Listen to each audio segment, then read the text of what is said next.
Preface 1. 1. Those who undertake to write histories do not, I perceive, take that trouble on one and the same account, but for many reasons, and those such as are very different one from another. For some of them apply themselves to this part of learning to show their skill in composition, and that they may therein acquire a reputation for speaking finely. Others of them there are, who write histories in order to gratify those that happen to be concerned in them, and on that account have spared no pains, but rather gone beyond their own abilities in the performance. But others there are, who, of necessity and by force, are driven to write history, because they are concerned in the facts, and so cannot excuse themselves from committing them to writing for the advantage of posterity. Nay, there are not a few who are induced to draw their historical facts out of darkness into light, and to produce them for the benefit of the public, on account of the great importance of the facts themselves with which they have been concerned. Now of these several reasons for writing history, I must profess the two last were my own reasons also. For since I was myself interested in that war which we Jews had with the Romans, and knew myself its particular actions, and what conclusion it had, I was forced to give the history of it, because I saw that others perverted the truth of those actions in their writings. 2. Now I have undertaken the present work, as thinking it will appear to all the Greeks too worthy of their study, for it will contain all our antiquities and the constitution of our government, as interpreted out of the Hebrew Scriptures. And indeed I did formerly intend, when I wrote of the war, 3. To explain who the Jews originally were, what fortunes they had been subject to, and by what legislature they had been instructed in piety and the exercise of other virtues, what wars also they had made in remote ages, till they were unwillingly engaged in this last with the Romans. But because this work would take up a great compass, I separated it into a set treatise by itself, with a beginning of its own, and its own conclusion. But in process of time, as usually happens to such as undertake great things, I grew weary and went on slowly, it being a large subject, and a difficult thing to translate our history into a foreign, and to us unaccustomed language. However, some persons there were who desired to know our history, and so exhorted me to go on with it. And, above all the rest, Epaphroditus, for a man who is a lover of all kind of learning, but is principally delighted with the knowledge of history, and this on account of his having been himself concerned in great affairs and many turns of fortune, and having shown a wonderful rigor of an excellent nature and an immovable virtuous resolution in them all. I yielded to this man's persuasions, who always excite such as have abilities in what is useful and acceptable, to join their endeavors with his. I was also ashamed myself to permit any laziness of disposition to have a greater influence upon me than the delight of taking pains in such studies as were very useful. I thereupon stirred up myself, and went on with my work more cheerfully. Besides the foregoing motives, I had others which I greatly reflected on, and these were, that our forefathers were willing to communicate such things to others, and that some of the Greeks took considerable pains to know the affairs of our nation. 3. I found, therefore, that the second of the Ptolemies was a king who was extraordinarily diligent in what concerned learning and the collection of books, that he was also peculiarly ambitious to procure a translation of our law, and of the constitution of our government therein contained, into the Greek tongue. Now Eleazar the high priest, one not inferior to any other of that dignity among us, did not envy the forenamed king the participation of that advantage, which otherwise he would for certain have denied him, but that he knew the custom of our nation was to hinder nothing of what we esteemed ourselves from being communicated to others. Accordingly, I thought it became me both to imitate the generosity of our high priest, and to suppose there might even now be many lovers of learning like the king. For he did not obtain all our writings at that time, but those who were sent to Alexandria as interpreters gave him only the books of the law, while there were a vast number of other matters in our sacred books. They, indeed, contain in them the history of 5,000 years, in which time happened many strange accidents, many chances of war, and great actions of the commanders, and mutations of the form of our government. Upon the whole, a man that will peruse this history may principally learn from it that all events succeed well, even to an incredible degree, and the reward of felicity is proposed by God. But then it is to those that follow his will and do not venture to break his excellent laws. and that so far as men anyway apostatize from the accurate observation of them, what was practical before becomes impracticable 5, and whatsoever they set about as a good thing is converted into an incurable calamity. And now I exhort all those that peruse these books to apply their minds to God, and to examine the mind of our legislator, whether he hath not understood his nature in a manner worthy of him, and hath not ever ascribed to him such operations as become his power, and hath not preserved his writings from those indecent fables which others have framed, although, by the great distance of time when he lived, he might have securely forged such lies. For he lived 2,000 years ago. At which vast distance of ages, the poets themselves have not been so hardy as to fix even the generations of their gods, much less the actions of their men, or their own laws. As I proceed, therefore, I shall accurately describe what is contained in our records, in the order of time that belongs to them. For I have already promised so to do throughout this undertaking, and this without adding anything to what is therein contained, or taking away anything therefrom. 4. But because almost all our constitution depends on the wisdom of Moses, our legislator, I cannot avoid saying somewhat concerning him beforehand, though I shall do it briefly. I mean, because otherwise those that read my book may wonder how it comes to pass, that my discourse, which promises an account of laws and historical facts, contains so much of philosophy. The reader is therefore to know that Moses deemed it exceeding necessary that he who would conduct his own life well, and give laws to others, in the first place should consider the divine nature, and, upon the contemplation of God's operations, should thereby imitate the best of all patterns, so far as it is possible for human nature to do, and to endeavor to follow after it. Neither could the legislator himself have a right mind without such a contemplation. Nor would anything he should write tend to the promotion of virtue in his readers. I mean, unless they be taught first of all, that God is the Father and Lord of all things, and sees all things, and that thence he bestows a happy life upon those that follow him, but plunges such as do not walk in the paths of virtue into inevitable miseries. Now when Moses was desirous to teach this lesson to his countrymen, he did not begin the establishment of his laws after the same manner that other legislators did. I mean, upon contracts and other rights between one man and another, but by raising their minds upwards to regard God and his creation of the world, and by persuading them that we men are the most excellent of the creatures of God upon earth. Now when once he had brought them to submit to religion, he easily persuaded them to submit in all other things. For as to other legislators, they followed fables, and by their discourses transferred the most reproachful of human vices unto the gods, and afforded wicked men the most plausible excuses for their crimes. But as for our legislator, when he had once demonstrated that God was possessed of perfect virtue, he supposed that men also ought to strive after the participation of it.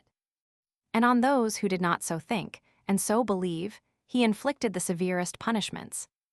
I exhort, therefore, my readers to examine this whole undertaking in that view, for thereby it will appear to them that there is nothing therein disagreeable either to the majesty of God or to his love to mankind. For all things have here a reference to the nature of the universe, while our legislator speaks some things wisely, but enigmatically, and others under a decent allegory, but still explains such things as required a direct explication plainly and expressly. However, those that have a mind to know the reasons of everything may find here a very curious philosophical theory, which I now indeed shall waive the explication of, but if God afford me time for it, I will set about writing it 6 after I have finished the present work. I shall now betake myself to the history before me, after I have first mentioned what Moses says of the creation of the world, which I find described in the sacred books after the manner following.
Book 1, containing the interval of 3,833 years, from the creation to the death of Isaac.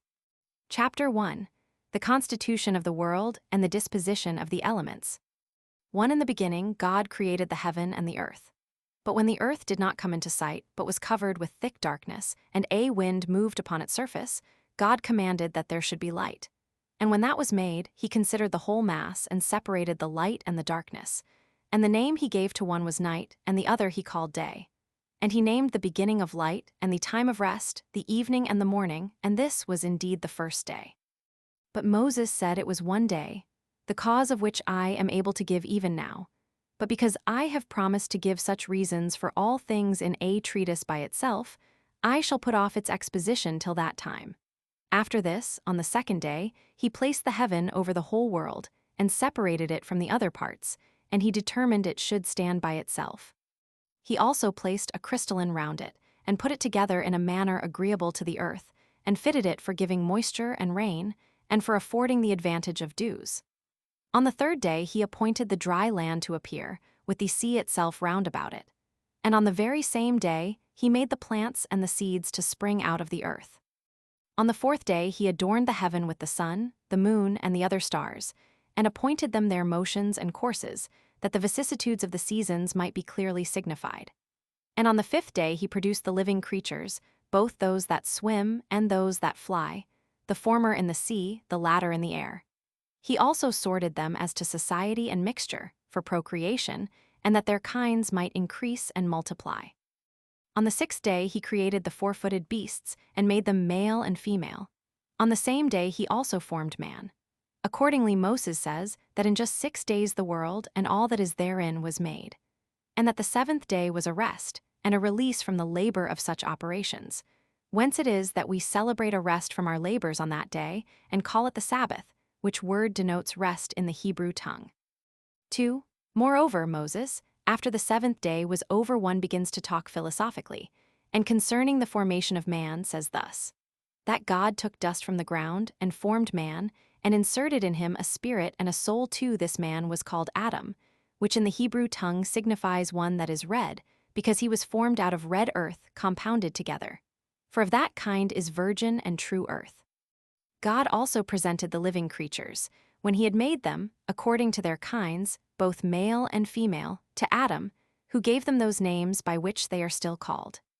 But when he saw that Adam had no female companion, no society, for there was no such created, and that he wondered at the other animals which were male and female, he laid him asleep, and took away one of his ribs, and out of it formed the woman, whereupon Adam knew her when she was brought to him, and acknowledged that she was made out of himself. Now a woman is called in the Hebrew tongue Esau, but the name of this woman was Eve, which signifies the mother of all living. 3. Moses says further that God planted a paradise in the east flourishing with all sorts of trees, and that among them was the tree of life, and another of knowledge, whereby was to be known what was good and evil, and that when he brought Adam and his wife into this garden, he commanded them to take care of the plants. Now the garden was watered by one river 3, which ran round about the whole earth, and was parted into 4 parts. And Phison, which denotes a multitude, running into India, makes its exit into the sea, and is by the Greeks called Ganges. Euphrates also, as well as Tigris, goes down into the Red Sea, for now the name Euphrates or Phrath denotes either a dispersion or a flower. By Tiris or Diglath is signified what is swift, with narrowness. And runs through Egypt and denotes what arises from the east, which the Greeks call Nile. 4. God therefore commanded that Adam and his wife should eat of all the rest of the plants, but to abstain from the tree of knowledge, and foretold to them that if they touched it, it would prove their destruction. But while all the living creatures had one language, 5 at that time the serpent, which then lived together with Adam and his wife, showed an envious disposition at his supposal of their living happily, and in obedience to the commands of God. And imagining that when they disobeyed them they would fall into calamities, he persuaded the woman out of a malicious intention to taste of the tree of knowledge, telling them that in that tree was the knowledge of good and evil. Which knowledge, when they should obtain, they would lead a happy life, nay, a life not inferior to that of a god, by which means he overcame the woman and persuaded her to despise the command of God. Now when she had tasted of that tree and was pleased with its fruit, she persuaded Adam to make use of it also. Upon this they perceived that they were become naked to one another, and being ashamed thus to appear abroad, they invented somewhat to cover them. For the tree sharpened their understanding, and they covered themselves with fig leaves, and tying these before them out of modesty, they thought they were happier than they were before, as they had discovered what they were in want of. But when God came into the garden, Adam, who was wont before to come and converse with him, being conscious of his wicked behavior, went out of the way. This behavior surprised God, and he asked what was the cause of this his procedure, and why he, that before delighted in that conversation, did now fly from it and avoid it. When he made no reply, as conscious to himself that he had transgressed the command of God, God said, I had before determined about you both, how you might lead a happy life, without any affliction and care and vexation of soul, and that all things which might contribute to your enjoyment and pleasure should grow up by my providence, of their own accord, without your own labor and painstaking. Which state of labor and painstaking would soon bring on old age, and death would not be at any remote distance. But now thou hast abused this my goodwill, and hast disobeyed my commands, for thy silence is not the sign of thy virtue, but of thy evil conscience. However, Adam excused his sin, and entreated God not to be angry at him, and laid the blame of what was done upon his wife, and said that he was deceived by her, and thence became an offender, while she again accused the serpent. But God allotted him punishment, because he weakly submitted to the counsel of his wife, and said the ground should not henceforth yield its fruits of its own accord, but that when it should be harassed by their labor, it should bring forth some of its fruits, and refuse to bring forth others. He also made Eve liable to the inconveniency of breeding, and the sharp pains of bringing forth children, and this, because she persuaded Adam with the same arguments wherewith the serpent had persuaded her, and had thereby brought him into a calamitous condition. He also deprived the serpent of speech, out of indignation at his malicious disposition towards Adam. Besides this, he inserted poison under his tongue, and made him an enemy to men, and suggested to them that they should direct their strokes against his head, that being the place wherein lay his mischievous designs towards men, and it being easiest to take vengeance on him that way. And when he had deprived him of the use of his feet, he made him to go rolling all along and dragging himself upon the ground. And when God had appointed these penalties for them, he removed Adam and Eve out of the garden into another place.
Chapter 2. Concerning the posterity of Adam and the 10 generations from him to the deluge. 1. Adam and Eve had 2 sons. The elder of them was named Cain, which name, when it is interpreted, signifies a possession. The younger was Abel, which signifies sorrow. They had also daughters. Now the 2 brethren were pleased with different courses of life. For Abel, the younger, was a lover of righteousness, and believing that God was present at all his actions, he excelled in virtue, and his employment was that of a shepherd. But Cain was not only very wicked in other respects, but was wholly intent upon getting, and he first contrived to plow the ground. He slew his brother on the occasion following. They had resolved to sacrifice to God. Now Cain brought the fruits of the earth and of his husbandry, but Abel brought milk and the first fruits of his flocks. But God was more delighted with the latter oblation.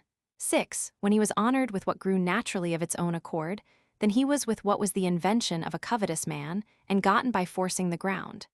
Whence it was that Cain was very angry that Abel was preferred by God before him, and he slew his brother, and hid his dead body, thinking to escape discovery. But God, knowing what had been done, came to Cain, and asked him what was become of his brother, because he had not seen him of many days, whereas he used to observe them conversing together at other times. But Cain was in doubt with himself, and knew not what answer to give to God. At first he said that he was himself at a loss about his brother's disappearing. But when he was provoked by God, who pressed him vehemently, as resolving to know what the matter was, he replied, he was not his brother's guardian or keeper, nor was he an observer of what he did. But in return, God convicted Cain as having been the murderer of his brother, and said, I wonder at thee, that thou knowest not what is become of a man whom thou thyself hast destroyed. God therefore did not inflict the punishment upon him, on account of his offering sacrifice, and thereby making supplication to him not to be extreme in his wrath to him, but he made him accursed, and threatened his posterity in the 7th generation. He also cast him, together with his wife, out of that land. And when he was afraid that in wandering about he should fall among wild beasts, and by that means perish, God bid him not to entertain such a melancholy suspicion, and to go over all the earth without fear of what mischief he might suffer from wild beasts. And setting a mark upon him, that he might be known, he commanded him to depart. 2. And when Cain had traveled over many countries, he, with his wife, built a city named Nod, which is a place so called, and there he settled his abode, where also he had children.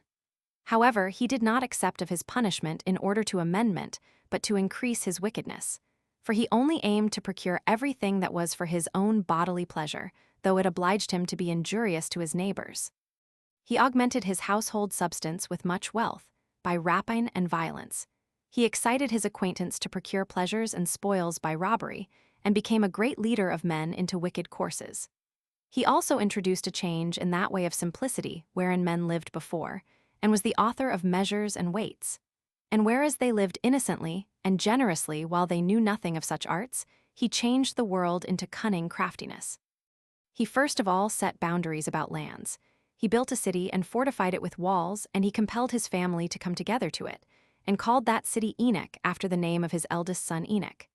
Now Jared was the son of Enoch, whose son was Malaleel, whose son was Methuselah, whose son was Lamech, who had 77 children by 2 wives, Silla and Ada. Of those children by Ada, one was Jabal. He erected tents and loved the life of a shepherd. But Jubal, who was born of the same mother with him, exercised himself in music, 7, and invented the psaltery and the harp.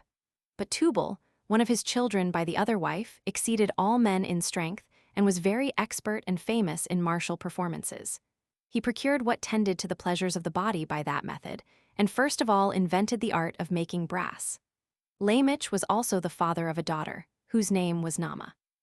And because he was so skillful in matters of divine revelation, that he knew he was to be punished for Cain's murder of his brother, he made that known to his wives. Nay, even while Adam was alive, it came to pass that the posterity of Cain became exceeding wicked, every one successively dying, one after another, more wicked than the former. They were intolerable in war and vehement in robberies, and if anyone were slow to murder people, yet was he bold in his profligate behavior, in acting unjustly, and doing injuries for gain. 3. Now Adam, who was the first man and made out of the earth, for our discourse must now be about him.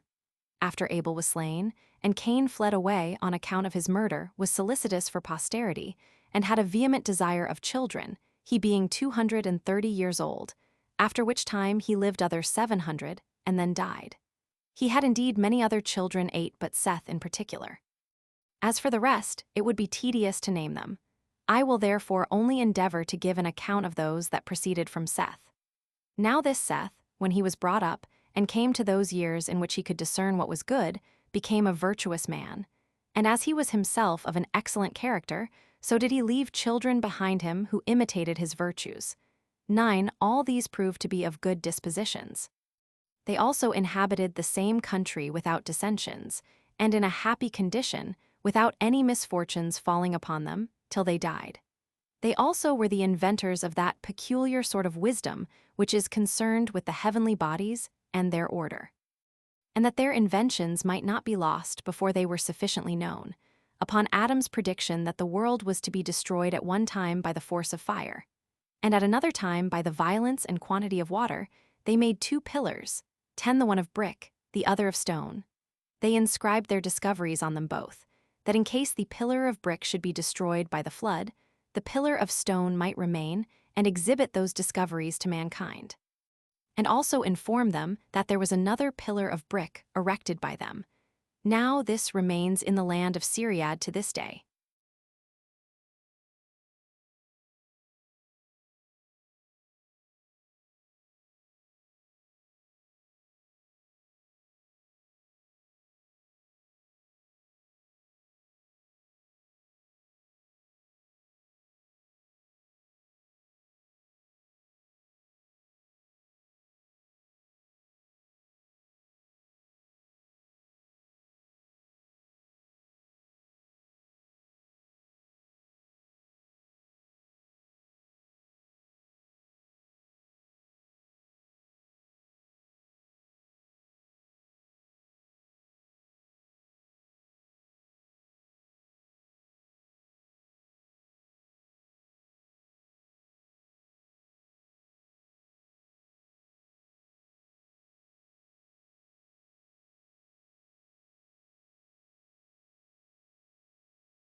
Chapter 3.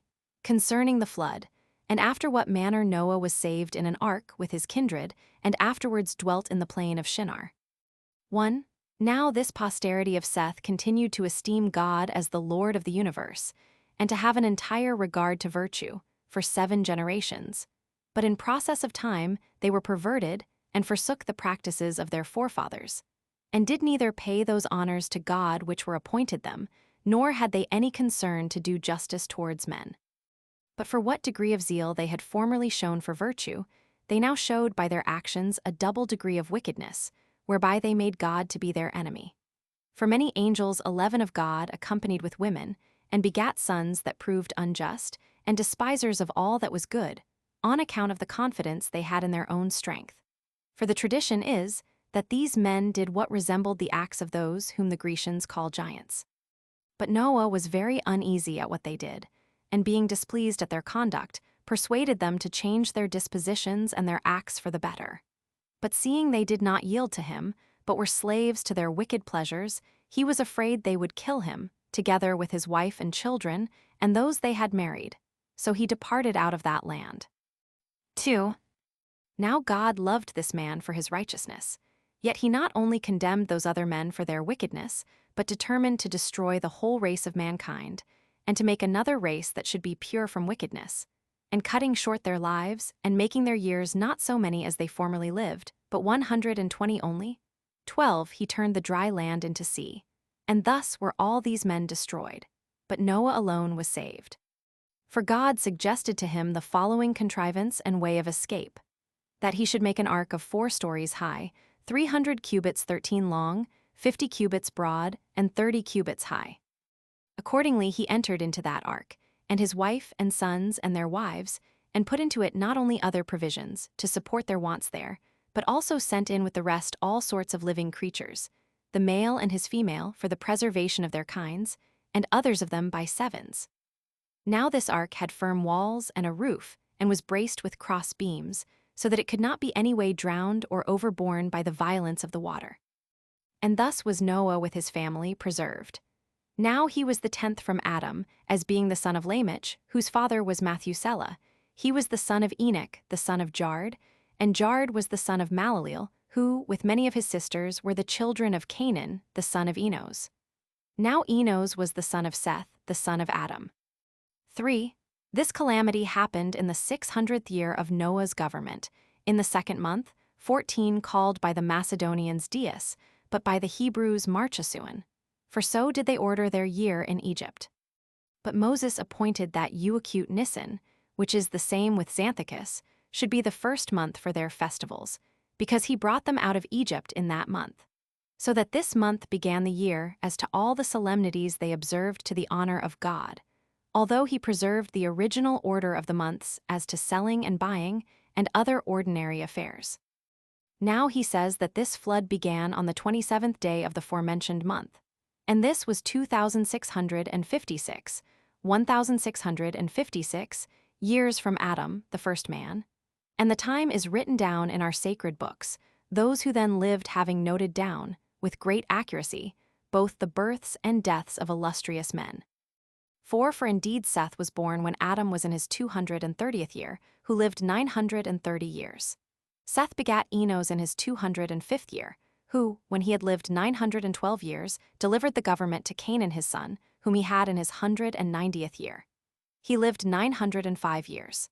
Canaan, when he had lived 910 years, had his son Malaleel, who was born in his 170th year. This Malaleel, having lived 895 years, died, leaving his son Jared, whom he begat when he was in his 165th year. He lived 962 years, and then his son Enoch succeeded him, who was born when his father was 162 years old. Now he, when he had lived 365 years, departed and went to God, whence it is that they have not written down his death. Now Methuselah, the son of Enoch, who was born to him when he was 165 years old, had Lamech for his son when he was 187 years of age, to whom he delivered the government, when he had retained it 969 years. Now Lamech, when he had governed 777 years, appointed Noah, his son, to be ruler of the people, who was born to Lamech when he was 182 years old, and retained the government 950 years. These years collected together make up the sum before set down. But let no one inquire into the deaths of these men, for they extended their lives along together with their children and grandchildren, but let him have regard to their births only. 5. When God gave the signal, and it began to rain, the water poured down 40 entire days, till it became 15 cubits higher than the earth, which was the reason why there was no greater number preserved, since they had no place to fly to. When the rain ceased, the water did but just begin to abate after 150 days, that is, on the 17th day of the 7th month, it then ceasing to subside for a little while. After this, the ark rested on the top of a certain mountain in Armenia, which, when Noah understood, he opened it, and seeing a small piece of land about it, he continued quiet, and conceived some cheerful hopes of deliverance.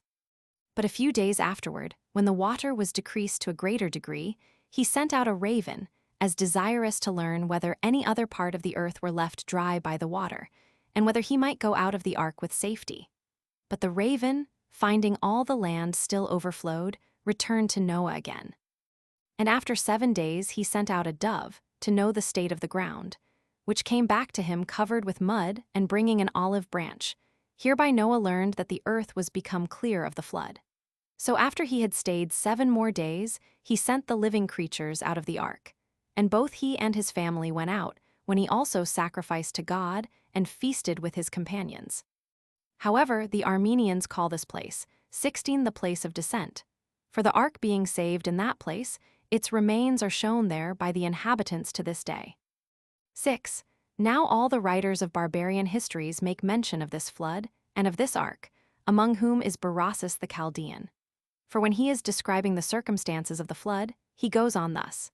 It is said there is still some part of this ship in Armenia, at the mountain of the Chaldeans, and that some people carry off pieces of the bitumen, which they take away, and use chiefly as amulets for the averting of mischiefs.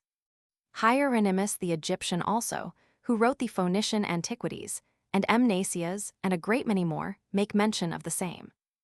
Nay, Nicolaus of Damascus, in his 96th book, hath a particular relation about them, where he speaks thus. There is a great mountain in Armenia, over Minyas, called Bares, upon which it is reported that many who fled at the time of the deluge were saved, and that one who was carried in an ark came on shore upon the top of it, and that the remains of the timber were a great while preserved. This might be the man about whom Moses the legislator of the Jews wrote. 7. But as for Noah, he was afraid, since God had determined to destroy mankind, lest he should drown the earth every year.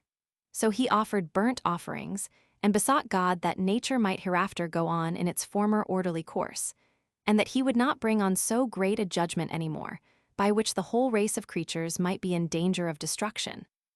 But that, having now punished the wicked, he would of his goodness spare the remainder, and such as he had hitherto judged fit to be delivered from so severe a calamity. For that otherwise, these last must be more miserable than the first, and that they must be condemned to a worse condition than the others, unless they be suffered to escape entirely.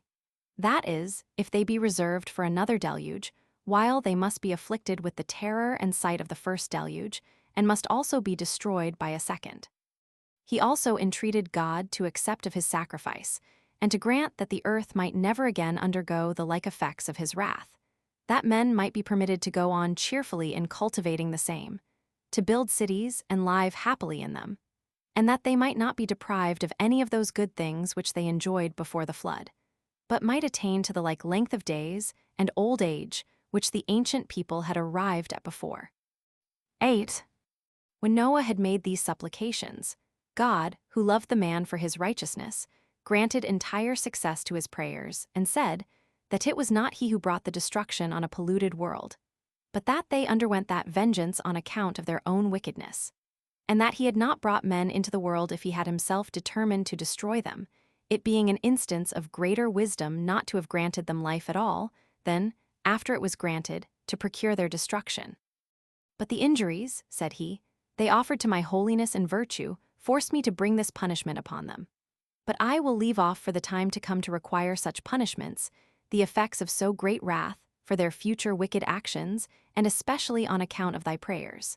But if I shall at any time send tempests of rain, in an extraordinary manner, be not affrighted at the largeness of the showers, for the water shall no more overspread the earth. However, I require you to abstain from shedding the blood of men, and to keep yourselves pure from murder, and to punish those that commit any such thing. I permit you to make use of all the other living creatures at your pleasure, and as your appetites lead you.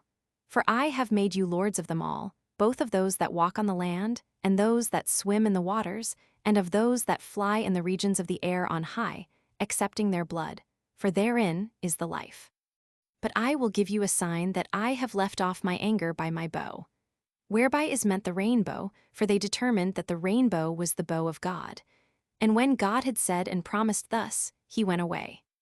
9. Now when Noah had lived 350 years after the flood, and that all that time happily, he died, having lived the number of 950 years. But let no one, upon comparing the lives of the ancients with our lives, and with the few years which we now live, think that what we have said of them is false, or make the shortness of our lives at present an argument, that neither did they attain to so long a duration of life, for those ancients were beloved of God and made by God himself, and because their food was then fitter for the prolongation of life, might well live so great a number of years. And besides, God afforded them a longer time of life on account of their virtue, and the good use they made of it in astronomical and geometrical discoveries, which would not have afforded the time of foretelling unless they had lived 600 years, for the great year is completed in that interval. Now I have for witnesses to what I have said all those that have written Antiquities, both among the Greeks and barbarians. For even Manetho, who wrote the Egyptian history, and Berossus, who collected the Chaldean monuments, and Machus and Hestius, and besides these, Hieronymus the Egyptian, and those who composed the Phoenician history, agree to what I here say. Hesiod also, and Hecatius, Hellanicus, and Acusilaus. And besides these, Ephorus and Nicolaus relate that the ancients lived 1,000 years. But as to these matters, let every one look upon them as he thinks fit,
Chapter 4.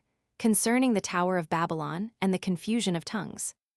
1. Now the sons of Noah were 3, Shem, Japhet, and Ham, born 100 years before the deluge.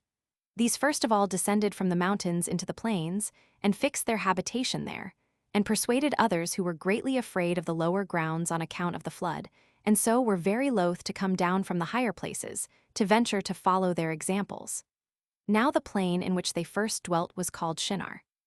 God also commanded them to send colonies abroad, for the thorough peopling of the earth, that they might not raise seditions among themselves, but might cultivate a great part of the earth, and enjoy its fruits after a plentiful manner. But they were so ill instructed that they did not obey God, for which reason they fell into calamities, and were made sensible, by experience, of what sin they had been guilty. For when they flourished with a numerous youth, God admonished them again to send out colonies. But they, imagining the prosperity they enjoyed was not derived from the favor of God, but supposing that their own power was the proper cause of the plentiful condition they were in, did not obey him. Nay, they added to this their disobedience to the divine will, the suspicion that they were therefore ordered to send out separate colonies, that, being divided asunder, they might the more easily be oppressed. 2. Now it was Nimrod who excited them to such an affront and contempt of God. He was the grandson of Ham, the son of Noah, a bold man, and of great strength of hand. He persuaded them not to ascribe it to God, as if it was through his means they were happy, but to believe that it was their own courage which procured that happiness. He also gradually changed the government into tyranny, seeing no other way of turning men from the fear of God, but to bring them into a constant dependence on his power. He also said he would be revenged on God if he should have a mind to drown the world again. For that he would build a tower too high for the waters to be able to reach, and that he would avenge himself on God for destroying their forefathers. 3. Now the multitude were very ready to follow the determination of Nimrod, and to esteem it a piece of cowardice to submit to God, and they built a tower, neither sparing any pains, nor being in any degree negligent about the work. And, by reason of the multitude of hands employed in it, it grew very high, sooner than anyone could expect. But the thickness of it was so great, and it was so strongly built, that thereby its great height seemed, upon the view, to be less than it really was. It was built of burnt brick, cemented together with mortar, made of bitumen, that it might not be liable to admit water. When God saw that they acted so madly, he did not resolve to destroy them utterly, since they were not grown wiser by the destruction of the former sinners. But he caused a tumult among them, by producing in them divers languages, and causing that, through the multitude of those languages, they should not be able to understand one another. The place wherein they built the tower is now called Babylon, because of the confusion of that language which they readily understood before. For the Hebrews mean by the word Babel, confusion. The Sibyl also makes mention of this tower, and of the confusion of the language, when she says thus: When all men were of one language, some of them built a high tower, as if they would thereby ascend up to heaven, but the gods sent storms of wind and overthrew the tower, and gave every one his peculiar language. And for this reason it was that the city was called Babylon. But as to the plan of Shinar, in the country of Babylonia, Hesychius mentions it, when he says thus: Such of the priests as were saved took the sacred vessels of Jupiter and Aeolus, and came to Shinar of Babylonia.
Chapter 5.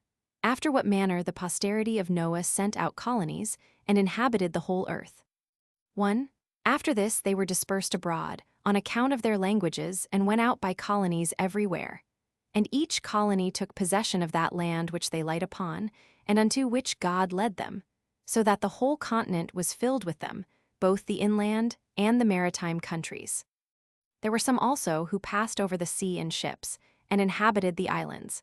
And some of those nations do still retain the denominations which were given them by their first founders, but some have lost them also, and some have only admitted certain changes in them, that they might be the more intelligible to the inhabitants. And they were the Greeks who became the authors of such mutations. For when in after ages they grew potent, they claimed to themselves the glory of antiquity, giving names to the nations that sounded well, that they might be better understood among themselves, and setting agreeable forms of government over them, as if they were a people derived from themselves.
Chapter 6.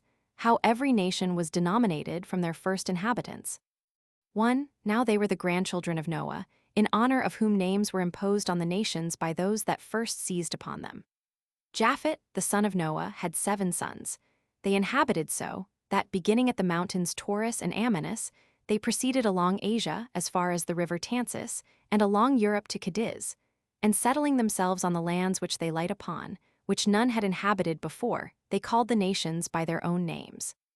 For Gomer founded those whom the Greeks now call Galatians, but were then called Gomerites. Magog founded those that from him were named Magagites, but who are by the Greeks called Scythians. Now as to Javan and Madai, the sons of Japhet, from Madai came the Madians, who are called Medes by the Greeks, but from Javan, Ionia, and all the Grecians are derived. Thobal founded the Thoblites, who are now called Ibers, and the Massachini were founded by Massak. Now they are Cappadocians. There is also a mark of their ancient denomination still to be shown, for there is even now among them a city called Mazacca, which may inform those that are able to understand, that so was the entire nation once called. Thyr is also called those whom he ruled over Thracians, but the Greeks changed the name into Thracians. And so many were the countries that had the children of Japhet for their inhabitants. Of the 3 sons of Gomer, Astyanax founded the Astyanaxians, who are now called by the Greeks Rhaginians. So did Riphath found the Riphians, now called Paphlagonians, and Thrugrama the Thrugramians, who, as the Greeks resolved, were named Phrygians. Of the 3 sons of Javan also, the son of Japhet, Elissa gave name to the Elysians, who were his subjects. They are now the Aeolians. Tharsis to the Tharsians, for so was Cilicia of old called, the sign of which is this, that the noblest city they have, and a metropolis also, is Tarsus, the tau being by change put for the theta. Sethemus possessed the island Sethema. It is now called Cyprus. And from that it is that all islands and the greatest part of the sea coasts are named Sethem by the Hebrews, and one city there is in Cyprus that has been able to preserve its denomination. It has been called Sicus by those who use the language of the Greeks, and has not, by the use of that dialect, escaped the name of Sethem.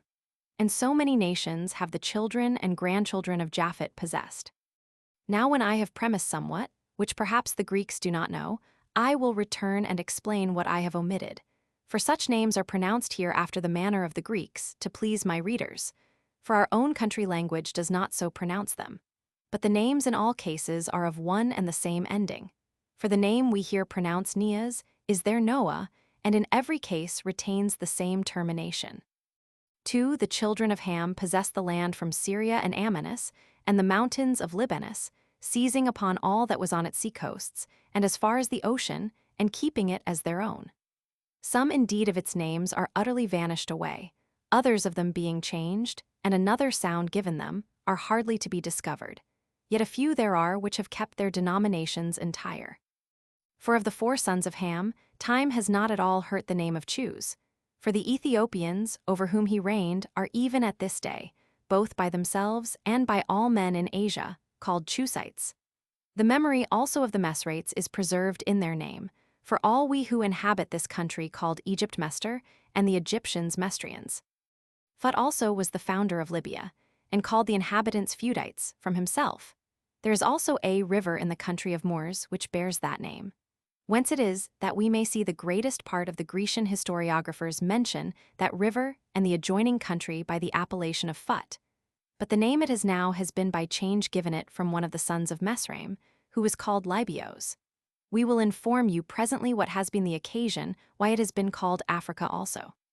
Canaan, the 4th son of Ham, inhabited the country now called Judea, and called it from his own name Canaan.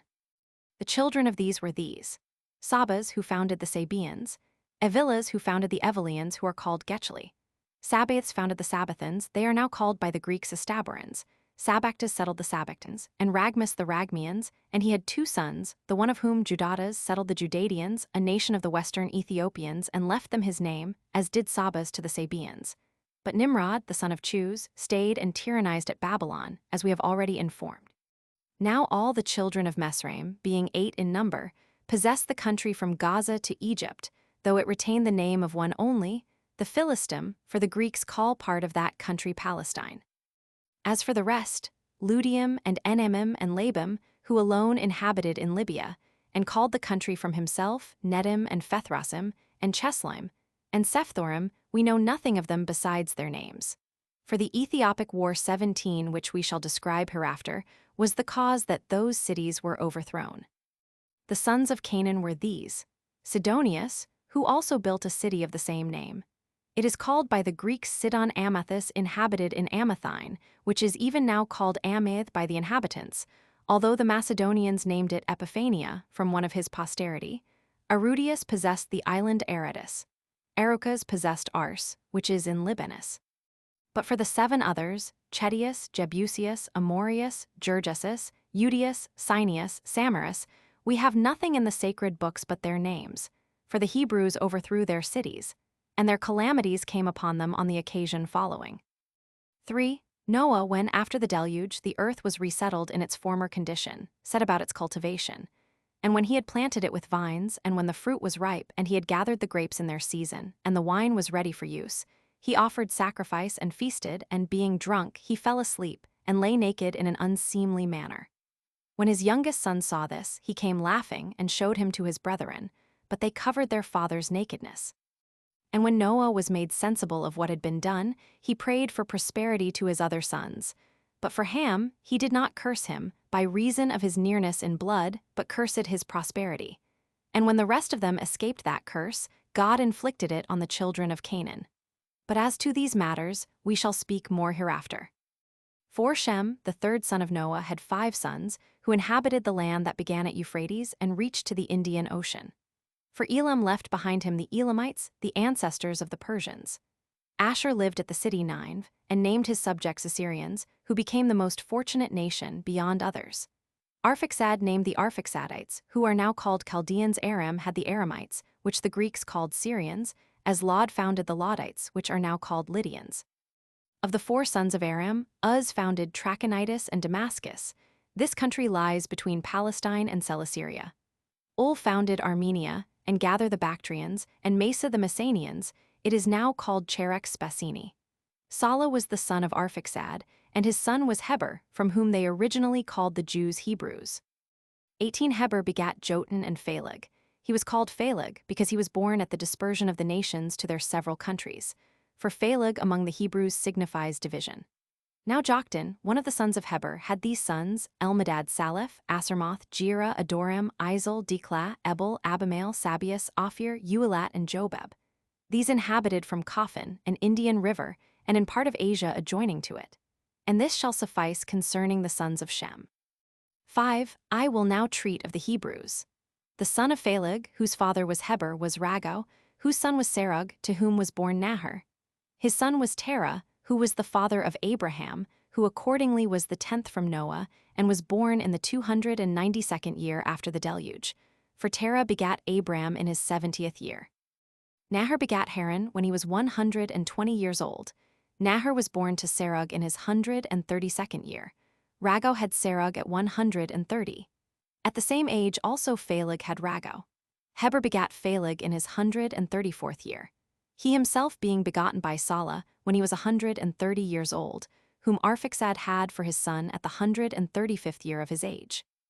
Arphaxad was the son of Shem and born 12 years after the deluge. Now Abram had 2 brethren, Nahor and Haran. Of these Haran left a son, Lot, as also Sarai and Milcah his daughters, and died among the Chaldeans in a city of the Chaldeans called and his monument is shown to this day. These married their nieces. Nabor married Milcah, and Abram married Sarai. Now Terah hating Chaldea, on account of his mourning for Ilaran, they all removed to Haran of Mesopotamia, where Terah died and was buried when he had lived to be 205 years old. For the life of man was already, by degrees, diminished, and became shorter than before, till the birth of Moses, after whom the term of human life was 120 years, God determining it to the length that Moses happened to live. Now Nahor had 8 sons by Milcah, Uz and Buz, Kemuel, Hesed, Azo, Pheldaz, Jadulf, and Bethuel. These were all the genuine sons of Nahor, for Teba and Gam and Takaz and Makkah were born of Rumah his concubine, but Bethuel had a daughter, Rebekah, and a son, Laban.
Chapter 7. How Abram our forefather went out of the land of the Chaldeans, and lived in the land then called Canaan, but now Judea. 1. Now Abram, having no son of his own, adopted Lot, his brother Haran's son, and his wife Sarai's brother. And he left the land of Chaldea when he was 75 years old, and at the command of God went into Canaan, and therein he dwelt himself, and left it to his posterity. He was a person of great sagacity, both for understanding all things and persuading his hearers, and not mistaken in his opinions. For which reason he began to have higher notions of virtue than others had, and he determined to renew and to change the opinion all men happened then to have concerning God. For he was the first that ventured to publish this notion, that there was but one God, the creator of the universe. And that, as to other, if they contributed anything to the happiness of men, that each of them afforded it only according to his appointment, and not by their own power. This his opinion was derived from the irregular phenomena that were visible both at land and sea, as well as those that happened to the sun, and moon, and all the heavenly bodies thus. If these bodies had power of their own, they would certainly take care of their own regular motions. But since they do not preserve such regularity, they make it plain that in so far as they cooperate to our advantage, they do it not of their own abilities, but as they are subservient to him that commands them, to whom alone we ought justly to offer our honor and thanksgiving. For which doctrines, when the Chaldeans and other people of Mesopotamia raised a tumult against him, he thought fit to leave that country. And at the command and by the assistance of God, he came and lived in the land of Canaan. And when he was there settled, he built an altar and performed a sacrifice to God. 2 Berossus mentions our father Abram without naming him when he says thus: In the 10th generation after the flood, there was among the Chaldeans a man righteous and great, and skillful in the celestial science. But Hecatzius does more than barely mention him, for he composed and left behind him a book concerning him. And Nicolaus of Damascus, in the 4th book of his history, says thus: Abram reigned at Damascus, being a foreigner, who came with an army out of the land above Babylon, called the land of the Chaldeans. But after a long time, he got him up, and removed from that country also with his people, and went into the land then called the land of Canaan, but now the land of Judea, and this when his posterity were become a multitude. As to which posterity of his, we relate their history in another work. Now the name of Abram is even still famous in the country of Damascus, and there is shown a village named from him, the habitation of Abram.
Chapter 8.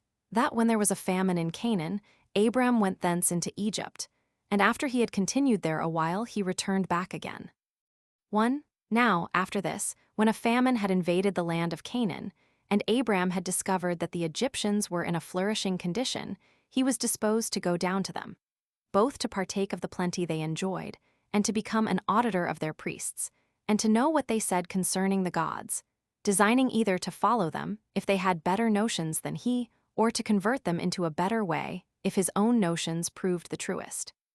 Now, seeing he was to take Sarai with him, and was afraid of the madness of the Egyptians with regard to women, lest the king should kill him on occasion of his wife's great beauty, he contrived this device.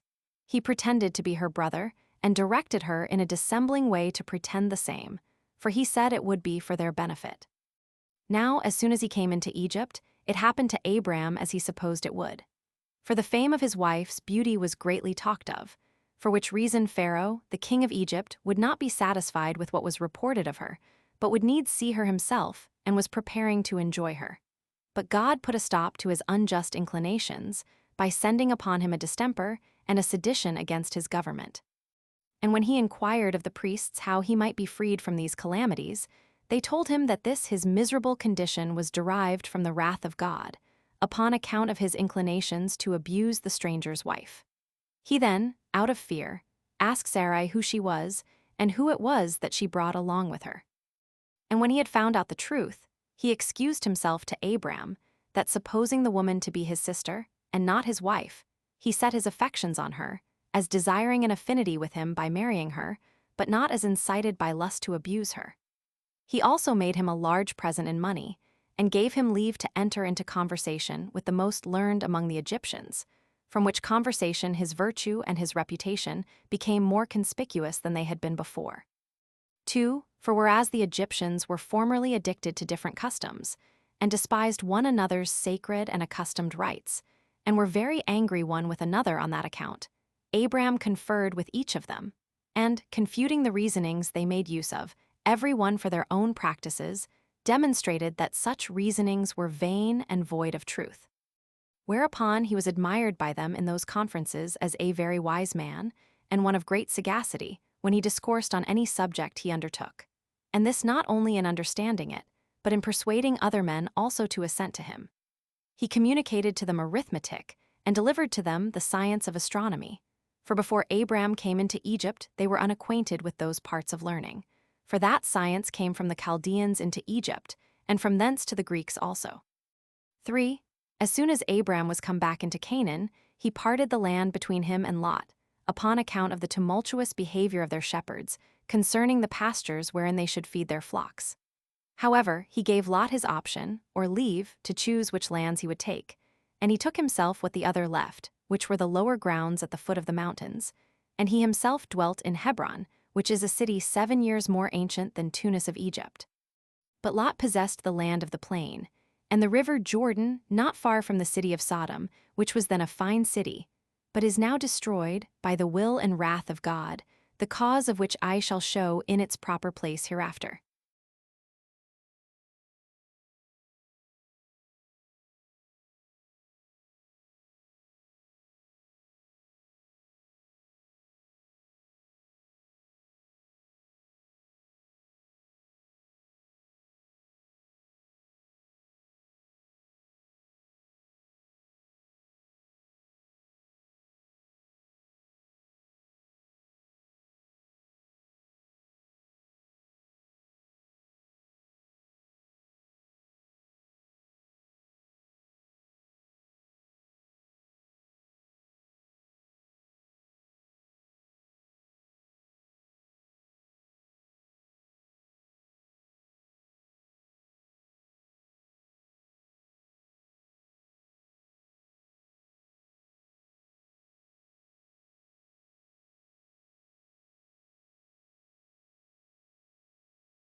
Chapter 9. The destruction of the Sodomites by the Assyrian War. At this time, when the Assyrians had the dominion over Asia, the people of Sodom were in a flourishing condition, both as to riches and the number of their youth. There were 5 kings that managed the affairs of this county: Balaz, Barsas, Sennabar, and Sumaber, with the king of Bela, and each king led on his own troops, and the Assyrians made war upon them, and dividing their army into 4 parts, fought against them. Now every part of the army had its own commander, and when the battle was joined, the Assyrians were conquerors, and imposed a tribute on the kings of the Sodomites, who submitted to this slavery 12 years, and so long they continued to pay their tribute. But on the 13th year they rebelled, and then the army of the Assyrians came upon them, under their commanders Amraphel, Arioch, Chedorlaomer, and Tidal. These kings had laid waste all Syria, and overthrown the offspring of the giants. And when they were come over against Sodom, they pitched their camp at the vale called the Slime Pits, for at that time there were pits in that place. But now, upon the destruction of the city of Sodom, that vale became the lake Asphaltites, as it is called. However, concerning this lake we shall speak more presently. Now when the Sodomites joined battle with the Assyrians, and the fight was very obstinate, many of them were killed, and the rest were carried captive, among which captives was Lot, who had come to assist the Sodomites.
Chapter 10.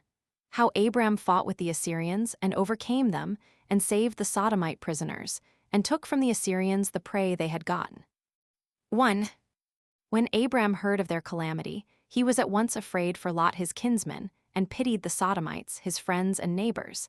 And thinking it proper to afford them assistance, he did not delay it, but marched hastily. And the 5th night fell upon the Assyrians, near Dan, for that is the name of the other spring of Jordan. And before they could arm themselves, he slew some as they were in their beds, before they could suspect any harm. And others, who were not yet gone to sleep, but were so drunk they could not fight, ran away. Abram pursued after them, till on the 2nd day he drove them in a body unto Hobah, a place belonging to Damascus, and thereby demonstrated that victory does not depend on multitude and the number of hands, but the alacrity and courage of soldiers overcome the most numerous bodies of men, while he got the victory over so great an army with no more than 318 of his servants and 3 of his friends. But all those that fled returned home ingloriously. 2. So Abram, when he had saved the captive Sodomites who had been taken by the Assyrians, and Lot also, his kinsman, returned home in peace. Now the king of Sodom met him at a certain place, which they called the King's Dale, where Melchizedek, king of the city Salem, received him. That name signifies the righteous king. And such he was without dispute, insomuch that on this account he was made the priest of God. However, they afterward called Salem Jerusalem. Now this Melchizedek supplied Abram's army in an hospitable manner, and gave them provisions in abundance. And as they were feasting, he began to praise him, and to bless God for subduing his enemies under him. And when Abram gave him the 10th part of his prey, he accepted of the gift. But the king of Sodom desired Abram to take the prey, but entreated that he might have those men restored to him whom Abram had saved from the Assyrians, because they belonged to him.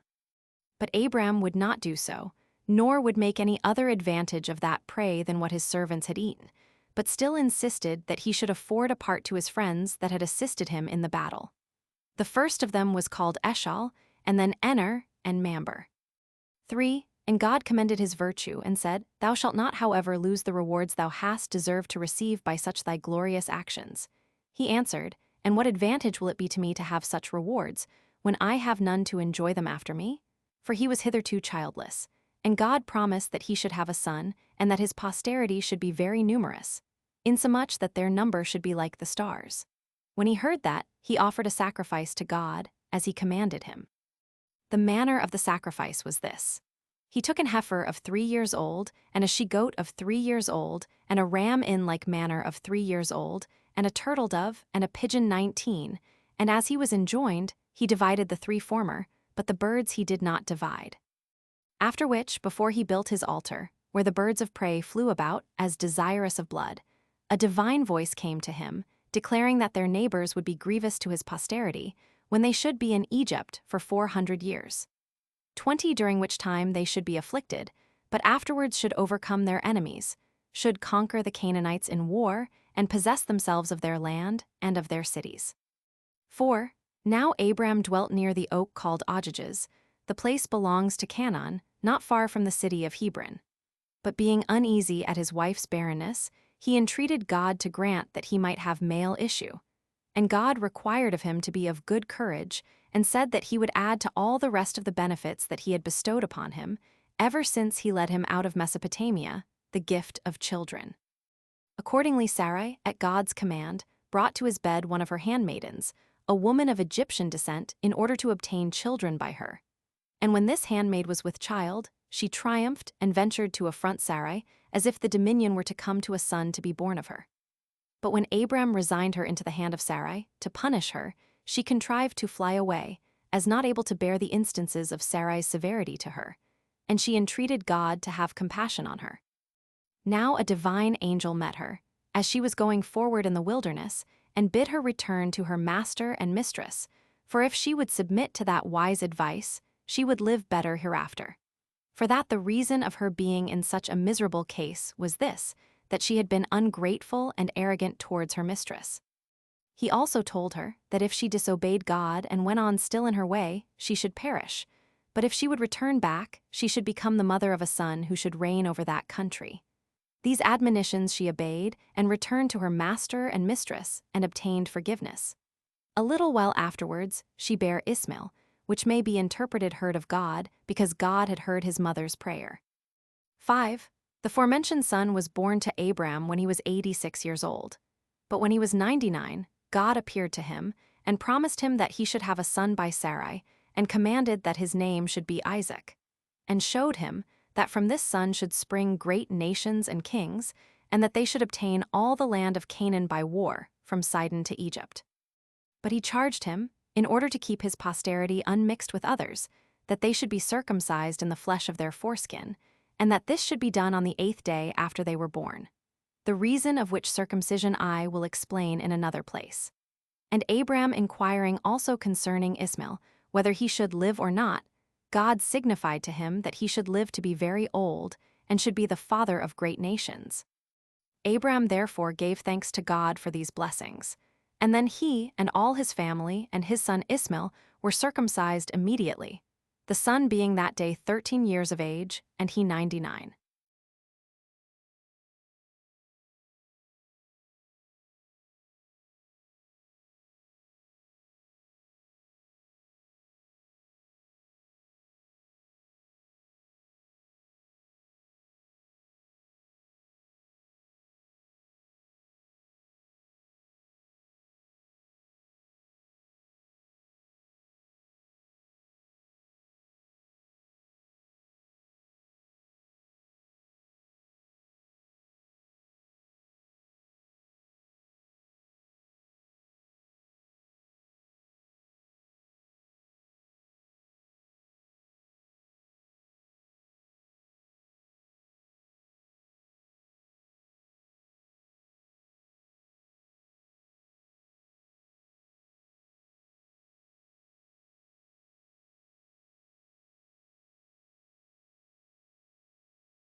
Chapter 11. How God overthrew the nation of the Sodomites, out of his wrath against them for their sins. 1. About this time the Sodomites grew proud, on account of their riches and great wealth. They became unjust towards men, and impious towards God, insomuch that they did not call to mind the advantages they received from him. They hated strangers, and abused themselves with sodomitical practices. God was therefore much displeased at them, and determined to punish them for their pride, and to overthrow their city, and to lay waste their country, until there should neither plant nor fruit grow out of it. 2. When God had thus resolved concerning the Sodomites, Abraham, as he sat by the oak of Mamre at the door of his tent, saw 3 angels. And thinking them to be strangers, he rose up and saluted them, and desired they would accept of an entertainment, and abide with him. To which, when they agreed, he ordered cakes of meal to be made presently. And when he had slain a calf, he roasted it, and brought it to them, as they sat under the oak. Now they made a show of eating, and besides, they asked him about his wife Sarah, where she was, and when he said she was within, they said they would come again hereafter, and find her become a mother. Upon which the woman laughed, and said that it was impossible she should bear children, since she was 90 years of age, and her husband was 100. Then they concealed themselves no longer, but declared that they were angels of God, and that one of them was sent to inform them about the child, and 2 of the overthrow of Sodom. 3. When Abraham heard this, he was grieved for the Sodomites, and he rose up and besought God for them, and entreated him that he would not destroy the righteous with the wicked. And when God had replied that there was no good man among the Sodomites, for if there were but 10 such men among them, he would not punish any of them for their sins, Abraham held his peace. And the angels came to the city of the Sodomites, and Lot entreated them to accept of a lodging with him. For he was a very generous and hospitable man, and one that had learned to imitate the goodness of Abraham. Now when the Sodomites saw the young men to be of beautiful countenances, and this to an extraordinary degree, and that they took up their lodgings with Lot, they resolved themselves to enjoy these beautiful boys by force and violence. And when Lot exhorted them to sobriety, and not to offer anything immodest to the strangers, but to have regard to their lodging in his house, and promised that if their inclinations could not be governed, he would expose his daughters to their lust, instead of these strangers. Neither thus were they made ashamed. 4.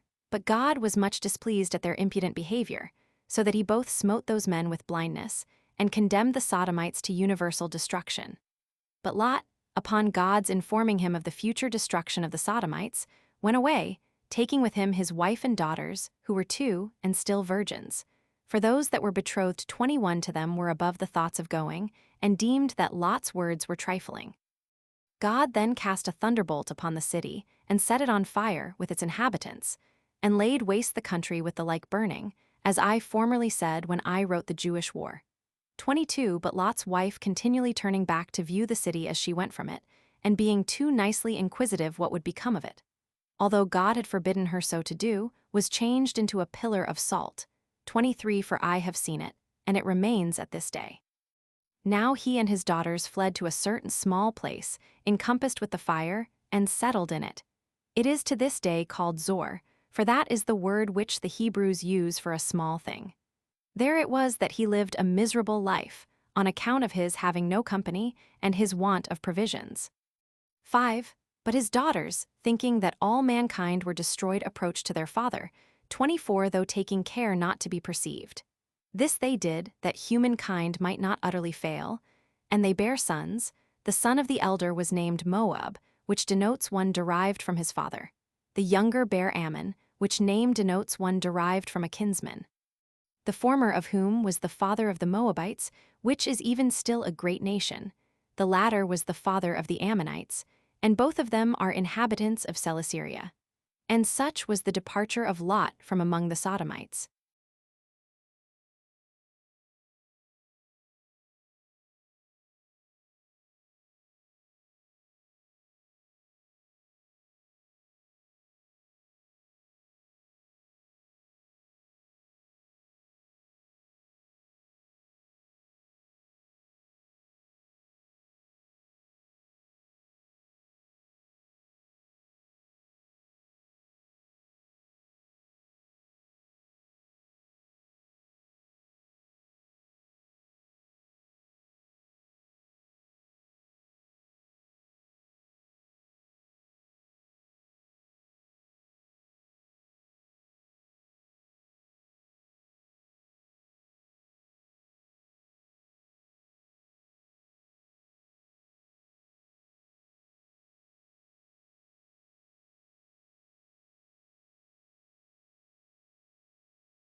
Chapter 12. Concerning Abimelech, and concerning Ismael the son of Abraham, and concerning the Arabians who were his posterity. 1 Abraham now removed to Gerar of Palestine, leading Sarah along with him, under the notion of his sister, using the like dissimulation that he had used before, and this out of fear. For he was afraid of Abimelech, the king of that country, who did also himself fall in love with Sarah, and was disposed to corrupt her. But he was restrained from satisfying his lust by a dangerous distemper which befell him from God. Now when his physicians despaired of curing him, he fell asleep and saw a dream, warning him not to abuse the stranger's wife. And when he recovered, he told his friends that God had inflicted that disease upon him by way of punishment for his injury to the stranger, and in order to preserve the chastity of his wife, for that she did not accompany him as his sister, but as his legitimate wife. And that God had promised to be gracious to him for the time to come, if this person be once secure of his wife's chastity. When he had said this, by the advice of his friends, he sent for Abraham, and bid him not to be concerned about his wife, or fear the corruption of her chastity. For that God took care of him, and that it was by his providence that he received his wife again, without her suffering any abuse. And he appealed to God, and to his wife's conscience, and said that he had not any inclination at first to enjoy her, if he had known she was his wife. But since, said he, thou leddest her about as thy sister, I was guilty of no offense. He also entreated him to be at peace with him, and to make God propitious to him, and that if he thought fit to continue with him, he should have what he wanted in abundance. But that if he designed to go away, he should be honorably conducted, and have whatsoever supply he wanted when he came thither. Upon his saying this, Abraham told him that his pretense of kindred to his wife was no lie, because she was his brother's daughter, and that he did not think himself safe in his travels abroad without this sort of dissimulation, and that he was not the cause of his distemper, but was only solicitous for his own safety. He said also that he was ready to stay with him. Whereupon Abimelech assigned him land and money, and they covenanted to live together without guile, and took an oath at a certain well called Beersheba, which may be interpreted, the well of the oath. And so it is named by the people of the country unto this day. 2. Now in a little time Abraham had a son by Sarah, as God had foretold to him, whom he named Isaac, which signifies laughter. And indeed they so called him, because Sarah laughed when God 25 said that she should bear a son, she not expecting such a thing, as being past the age of childbearing, for she was 90 years old, and Abraham 100, so that this son was born to them both in the last year of each of those decimal numbers. And they circumcised him upon the 8th day, and from that time the Jews continue the custom of circumcising their sons within that number of days. But as for the Arabians, they circumcise after the 13th year, because Ishmael, the founder of their nation, who was born to Abraham of the concubine, was circumcised at that age, concerning whom I will presently give a particular account, with great exactness. 3. As for Sarah, she at first loved Ishmael, who was born of her own handmaid Hagar, with an affection not inferior to that of her own son, for he was brought up in order to succeed in the government. But when she herself had borne Isaac, she was not willing that Ishmael should be brought up with him, as being too old for him, and able to do him injuries when their father should be dead. She therefore persuaded Abraham to send him and his mother to some distant country. Now, at the first, he did not agree to what Sarah was so zealous for, and thought it an instance of the greatest barbarity to send away a young child 26 and a woman unprovided of necessaries. But at length he agreed to it, because God was pleased with what Sarah had determined. So he delivered Ishmael to his mother, as not yet able to go by himself, and commanded her to take a bottle of water and a loaf of bread, and so to depart, and to take necessity for her guide. But as soon as her necessary provisions failed, she found herself in an evil case. And when the water was almost spent, she laid the young child, who was ready to expire, under a fig tree, and went on further, that so he might die while she was absent. But a divine angel came to her, and told her of a fountain hard by, and bid her take care, and bring up the child, because she should be very happy by the preservation of Ishmael. She then took courage, upon the prospect of what was promised her, and, meeting with some shepherds, by their care she got clear of the distresses she had been in. 4. When the lad was grown up, he married a wife, by birth an Egyptian, from whence the mother was herself derived originally. Of this wife were born to Ishmael 12 sons, Nabaioth, Kedar, Abdil, Mabsam, Ijemas, Masmaus, Massaus, Chaded, Theman, Jeter, Naphasis, Cadmas. These inhabited all the country from Euphrates to the Red Sea, and called it Nabatean. They are an Arabian nation, and name their tribes from these, both because of their own virtue, and because of the dignity of Abraham their father.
Chapter 13.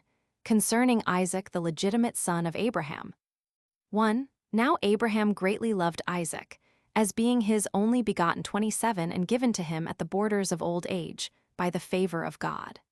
The child also endeared himself to his parents still more, by the exercise of every virtue, and adhering to his duty to his parents, and being zealous in the worship of God. Abraham also placed his own happiness in this prospect, that when he should die, he should leave this his son in a safe and secure condition, which accordingly he obtained by the will of God, who being desirous to make an experiment of Abraham's religious disposition towards himself, appeared to him, and enumerated all the blessings he had bestowed on him, how he had made him superior to his enemies, and that his son Isaac, who was the principal part of his present happiness, was derived from him. And he said that he required this son of his as a sacrifice and holy oblation. Accordingly, he commanded him to carry him to the mountain Moriah, and to build an altar, and offer him for a burnt offering upon it, for that this would best manifest his religious disposition towards him, if he preferred what was pleasing to God, before the preservation of his own son. 2. Now Abraham thought that it was not right to disobey God in anything, but that he was obliged to serve him in every circumstance of life, since all creatures that live enjoy their life by his providence, and the kindness he bestows on them. Accordingly, he concealed this command of God, and his own intentions about the slaughter of his son from his wife, as also from every one of his servants, otherwise he should have been hindered from his obedience to God. And he took Isaac, together with 2 of his servants, and laying what things were necessary for a sacrifice upon an ass, he went away to the mountain. Now the 2 servants went along with him 2 days, but on the 3rd day, as soon as he saw the mountain, he left those servants that were with him till then in the plain, and, having his son alone with him, he came to the mountain. It was that mountain upon which King David afterwards built the temple. 28. Now they had brought with them everything necessary for a sacrifice, excepting the animal that was to be offered only. Now Isaac was 25 years old. And as he was building the altar, he asked his father what he was about to offer, since there was no animal there for an oblation. To which it was answered, that God would provide himself an oblation, he being able to make a plentiful provision for men out of what they have not, and to deprive others of what they already have, when they put too much trust therein. That therefore, if God pleased to be present and propitious at this sacrifice, he would provide himself an oblation. 3. As soon as the altar was prepared, and Abraham had laid on the wood, and all things were entirely ready, he said to his son, O son, I poured out a vast number of prayers that I might have thee for my son. When thou wast come into the world, there was nothing that could contribute to thy support for which I was not greatly solicitous, nor anything wherein I thought myself happier than to see thee grown up to man's estate, and that I might leave thee at my death the successor to my dominion. But since it was by God's will that I became thy father, and it is now his will that I relinquish thee, bear this consecration to God with a generous mind. For I resign thee up to God, who has thought fit now to require this testimony of honor to himself, on account of the favors he hath conferred on me, in being to me a supporter and defender. Accordingly thou, my son, wilt now die, not in any common way of going out of the world, but sent to God, the Father of all men beforehand, by thy own Father, in the nature of a sacrifice. I suppose he thinks thee worthy to get clear of this world neither by disease, neither by war, nor by any other severe way, by which death usually comes upon men, but so that he will receive thy soul with prayers and holy offices of religion, and will place thee near to himself, and thou wilt there be to me a succorer and supporter in my old age, on which account I principally brought thee up, and thou wilt thereby procure me God for my comforter instead of thyself. 4. Now Isaac was of such a generous disposition as became the son of such a father, and was pleased with this discourse, and said, that he was not worthy to be born at first, if he should reject the determination of God and of his father, and should not resign himself up readily to both their pleasures, since it would have been unjust if he had not obeyed, even if his father alone had so resolved. So he went immediately to the altar to be sacrificed. And the deed had been done if God had not opposed it, for he called loudly to Abraham by his name, and forbade him to slay his son, and said, it was not out of a desire of human blood that he was commanded to slay his son, nor was he willing that he should be taken away from him whom he had made his father, but to try the temper of his mind, whether he would be obedient to such a command. Since therefore he now was satisfied as to that his alacrity, and the surprising readiness he showed in this his piety, he was delighted in having bestowed such blessings upon him, and that he would not be wanting in all sort of concern about him, and in bestowing other children upon him, and that his son should live to a very great age, that he should live a happy life, and bequeath a large principality to his children, who should be good and legitimate. He foretold also that his family should increase into many nations 29, and that those patriarchs should leave behind them an everlasting name, that they should obtain the possession of the land of Canaan and be envied by all men. When God had said this, he produced to them a ram, which did not appear before, for the sacrifice. So Abraham and Isaac, receiving each other unexpectedly, and having obtained the promises of such great blessings, embraced one another. And when they had sacrificed, they returned to Sarah and lived happily together, God affording them his assistance in all things they desired.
Chapter 14.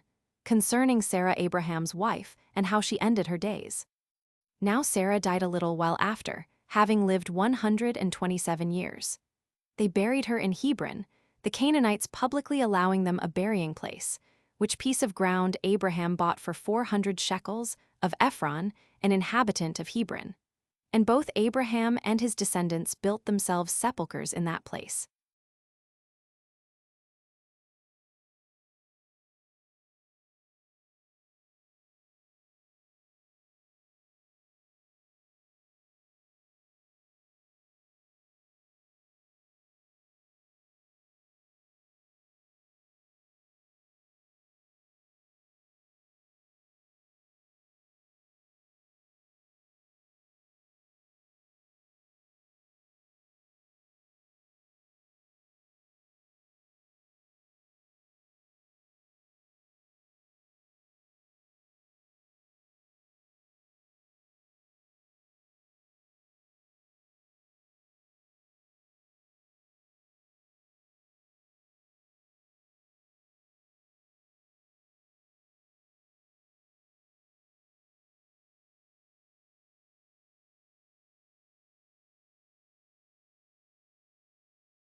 Chapter 15.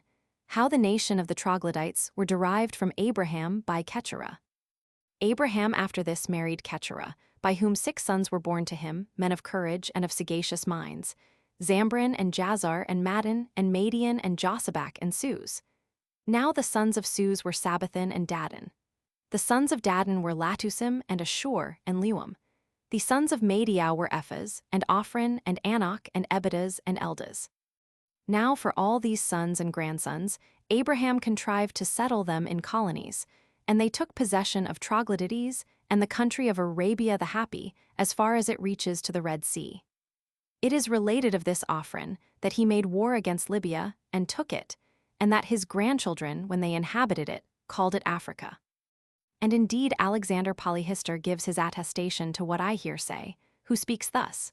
Cleodemus the prophet, who was also called Malchus, who wrote a history of the Jews in agreement with the history of Moses, their legislator, relates that there were many sons born to Abraham by Keturah. Nay, he names 3 of them, Aphur and Surim and Japhran.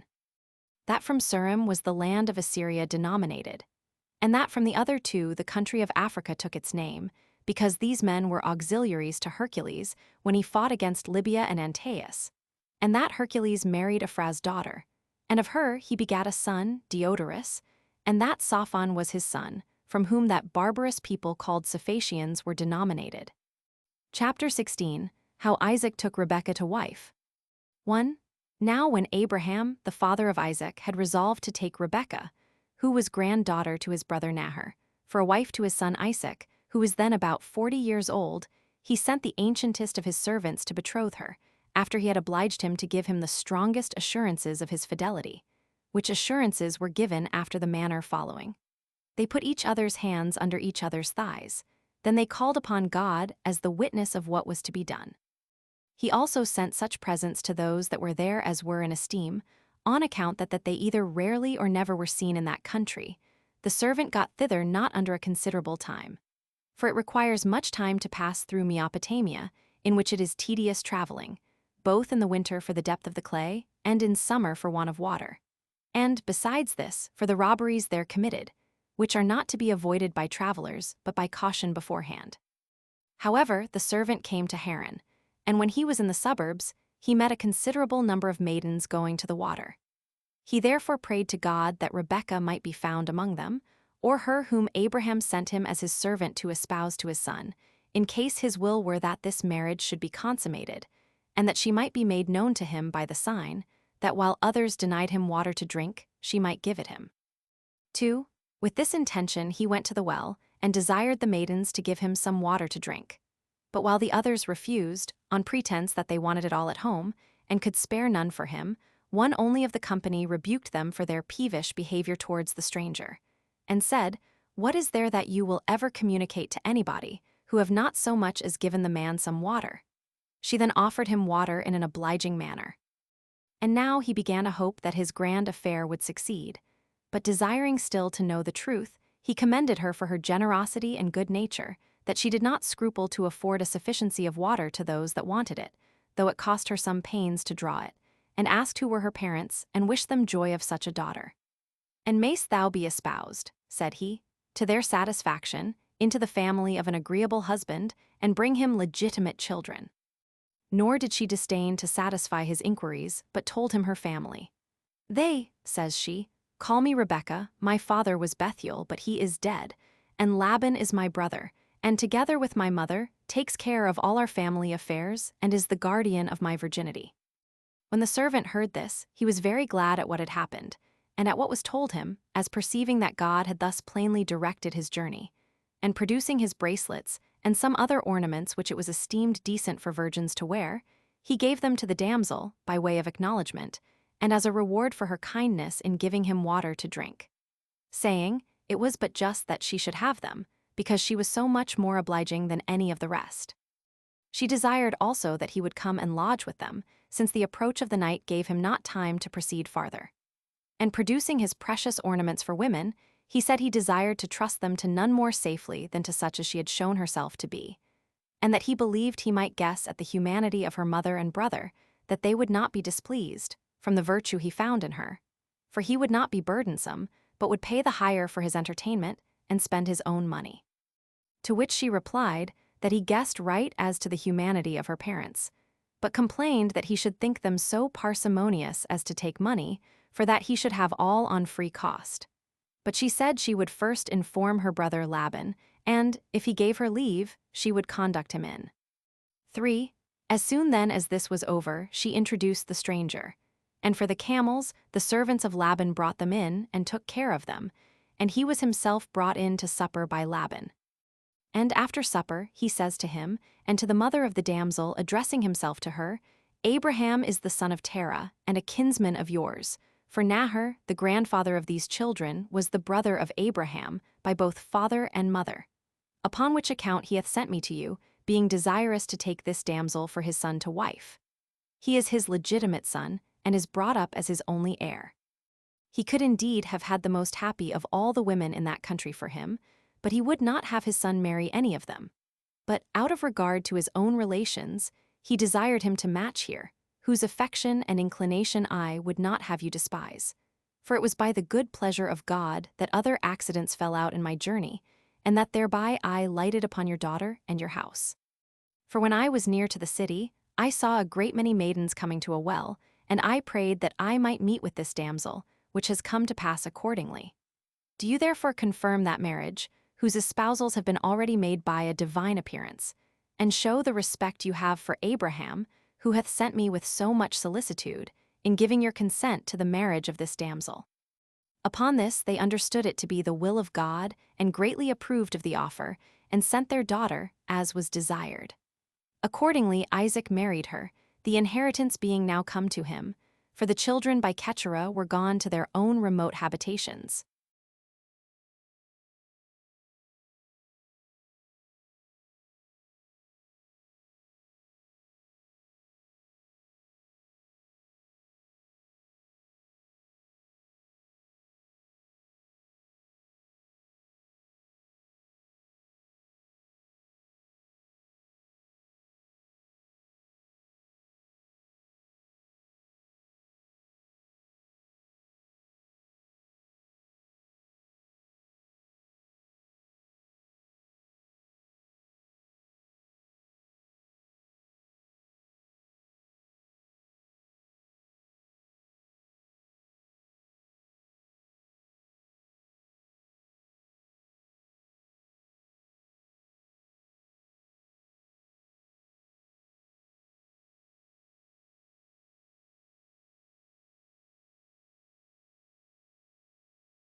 Chapter 17, concerning the death of Abraham.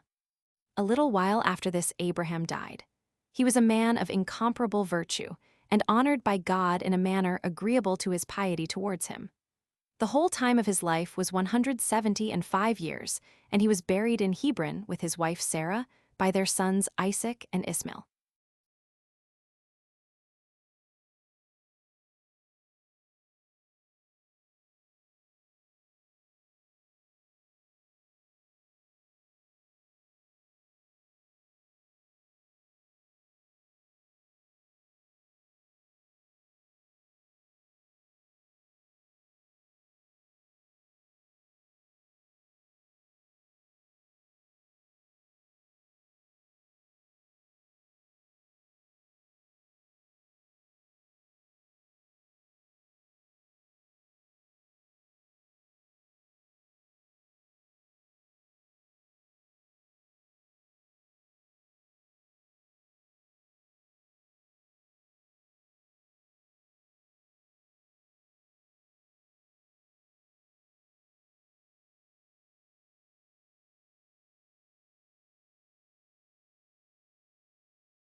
Chapter 18.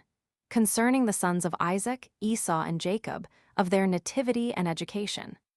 1. Now Isaac's wife proved with child, after the death of Abraham.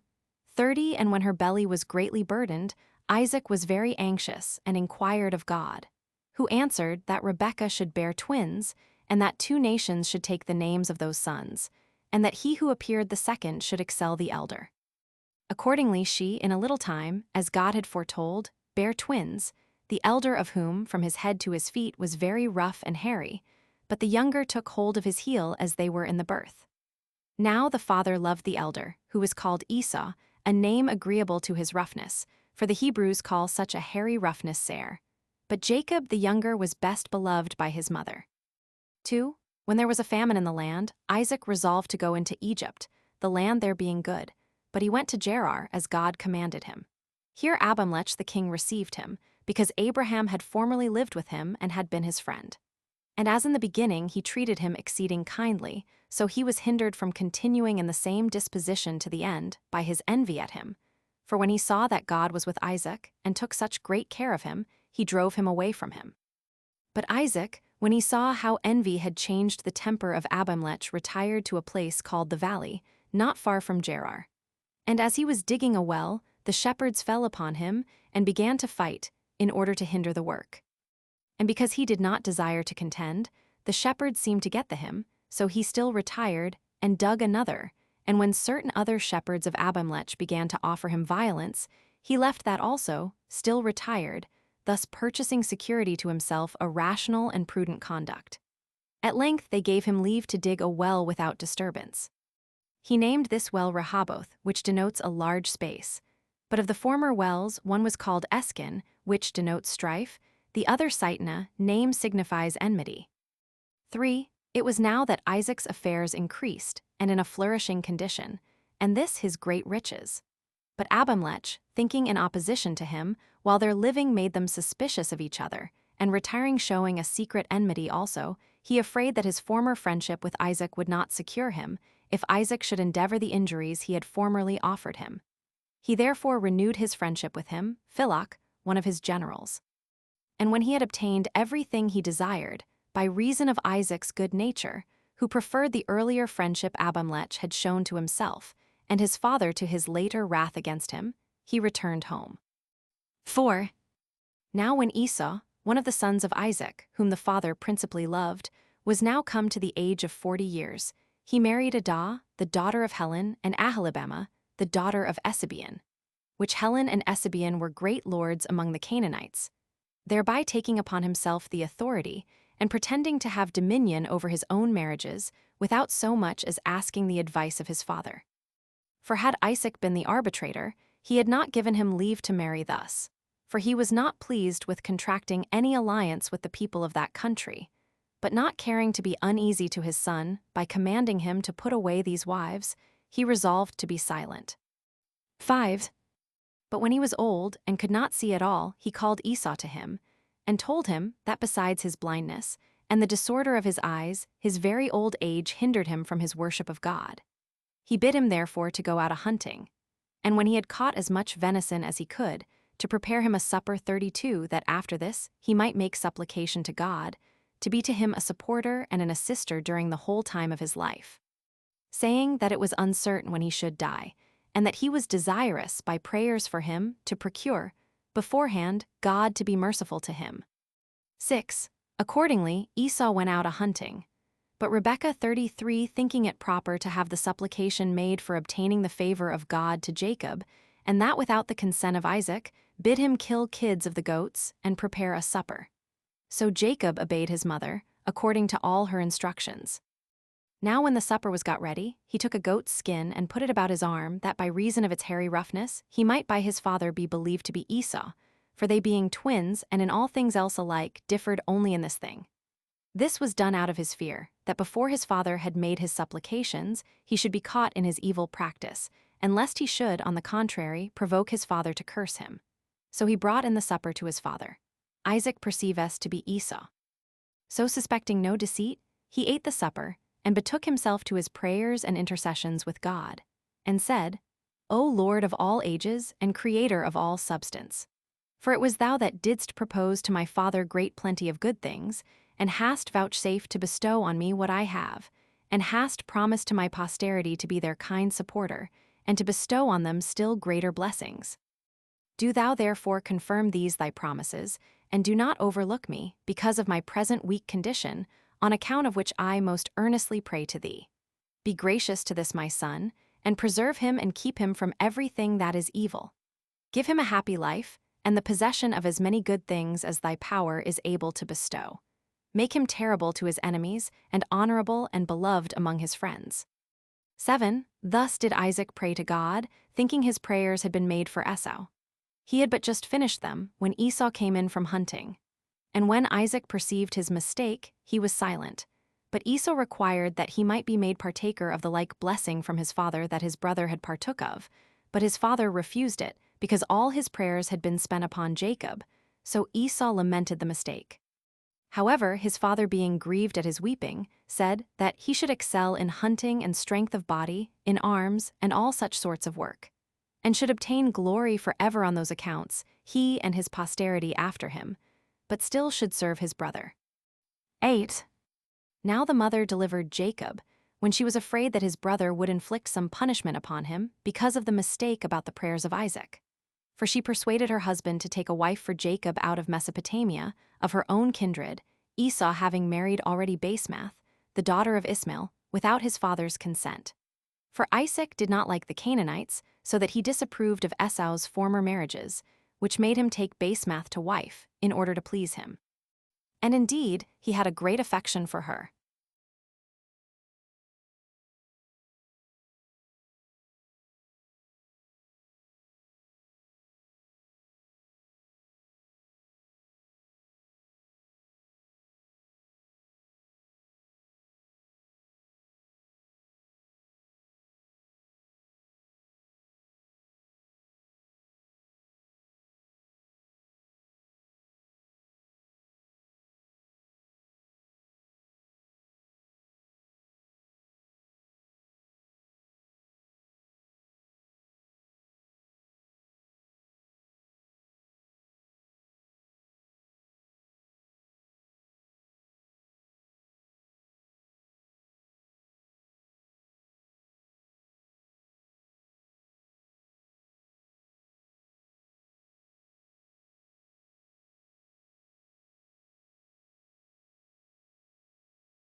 Chapter 19.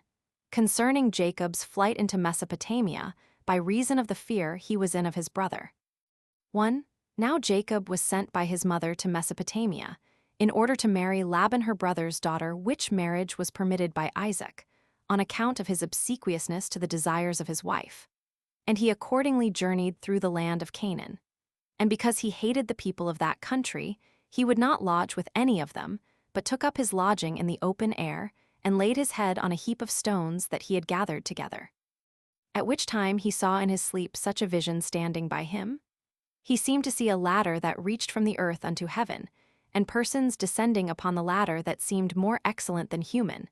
And at last God himself stood above it, and was plainly visible to him, who, calling him by his name, spake to him in these words. 2. O Jacob, it is not fit for thee, who art the son of a good father and grandson of one who had obtained a great reputation for his eminent virtue, to be dejected at thy present circumstances, but to hope for better times, for thou shalt have great abundance of all good things, by my assistance. For I brought Abraham hither out of Mesopotamia, when he was driven away by his kinsmen, and I made thy father a happy man, nor will I bestow a lesser degree of happiness on thyself. Be of good courage, therefore, and under my conduct proceed on this thy journey, for the marriage thou goest so zealously about shall be consummated. And thou shalt have children of good characters, but their multitude shall be innumerable. And they shall leave what they have to a still more numerous posterity, to whom, and to whose posterity, I give thee dominion of all the land, and their posterity shall fill the entire earth and sea, so far as the sun beholds them. But do not thou fear any danger, nor be afraid of the many labors thou must undergo. For by my providence I will direct thee what thou art to do in the time present, and still much more in the time to come. 3 such were the predictions which God made to Jacob, whereupon he became very joyful at what he had seen and heard, and he poured oil on the stones, because on them the prediction of such great benefits was made. He also vowed a vow that he would offer sacrifices upon them if he lived and returned safe. And if he came again in such a condition, he would give the tithe of what he had gotten to God. He also judged the place to be honorable and gave it the name of Bethel, which in the Greek is interpreted the house of God. 4. So he proceeded on his journey to Mesopotamia, and at length came to Haran, and meeting with shepherds in the suburbs with boys grown up, and maidens sitting about a certain well, he stayed with them, as wanting water to drink. And beginning to discourse with them, he asked them whether they knew such a one as Laban, and whether he was still alive. Now they all said they knew him, for he was not so inconsiderable a person as to be unknown to any of them, and that his daughter fed her father's flock together with them. And that indeed they wondered that she was not yet come, for by her means thou mightest learn more exactly whatever thou desirest to know about that family. While they were saying this, the damsel came, and the other shepherds that came down along with her. Then they showed her Jacob, and told her that he was a stranger, who came to inquire about her father's affairs. But she, as pleased after the custom of children, with Jacob's coming, asked him who he was, and whence he came to them, and what it was he lacked that he came thither. She also wished it might be in their power to supply the wants he came about. 5. But Jacob was quite overcome, not so much by their kindred, nor by that affection which might arise thence as by his love to the damsel, and his surprise at her beauty, which was so flourishing, as few of the women of that age could vie with. He said then, There is a relation between thee and me, elder than either thy or my birth, if thou be the daughter of Laban, for Abraham was the son of Terah, as well as Haran and Nahor, of the last of whom Bethuel thy grandfather was the son. Isaac my father was the son of Abraham and of Sarah, who was the daughter of Haran. But there is a nearer and later cement of mutual kindred which we bear to one another, for my mother Rebekah was sister to Laban thy father, both by the same father and mother. I therefore and thou are cousin germans. And I am now come to salute you, and to renew that affinity which is proper between us. Upon this the damsel, at the mention of Rebekah, as usually happens to young persons, wept, and that out of the kindness she had for her father, and embraced Jacob, she having learned an account of Rebekah from her father, and knew that her parents loved to hear her named. And when she had saluted him, she said that he brought the most desirable and greatest pleasures to her father, with all their family, who was always mentioning his mother, and always thinking of her, and her alone. And that this will make thee equal in his eyes to any advantageous circumstances whatsoever.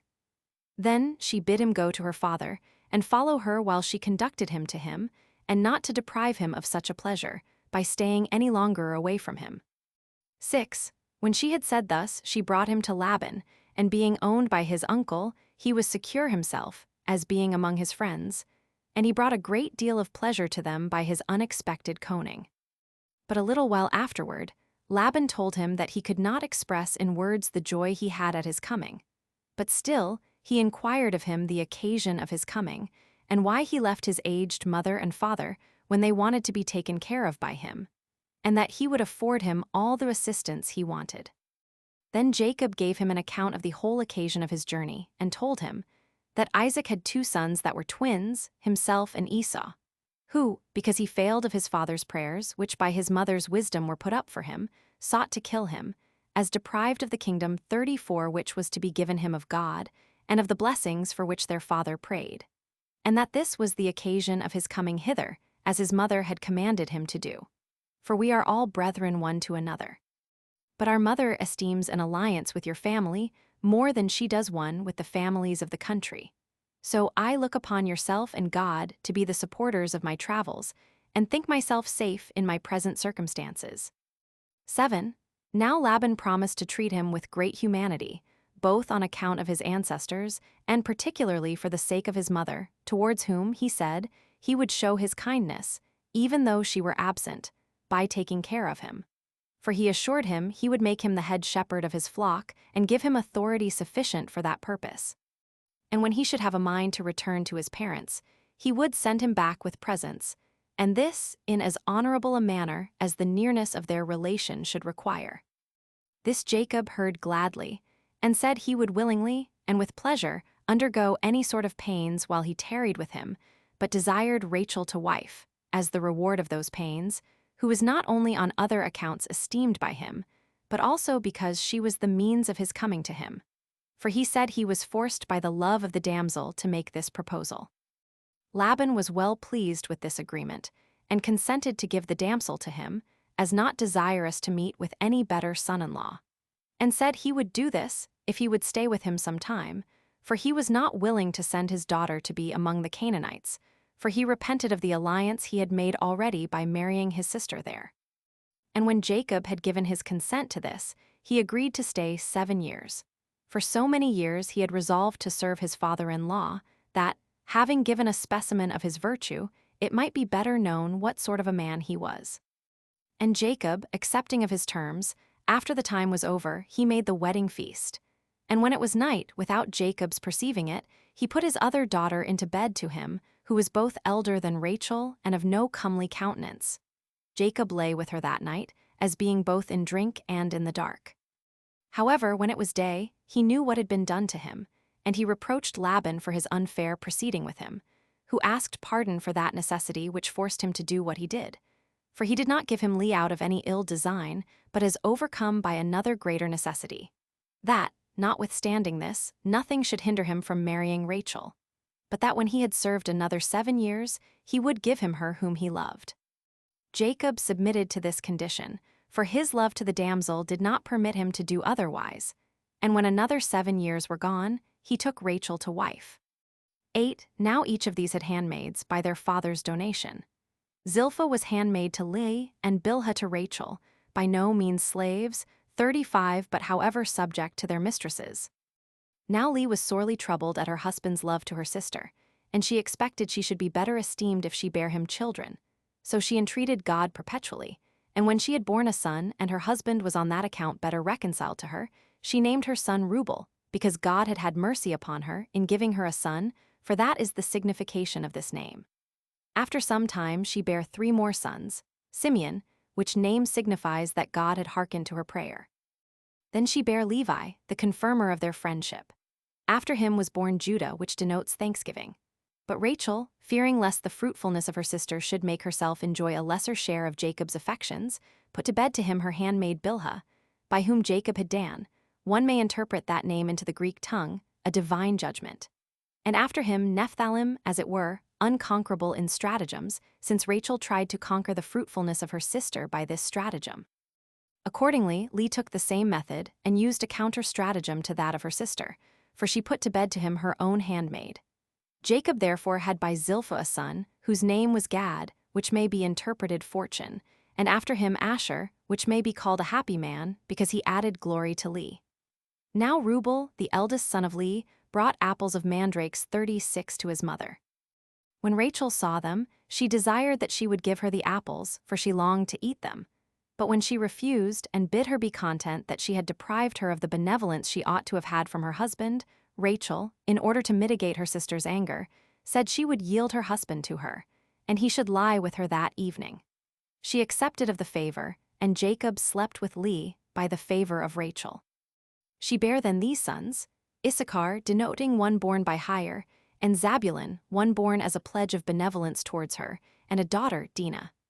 After some time Rachel had a son, named Joseph, which signified there should be another added to him.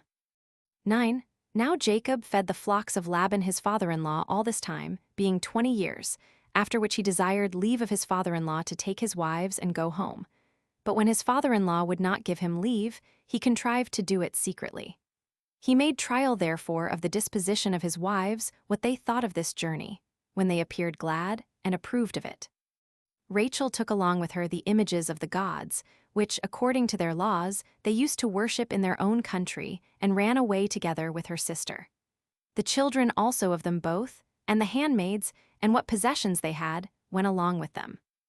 Jacob also drove away half the cattle, without letting Laban know of it beforehand, but the reason why Rachel took the images of the gods, although Jacob had taught her to despise such worship of those gods, was this, that in case they were pursued and taken by her father, she might have recourse to these images in order to obtain his pardon. 10. But Laban, after one day's time, being acquainted with Jacob's and his daughter's departure, was much troubled and pursued after them, leading a band of men with him. And on the 7th day overtook them, and found them resting on a certain hill. And then indeed he did not meddle with them, for it was eventide. But God stood by him in a dream, and warned him to receive his son-in-law and his daughters in a peaceable manner, and not to venture upon anything rashly, or in wrath but to make a league with Jacob. And he told him that if he despised their small number, attacked them in a hostile manner, he would assist them.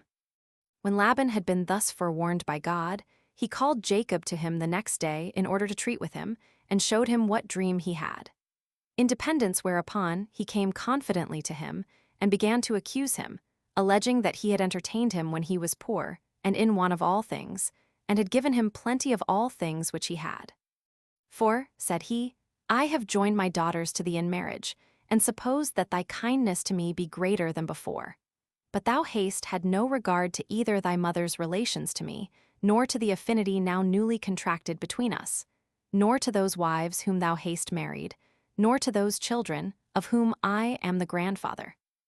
Thou hast treated me as an enemy, driving away my cattle, and by persuading my daughters to run away from their father, and by carrying home those sacred paternal images which were worshipped by my forefathers, and have been honored with the like worship which they paid them by myself.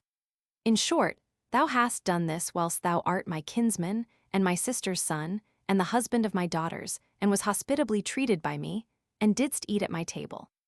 When Laban had said this, Jacob made his defense, that he was not the only person in whom God had implanted the love of his native country, but that he had made it natural to all men, and that therefore it was but reasonable that, after so long time, he should go back to it. But as to the prey, of whose driving away thou accusest me, if any other person were the arbitrator, thou wouldst be found in the wrong. For instead of those thanks I ought to have had from thee, for both keeping thy cattle and increasing them, how is it that thou art unjustly angry at me because I have taken, and have with me, a small portion of them? But then, as to thy daughters, take notice, that it is not through any evil practices of mine that they follow me in my return home, but from that just affection which wives naturally have to their husbands. They follow therefore not so properly myself as their own children. And thus far of his apology was made, in order to clear himself of having acted unjustly. To which he added his own complaint and accusation of Laban, saying, While I was thy sister's son, and thou hadst given me thy daughters in marriage, thou hast worn me out with thy harsh commands, and detained me 20 years under them. That indeed which was required in order to my marrying thy daughters, hard as it was, I own to have been tolerable. But as to those that were put upon me after those marriages, they were worse, and such indeed as an enemy would have avoided. For certainly Laban had used Jacob very ill. For when he saw that God was assisting to Jacob in all that he desired, he promised him, that of the young cattle which should be born, he should have sometimes what was of a white color, and sometimes what should be of a black color. But when those that came to Jacob's share proved numerous, he did not keep his faith with him, but said he would give them to him the next year, because of his envying him the multitude of his possessions. He promised him as before, because he thought such an increase was not to be expected, but when it appeared to be fact, he deceived him. 11. But then, as to the sacred images, he bid him search for them. And when Laban accepted of the offer, Rachel, being informed of it, put those images into that camel's saddle on which she rode, and sat upon it, and said that her natural purgation hindered her rising up. So Laban left off searching any further, not supposing that his daughter in such circumstances would approach to those images. So he made a league with Jacob, and bound it by oaths that he would not bear him any malice on account of what had happened. And Jacob made the like league, and promised to love Laban's daughters. And these leagues they confirmed with oaths also, which they made upon certain as whereon they erected a pillar, in the form of an altar, whence that hill is called Gilead, and from thence they call that land the land of Gilead at this day. Now when they had feasted, after the making of the league, Laban returned home.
Chapter 20, concerning the meeting of Jacob and Esau. 1. Now as Jacob was proceeding on his journey to the land of Canaan, angels appeared to him, and suggested to him good hope of his future condition. And that place he named the camp of God. And being desirous of knowing what his brother's intentions were to him, he sent messengers, to give him an exact account of everything, as being afraid, on account of the enmities between them. He charged those that were sent to say to Esau, Jacob had thought it wrong to live together with him while he was in anger against him, and so had gone out of the country, and that he now, thinking the length of time of his absence must have made up their differences, was returning, that he brought with him his wives and his children with what possessions he had gotten, and delivered himself, with what was most dear to him, into his hands, and should think it his greatest happiness to partake together with his brother of what God had bestowed upon him. So these messengers told him this message, upon which Esau was very glad and met his brother with 400 men. And Jacob, when he heard that he was coming to meet him with such a number of men, was greatly afraid. However, he committed his hope of deliverance to God, and considered how, in his present circumstances, he might preserve himself and those that were with him, and overcome his enemies if they attacked him injuriously. He therefore distributed his company into parts. Some he sent before the rest, and the others he ordered to come close behind, that so, if the first were overpowered when his brother attacked them, they might have those that followed as a refuge to fly unto. And when he had put his company in this order, he sent some of them to carry presents to his brother. The presents were made up of cattle, and a great number of four-footed beasts of many kinds, such as would be very acceptable to those that received them, on account of their rarity. Those who were sent went at certain intervals of space asunder, that, by following thick, one after another, they might appear to be more numerous, that Esau might remit of his anger on account of these presents, if he were still in a passion. Instructions were also given to those that were sent to speak gently to him. 2. When Jacob had made these appointments all the day, and night came on, he moved on with his company. And, as they were gone over a certain river called Jabbok, Jacob was left behind. And meeting with an angel, he wrestled with him, the angel beginning the struggle. But he prevailed over the angel, who used a voice, and spake to him in words, exhorting him to be pleased with what had happened to him, and not to suppose that his victory was a small one, but that he had overcome a divine angel, and to esteem the victory as a sign of great blessings that should come to him, and that his offspring should never fall, and that no man should be too hard for his power. He also commanded him to be called Israel, which in the Hebrew tongue signifies one that struggled with the divine angel. 37 These promises were made at the prayer of Jacob, for when he perceived him to be the angel of God, he desired he would signify to him what should befall him hereafter. And when the angel had said what is before related, he disappeared. But Jacob was pleased with these things, and named the place Phanuel, which signifies the face of God. Now when he felt pain, by this struggling, upon his broad sinew, he abstained from eating that sinew himself afterward. And for his sake it is still not eaten by us. 3. When Jacob understood that his brother was near, he ordered his wives to go before, each by herself, with the handmaids, that they might see the actions of the men as they were fighting, if Esau were so disposed.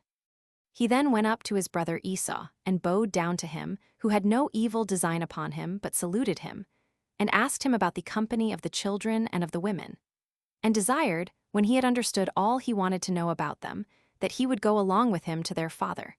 But Jacob, pretending that the cattle were weary, Esau returned to Seir, for there was his place of habitation, he having named the place Roughness, from his own hairy roughness.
Chapter 21.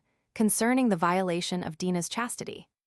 1 Hereupon Jacob came to the place, till this day called Tents, from whence he went to Shechem, which is a city of the Canaanites. Now as the Shechemites were keeping a festival, Dinah, who was the only daughter of Jacob, went into the city to see the finery of the women of that country. But when Shechem, the son of Hamor the king, saw her, he defiled her by violence, and being greatly in love with her, desired of his father that he would procure the damsel to him for a wife.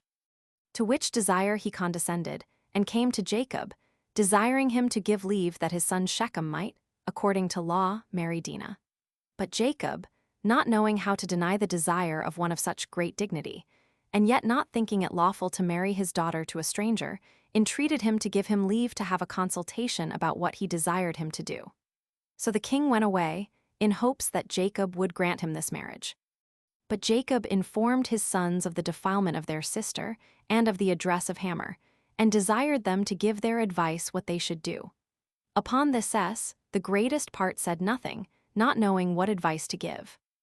But Simeon and Levi, the brethren of the damsel by the same mother, agreed between themselves upon the action following. It being now the time of a festival, when the Shechemites were employed in ease and feasting, they fell upon the watch when they were asleep, and, coming into the city, slew all the males 38, as also the king and his son with them, but spared the women. And when they had done this without their father's consent, they brought away their sister. 2. Now while Jacob was astonished at the greatness of this act, and was severely blaming his sons for it, God stood by him and bid him be of good courage, but to purify his tents, and to offer those sacrifices which he had vowed to offer when he went first into Mesopotamia and saw his vision. As he was therefore purifying his followers, he lighted upon the gods of Laban, for he did not before know they were stolen by Rachel. And he hid them in the earth, under an oak in Shechem. And departing thence, he offered sacrifice at Bethel, the place where he saw his dream, when he went first into Mesopotamia. 3. And when he was gone thence, and was come over against Ephrata, he there buried Rachel, who died in childbed. She was the only one of Jacob's kindred that had not the honor of burial at Hebron. And when he had mourned for her a great while, he called the son that was born of her Benjamin, 39, because of the sorrow the mother had with him. These are all the children of Jacob, 12 males and 1 female, of them 8 were legitimate, viz. 6 of Leah and 2 of Rachel, and 4 were of the handmaids, 2 of each, all whose names have been set down already.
Chapter 22. How Isaac died and was buried in Hebron. From thence Jacob came to Hebron, a city situate among the Canaanites, and there it was that Isaac lived. And so they lived together for a little while. For as to Rebekah, Jacob did not find her alive. Isaac also died not long after the coming of his son, and was buried by his sons with his wife in Hebron, where they had a monument belonging to them from their forefathers. Now Isaac was a man who was beloved of God, and was vouchsafed great instances of providence by God, after Abraham his father, and lived to be exceeding old. For when he had lived virtuously 185 years, he then died.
Book 2, containing the interval of 220 years, from the death of Isaac to the exodus out of Egypt.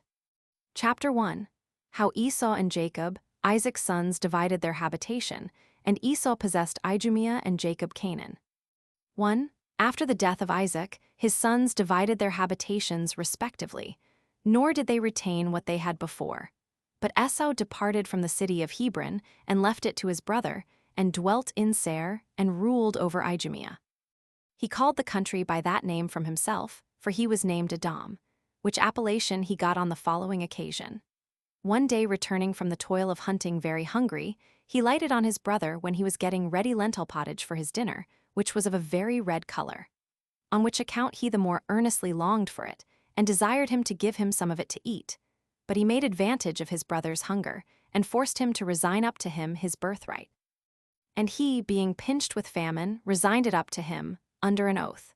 Whence it came, that, on account of the redness of this pottage, he was, in way of jest, by his contemporaries, called Edom, for the Hebrews call what is red Edom. And this was the name given to the country. But the Greeks gave it a more agreeable pronunciation, and named it Idumea. 2. He became the father of 5 sons, of whom Jaus and Jalamus and Corius were by one wife, whose name was Alibama. But of the rest, Aliphaz was born to him by Ada and Ragal by Basemath, and these were the sons of Esau. Aliphaz had 5 legitimate sons, Theman, Omer, Saphus, Gotham, and Canaz, for Amalek was not legitimate but by a concubine, whose name was Thamna. These dwelt in that part of Idumea which is called Jebelitis, and that denominated from Amalek, Amalkitis, for Idumea was a large country, and did then preserve the name of the whole, while in its several parts it kept the names of its peculiar inhabitants.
Chapter 2.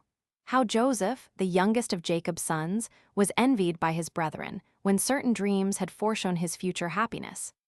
1. It happened that Jacob came to so great happiness as rarely any other person had arrived at. He was richer than the rest of the inhabitants of that country, and was at once envied and admired for such virtuous sons, for they were deficient in nothing, but were of great souls, both for laboring with their hands and enduring of toil, and shrewd also in understanding. And God exercised such a providence over him, and such a care of his happiness, as to bring him the greatest blessings, even out of what appeared to be the most sorrowful condition, and to make him the cause of our forefathers' departure out of Egypt, him and his posterity. The occasion was this. When Jacob had his son Joseph born to him by Rachel, his father loved him above the rest of his sons, both because of the beauty of his body and the virtues of his mind, for he excelled the rest in prudence. This affection of his father excited the envy and the hatred of his brethren, as did also his dreams which he saw and related to his father, and to them, which foretold his future happiness, it being usual with mankind to envy their very nearest relations such their prosperity. Now the visions which Joseph saw in his sleep were these. 2. When they were in the middle of harvest, and Joseph was sent by his father with his brethren to gather the fruits of the earth, he saw a vision in a dream, but greatly exceeding the customary appearances that come when we are asleep, which, when he was got up, he told his brethren, that they might judge what it portended. He said, He saw the last night that his wheat sheaf stood still in the place where he set it, but that their sheaves ran to bow down to it, as servants bow down to their masters. But as soon as they perceived the vision foretold that he should obtain power and great wealth, and that his power should be in opposition to them, they gave no interpretation of it to Joseph, as if the dream were not by them understood. But they prayed that no part of what they suspected to be its meaning might come to pass, and they bare a still greater hatred to him on that account. 3. But God, in opposition to their envy, sent a second vision to Joseph, which was much more wonderful than the former. For it seemed to him that the sun took with him the moon and the rest of the stars, and came down to the earth and bowed down to him. He told the vision to his father, and that, as suspecting nothing of ill will from his brethren, when they were there also, and desired him to interpret what it should signify. Now Jacob was pleased with the dream, for, considering the prediction in his mind, and shrewdly and wisely guessing at its meaning, he rejoiced at the great things thereby signified, because it declared the future happiness of his son. And that, by the blessing of God, the time would come when he should be honored, and thought worthy of worship by his parents and brethren, as guessing that the moon and sun were like his mother and father. The former, as she that gave increase and nourishment to all things.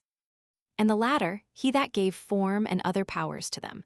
And that the stars were like his brethren, since they were 11 in number, as were the stars that received their power from the sun and moon. 4. And thus did Jacob make a judgment of this vision, and that a shrewd one also. But these interpretations caused very great grief to Joseph's brethren, and they were affected to him hereupon as if he were a certain stranger, that was to those good things which were signified by the dreams, and not as one that was a brother, with whom it was probable they should be joint partakers. And as they had been partners in the same parentage, so should they be of the same happiness. They also resolved to kill the lad, and having fully ratified that intention of theirs, as soon as their collection of the fruits was over, they went to Shechem, which is a country good for feeding of cattle and for pasturage. There they fed their flocks, without acquainting their father with their removal thither. Whereupon he had melancholy suspicions about them, as being ignorant of his son's condition, and receiving no messenger from the flocks that could inform him of the true state they were in. So, because he was in great fear about them, he sent Joseph to the flocks, to learn the circumstances his brethren were in, and to bring him word how they did.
Chapter 3. How Joseph was thus sold by his brethren into Egypt, by reason of their hatred to him, and how he there grew famous and illustrious, and had his brethren under his power. 1. Now these brethren rejoiced as soon as they saw their brother coming to them, not indeed as at the presence of a near relation, or as at the presence of one sent by their father, but as at the presence of an enemy, and one that by divine providence was delivered into their hands, and they already resolved to kill him, and not let slip the opportunity that lay before them. But when Reuben, the eldest of them, saw them thus disposed, and that they had agreed together to execute their purpose, he tried to restrain them, showing them the heinous enterprise they were going about, and the horrid nature of it. That this action would appear wicked in the sight of God, and impious before men, even though they should kill one not related to them. but much more flagitious and detestable to appear to have slain their own brother, by which act the father must be treated unjustly in the son's slaughter. And the mother one also be in perplexity, while she laments that her son is taken away from her, and this not in a natural way neither.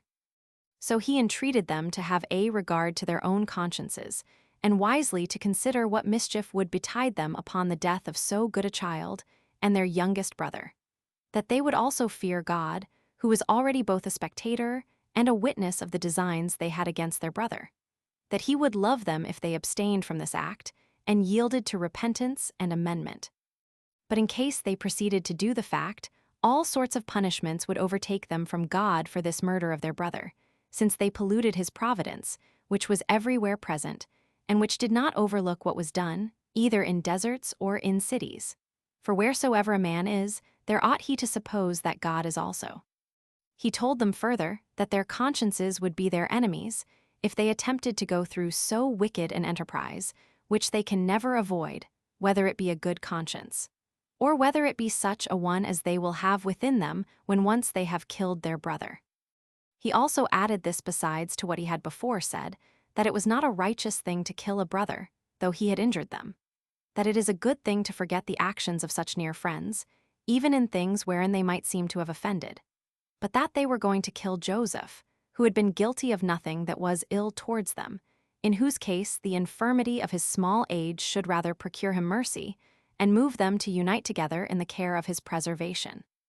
That the cause of killing him made the act itself much worse, while they determined to take him off out of envy at his future prosperity, an equal share of which they would naturally partake while he enjoyed it, since they were to him not strangers, but the nearest relations, for they might reckon upon what God bestowed upon Joseph as their own. And that it was fit for them to believe that the anger of God would for this cause be more severe upon them, if they slew him who was judged by God to be worthy of that prosperity which was to be hoped for, and while, by murdering him, they made it impossible for God to bestow it upon him. 2. Rubel said these and many other things, and used entreaties to them, and thereby endeavored to divert them from the murder of their brother. But when he saw that his discourse had not mollified them at all, and that they made haste to do the fact, he advised them to alleviate the wickedness they were going about, in the manner of taking Joseph off, for as he had exhorted them first, when they were going to revenge themselves, to be dissuaded from doing it. So, since the sentence for killing their brother had prevailed, he said that they would not, however, be so grossly guilty if they would be persuaded to follow his present advice, which would include what they were so eager about, but was not so very bad, but, in the distress they were in, of a lighter nature. He begged of them, therefore, not to kill their brother with their own hands, but to cast him into the pit that was hard by, and so to let him die, by which they would gain so much that they would not defile their own hands with his blood. To this the young men readily agreed. So Rubel took the lad and tied him to a cord and let him down gently into the pit, for it had no water at all in it, who, when he had done this, went his way to seek for such pasturage as was fit for feeding his flocks. 3. But Judas, being one of Jacob's sons also, seeing some Arabians, of the posterity of Ismael, carrying spices and Syrian wares out of the land of Gilead to the Egyptians, after Rubel was gone, advised his brethren to draw Joseph out of the pit, and sell him to the Arabians, for if he should die among strangers a great way off, they should be freed from this barbarous action. This therefore was resolved on, so they drew Joseph up out of the pit, and sold him to the merchants for 20 pounds too. He was now 17 years old. But Rubel, coming in the night time to the pit, resolved to save Joseph without the privity of his brethren. And when, upon his calling to him, he made no answer, he was afraid that they had destroyed him after he was gone, of which he complained to his brethren. But when they had told him what they had done, Rubel left off his mourning. 4. When Joseph's brethren had done thus to him, they considered what they should do to escape the suspicions of their father. Now they had taken away from Joseph the coat which he had on when he came to them at the time they let him down into the pit. So they thought proper to tear that coat to pieces, and to dip it into goat's blood, and then to carry it and show it to their father, that he might believe he was destroyed by wild beasts. And when they had so done, they came to the old man, but this not till what had happened to his son had already come to his knowledge. Then they said that they had not seen Joseph, nor knew what mishap had befallen him. but that they had found his coat bloody and torn to pieces, whence they had a suspicion that he had fallen among wild beasts, and so perished, if that was the coat he had on when he came from home. Now Jacob had before some better hopes that his son was only made a captive, but now he laid aside that notion, and supposed that this coat was an evident argument that he was dead, for he well remembered that this was the coat he had on when he sent him to his brethren. So he hereafter lamented the lad as now dead, and as if he had been the father of no more than one, without taking any comfort in the rest. And so he was also affected with his misfortune before he met with Joseph's brethren, when he also conjectured that Joseph was destroyed by wild beasts. He sat down also clothed in sackcloth and in heavy affliction, insomuch that he found no ease when his sons comforted him, neither did his pains remit by length of time.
Chapter 4, concerning the signal chastity of Joseph. 1. Now Potiphar, an Egyptian who was chief cook to King Pharaoh, bought Joseph of the merchants, who sold him to him. He had him in the greatest honor, and taught him the learning that became a free man, and gave him leave to make use of a diet better than was allotted to slaves. He entrusted also the care of his house to him. So he enjoyed these advantages, yet did not he leave that virtue which he had before, upon such a change of his condition. But he demonstrated that wisdom was able to govern the uneasy passions of life, in such as have it in reality, and do not only put it on for a show, under a present state of prosperity. 2. For when his master's wife was fallen in love with him, both on account of his beauty of body and his dexterous management of affairs, and supposed that if she should make it known to him, she could easily persuade him to come and lie with her, and that he would look upon it as a piece of happy fortune that his mistress should entreat him, as regarding that state of slavery he was in, and not his moral character, which continued after his condition was changed. So she made known her naughty inclinations, and spake to him about lying with her. However, he rejected her entreaties, not thinking it agreeable to religion to yield so far to her, as to do what would tend to the affront and injury of him that purchased him, and had vouchsafed him so great honors. He, on the contrary, exhorted her to govern that passion, and laid before her the impossibility of her obtaining her desires, which he thought might be conquered, if she had no hope of succeeding. And he said, that as to himself, he would endure anything whatever before he would be persuaded to it. For although it was fit for a slave, as he was, to do nothing contrary to his mistress, he might well be excused in a case where the contradiction was to such sort of commands only. But this opposition of Joseph, when she did not expect it, made her still more violent in her love to him. And as she was sorely beset with this naughty passion, so she resolved to compass her design by a second attempt. 3. When, therefore, there was a public festival coming on, in which it was the custom for women to come to the public solemnity, she pretended to her husband that she was sick, as contriving an opportunity for solitude and leisure, that she might entreat Joseph again. Which opportunity being obtained, she used more kind words to him than before, and said that it had been good for him to have yielded to her first solicitation, and to have given her no repulse, both because of the reverence he ought to bear to her dignity who solicited him, and because of the vehemence of her passion, by which she was forced though she were his mistress to condescend beneath her dignity. But that he may now, by taking more prudent advice, wipe off the imputation of his former folly. For whether it were that he expected the repetition of her solicitations she had now made, and that with greater earnestness than before, for that she had pretended sickness on this very account, and had preferred his conversation before the festival and its solemnity, or whether he opposed her former discourses, as not believing she could be in earnest, she now gave him sufficient security, by thus repeating her application, that she meant not in the least by fraud to impose upon him, and assured him that if he complied with her affections, he might expect the enjoyment of the advantages he already had, and if he were submissive to her, he should have still greater advantages, but that he must look for revenge and hatred from her, in case he rejected her desires, and preferred the reputation of chastity before his mistress. For that he would gain nothing by such procedure, because she would then become his accuser, and would falsely pretend to her husband that he had attempted her chastity. And that Potiphar would hearken to her words rather than to his, let his be ever so agreeable to the truth. For, when the woman had said thus, and even with tears in her eyes, neither did pity dissuade Joseph from his chastity, nor did fear compel him to a compliance with her. But he opposed her solicitations, and did not yield to her threatenings, and was afraid to do an ill thing, and chose to undergo the sharpest punishment rather than to enjoy his present advantages, by doing what his own conscience knew would justly deserve that he should die for it. He also put her in mind that she was a married woman, and that she ought to cohabit with her husband only, and desired her to suffer these considerations to have more weight with her than the short pleasure of lustful dalliance, which would bring her to repentance afterwards, would cause trouble to her, and yet would not amend what had been done amiss. He also suggested to her the fear she would be unless they should be caught, and that the advantage of concealment was uncertain, and that only while the wickedness was not known, but that she might have the enjoyment of her husband's company without any danger. And he told her that in the company of her husband she might have great boldness from a good conscience, both before God and before men. Nay, that she would act better like his mistress, and make use of her authority over him better while she persisted in her chastity, than when they were both ashamed for what wickedness they had been guilty of, and that it is much better to a life, well and known to have been so, than upon the hopes of the concealment of evil practices. 5. Joseph, by saying this and more, tried to restrain the violent passion of the woman, and to reduce her affections within the rules of reason. But she grew more ungovernable and earnest in the matter. And since she despaired of persuading him, she laid her hands upon him, and had a mind to force him. But as soon as Joseph had got away from her anger, leaving also his garment with her, for he left that to her, and leaped out of her chamber, she was greatly afraid lest he should discover her lewdness to her husband, and greatly troubled at the affront he had offered her. So she resolved to be beforehand with him, and to accuse Joseph falsely to Potiphar, and by that means to revenge herself on him for his pride and contempt of her. And she thought it a wise thing in itself, and also becoming a woman, thus to prevent his accusation. Accordingly she sat sorrowful and in confusion, framing herself so hypocritically and angrily, that the sorrow, which was really for her being disappointed of her lust, might appear to be for the attempt upon her chastity. So that when her husband came home, and was disturbed at the sight of her, and inquired what was the cause of the disorder she was in, she began to accuse Joseph. And, O husband, said she, mayst thou not live a day longer if thou dost not punish the wicked slave who has desired to defile thy bed, who has neither minded who he was when he came to our house, so as to behave himself with modesty, nor has he been mindful of what favors he had received from thy bounty, as he must be an ungrateful man indeed, unless he, in every respect, carry himself in a manner agreeable to us. This man, I say, laid a private design to abuse thy wife, and this at the time of a festival, observing when thou wouldst be absent. So that it now is clear that his modesty, as it appeared to be formerly, was only because of the restraint he was in out of fear of thee, but that he was not really of a good disposition.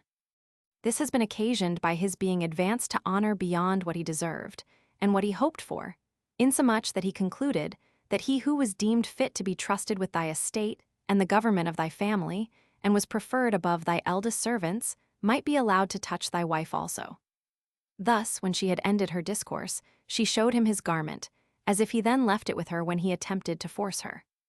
But Potiphar, not being able to disbelieve what his wife's tears showed, and what his wife said, and what he saw himself, and being seduced by his love to his wife, did not set himself about the examination of the truth, but taking it for granted that his wife was a modest woman, and condemning Joseph as a wicked man, he threw him into the malefactor's prison, and had a still higher opinion of his wife, and bare her witness that she was a woman of a becoming modesty and chastity.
Chapter 5. What things befell Joseph in prison.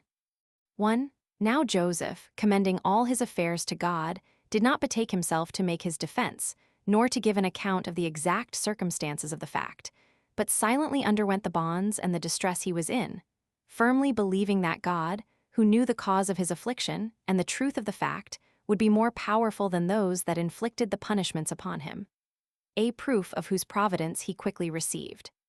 For the keeper of the prison, taking notice of his care and fidelity in the affairs he had set him about, and the dignity of his countenance, relaxed his bonds, and thereby made his heavy calamity lighter, and more supportable to him. He also permitted him to make use of a diet better than that of the rest of the prisoners. Now, as his fellow prisoners, when their hard labors were over, fell to discoursing one among another, as is usual in such as are equal sufferers, and to inquire one of another what were the occasions of their being condemned to a prison. Among them the king's cupbearer, and one that had been respected by him, was put in bonds, upon the king's anger at him. This man was under the same bonds with Joseph, and grew more familiar with him. And upon his observing that Joseph had a better understanding than the rest had, he told him of a dream he had, and desired he would interpret its meaning, complaining that, besides the afflictions he underwent from the king, God did also add to him trouble from his dreams. 2. He therefore said that in his sleep he saw 3 clusters of grapes hanging upon 3 branches of a vine, large already and ripe for gathering, and that he squeezed them into a cup which the king held in his hand. And when he had strained the wine, he gave it to the king to drink, and that he received it from him with a pleasant countenance. This, he said, was what he saw, and he desired Joseph, that if he had any portion of understanding in such matters, he would tell him what this vision foretold. Who bid him be of good cheer, and expect to be loosed from his bonds in 3 days' time, because the king desired his service, and was about to restore him to it again. For he let him know that God bestows the fruit of the vine upon men for good, which wine is poured out to him, and is the pledge of fidelity and mutual confidence among men, and puts an end to their quarrels, takes away passion and grief out of the minds of them that use it, and makes them cheerful. Thou sayest that thou didst squeeze this wine from 3 clusters of grapes with thine hands, and that the king received it. Know, therefore, that this vision is for thy good, and foretells a release from thy present distress within the same number of days as the branches had whence thou gatheredst thy grapes in thy sleep. However, remember what prosperity I have foretold thee when thou hast found it true by experience. And when thou art in authority, do not overlook us in this prison, wherein thou wilt leave us when thou art gone to the place we have foretold. For we are not in prison for any crime, but for the sake of our virtue and sobriety are we condemned to suffer the penalty of malefactors, and because we are not willing to injure him that has thus distressed us, though it were for our own pleasure. The cupbearer, therefore, as was natural to do, rejoiced to hear such an interpretation of his dream, and waited the completion of what had been thus shown him beforehand. 3. But another servant there was of the king, who had been chief baker, and was now bound in prison with the cupbearer. He also was in good hope, upon Joseph's interpretation of the other's vision, for he had seen a dream also. So he desired that Joseph would tell him what the visions he had seen the night before might mean. They were these that follow. Methought, says he, I carried 3 baskets upon my head, 2 were full of loaves, and the third full of sweetmeats and other eatables, such as are prepared for kings. But that the fowls came flying, and eat them all up, and had no regard to my attempt to drive them away. And he expected a prediction like to that of the cupbearer. But Joseph, considering and reasoning about the dream, said to him that he would willingly be an interpreter of good events to him, and not of such as his dream denounced to him. But he told him that he had only 3 days in all to live, for that the baskets signify that on the 3rd day he should be crucified and devoured by fowls, while he was not able to help himself. Now both these dreams had the same several events that Joseph foretold they should have, and this to both the parties. For on the 3rd day before mentioned, when the king solemnized his birthday, he crucified the chief baker, but set the butler free from his bonds, and restored him to his former ministration. 4. But God freed Joseph from his confinement, after he had endured his bonds 2 years, and had received no assistance from the cupbearer, who did not remember what he had said to him formerly, and God contrived this method of deliverance for him. Pharaoh the king had seen in his sleep the same evening 2 visions, and after them had the interpretations of them both given him. He had forgotten the latter, but retained the dreams themselves. Being therefore troubled at what he had seen, for it seemed to him to be all of a melancholy nature, the next day he called together the wisest men among the Egyptians, desiring to learn from them the interpretation of his dreams. But when they hesitated about them, the king was so much the more disturbed. And now it was that the memory of Joseph, and his skill in dreams, came into the mind of the king's cupbearer, when he saw the confusion that Pharaoh was in. So he came and mentioned Joseph to him, as also the vision he had seen in prison, and how the event proved as he had said, as also that the chief baker was crucified on the very same day, and that this also happened to him according to the interpretation of Joseph. That Joseph himself was laid in bonds by Potiphar, who was his head cook, as a slave. But he said he was one of the noblest of the stock of the Hebrews, and said further, his father lived in great splendor. If, therefore, thou wilt send for him, and not despise him on the score of his misfortunes, thou wilt learn what thy dreams signify. So the king commanded that they should bring Joseph into his presence.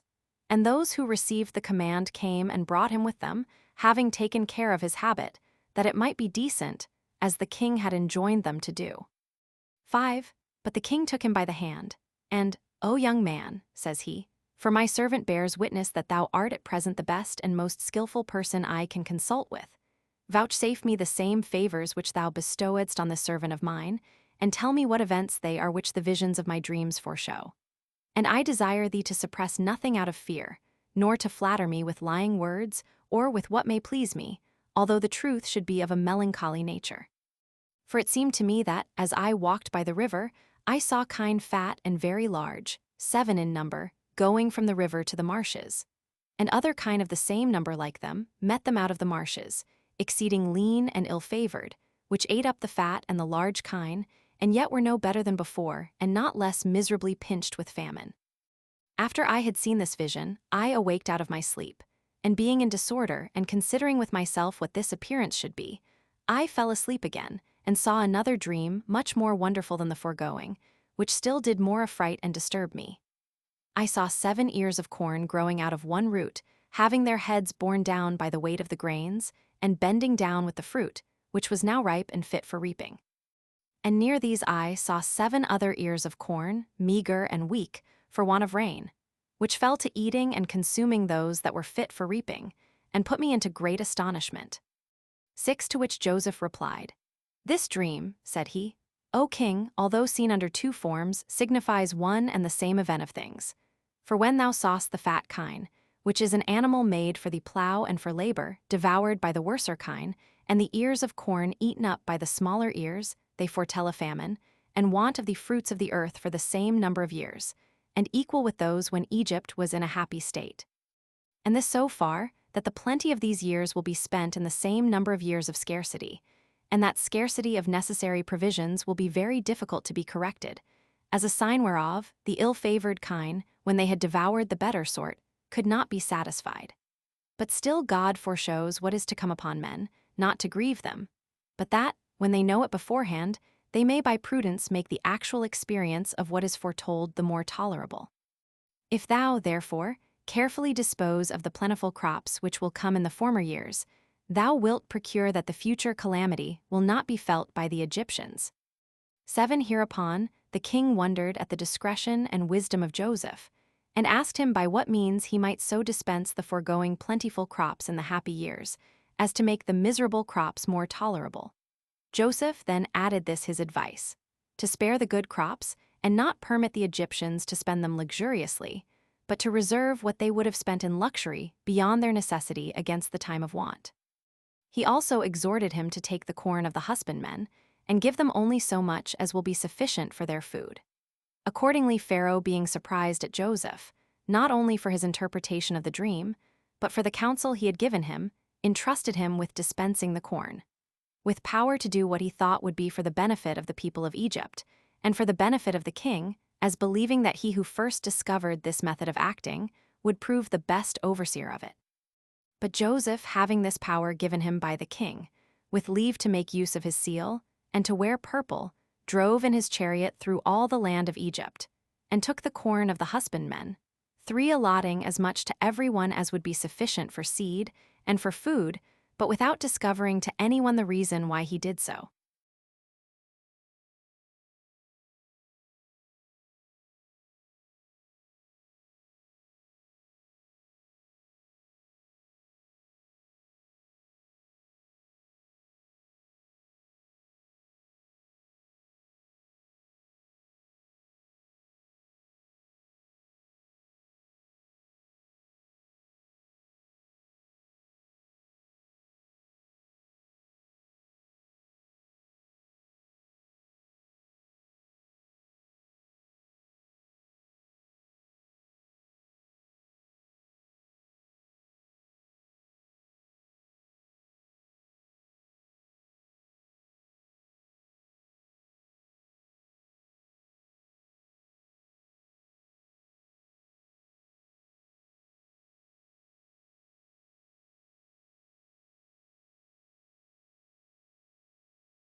Chapter 6. How Joseph, when he was become famous in Egypt, had his brethren in subjection. 1. Joseph was now grown up to 30 years of age, and enjoyed great honors from the king, who called him Sothom Phainich, out of regard to his prodigious degree of wisdom, for that name denotes the revealer of secrets. He also married a wife of very high quality, for he married the daughter of Ptephers, one of the priests of Heliopolis. She was a virgin, and her name was Asenath. By her he had children before the scarcity came on. Manasseh, the elder, which signifies forgetful, because his present happiness made him forget his former misfortunes, and Ephraim, the younger, which signifies restored, because he was restored to the freedom of his forefathers. Now after Egypt had happily passed over 7 years, according to Joseph's interpretation of the dreams, the famine came upon them in the 8th year. And because this misfortune fell upon them when they had no sense of it beforehand, 5 they were all sorely afflicted by it, and came running to the king's gates. And he called upon Joseph, who sold the corn to them, being become confessedly a savior to the whole multitude of the Egyptians. Nor did he open this market of corn for the people of that country only, but strangers had liberty to buy also. Joseph being willing that all men, who are naturally akin to one another, should have assistance from those that lived in happiness. 2. Now Jacob also, when he understood that foreigners might come, sent all his sons into Egypt to buy corn, for the land of Canaan was grievously afflicted with the famine, and this great misery touched the whole continent. He only retained Benjamin, who was born to him by Rachel, and was of the same mother with Joseph. These sons of Jacob then came into Egypt, and applied themselves to Joseph, wanting to buy corn, for nothing of this kind was done without his approbation, since even then only was the honor that was paid the king himself advantageous to the persons that paid it, when they took care to honor Joseph also. Now when he well knew his brethren, they thought nothing of him, for he was but a youth when he left them, and was now come to an age so much greater, that the lineaments of his face were changed, and he was not known by them. Besides this, the greatness of the dignity wherein he appeared suffered them not so much as to suspect it was he. He now made trial what sentiments they had about affairs of the greatest consequence, for he refused to sell them corn, and said they were come as spies of the king's affairs, and that they came from several countries, and joined themselves together, and pretended that they were of kin, it not being possible that a private man should breed up so many sons, and those of so great beauty of countenance as they were, such an education of so many children being not easily obtained by kings themselves. Now this he did in order to discover what concerned his father, and what happened to him after his own departure from him, and as desiring to know what was become of Benjamin his brother. For he was afraid that they had ventured on the like wicked enterprise against him that they had done to himself, and had taken him off also. 3 Now these brethren of his were under distraction and terror, and thought that very great danger hung over them, yet not at all reflecting upon their brother Joseph, and standing firm under the accusations laid against them, they made their defense by Reuben, the eldest of them, who now became their spokesman. "We come not hither," said he, "with any unjust design, nor in order to bring any harm to the king's affairs. We only want to be preserved, as supposing your humanity might be a refuge for us from the miseries which our country labors under, we having heard that you propose to sell corn, not only to your own countrymen, but to strangers also, and that you determined to allow that corn in order to preserve all that want it. But that we are brethren, and of the same common blood, the peculiar lineaments of our faces, and those not so much different from one another, plainly show. Our father's name is Jacob, an Hebrew man who had 12 of us for his sons by 4 wives, which 12 of us, while we were all alive, were a happy family. But when one of our brethren, whose name was Joseph, died, our affairs changed for the worse, for our father could not forbear to make a long lamentation for him. And we are in affliction, both by the calamity of the death of our brother and the miserable state of our aged father. We are now, therefore, come to buy corn, having entrusted the care of our father and the provision for our family to Benjamin, our youngest brother. And if thou sendest to our house, thou mayst learn whether we are guilty of the least falsehood in what we say. 4 And thus did Reuben endeavor to persuade Joseph to have a better opinion of them. But when he had learned from them that Jacob was alive, and that his brother was not destroyed by them, he for the present put them in prison, as intending to examine more into their affairs when he should be at leisure. But on the 3rd day he brought them out, and said to them, Since you constantly affirm that you are not come to do any harm to the king's affairs, that you are brethren and the sons of the Father whom you named, you will satisfy me of the truth of what you say, if you leave one of your company with me, who shall suffer no injury here. And if, when ye have carried corn to your father, you will come to me again, and bring your brother, whom you say you left there, along with you, for this shall be by me esteemed an assurance of the truth of what you have told me. Hereupon they were in greater grief than before, they wept, and perpetually deplored one among another the calamity of Joseph, and said, they were fallen into this misery as a punishment inflicted by God for what evil contrivances they had against him. And Reuben was large in his reproaches of them for their too late repentance, whence no profit arose to Joseph, and earnestly exhorted them to bear with patience whatever they suffered, since it was done by God in way of punishment on his account. Thus they spake to one another, not imagining that Joseph understood their language. A general sadness also seized on them at Reuben's words, and a repentance for what they had done. And they condemned the wickedness they had perpetrated, for which they judged they were justly punished by God. Now when Joseph saw that they were in this distress, he was so affected at it that he fell into tears, and not being willing that they should take notice of him, he retired. And after a while came to them again, and taking Simeon's 6 in order to his being a pledge for his brethren's return, he bid them take the corn they had bought, and go their way. He also commanded his steward privily to put the money which they had brought with them for the purchase of corn into their sacks, and to dismiss them therewith, who did what he was commanded to do. 5. Now when Jacob's sons were come into the land of Canaan, they told their father what had happened to them in Egypt, and that they were taken to have come thither as spies upon the king, and how they said they were brethren, and had left their 11th brother with their father, but were not believed, and how they had left Simeon with the governor, until Benjamin should go thither, and be a testimonial of the truth of what they had said. And they begged of their father to fear nothing, but to send the lad along with them. But Jacob was not pleased with anything his sons had done, and he took the detention of Simeon heinously, and thence thought it a foolish thing to give up Benjamin also. Neither did he yield to Reuel's persuasion, though he begged it of him, and gave leave that the grandfather might, in way of requital, kill his own sons, in case any harm came to Benjamin in the journey. So they were distressed, and knew not what to do. Nay, there was another accident that still disturbed them more: the money that was found hidden in their sacks of corn.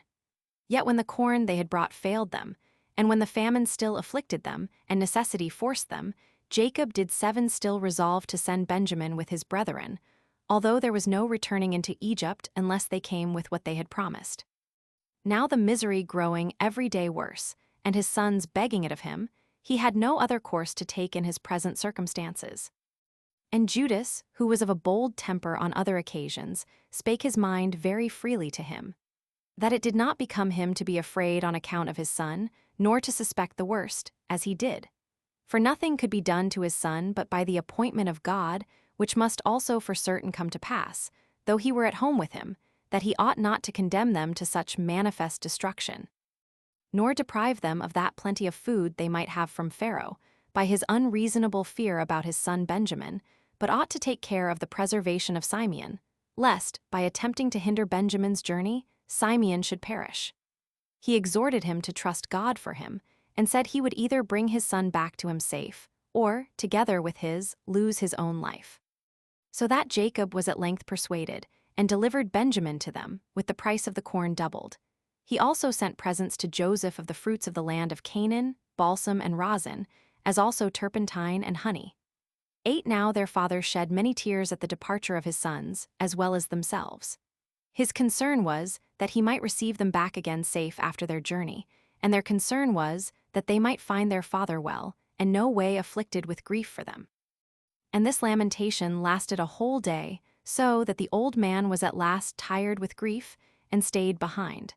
But they went on their way for Egypt, endeavoring to mitigate their grief for their present misfortunes, with the hopes of better success hereafter. 6 As soon as they came into Egypt, they were brought down to Joseph, but here no small fear disturbed them, lest they should be accused about the price of the corn, as if they had cheated Joseph. They then made a long apology to Joseph's steward, and told him that when they came home they found the money in their sacks, and that they had now brought it along with them. He said he did not know what they meant, so they were delivered from that fear. And when he had loosed Simeon and put him into a handsome habit, he suffered him to be with his brethren, at which time Joseph came from his attendance on the king. So they offered him their presents, and upon his putting the question to them about their father, they answered that they found him well. He also, upon his discovery that Benjamin was alive, asked whether this was their younger brother, for he had seen him.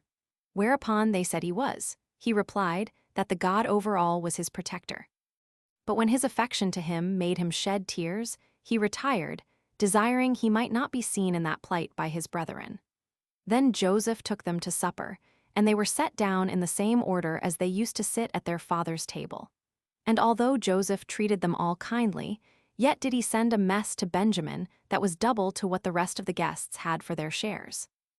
7 Now when after supper they had composed themselves to sleep, Joseph commanded his steward both to give them their measures of corn, and to hide its price again in their sacks, and that withal they should put into Benjamin's sack the golden cup, out of which he loved himself to drink. Which things he did, in order to make trial of his brethren, whether they would stand by Benjamin when he should be accused of having stolen the cup, and should appear to be in danger, or whether they would leave him, and depending on their own innocency, go to their father without him. When the servant had done as he was bidden, the sons of Jacob, knowing nothing of all this, went their way and took Simeon along with them and had a double cause of joy, both because they had received him again, and because they took back Benjamin to their father as they had promised. But presently a troop of horsemen encompassed them, and brought with them Joseph's servant, who had put the cup into Benjamin's sack.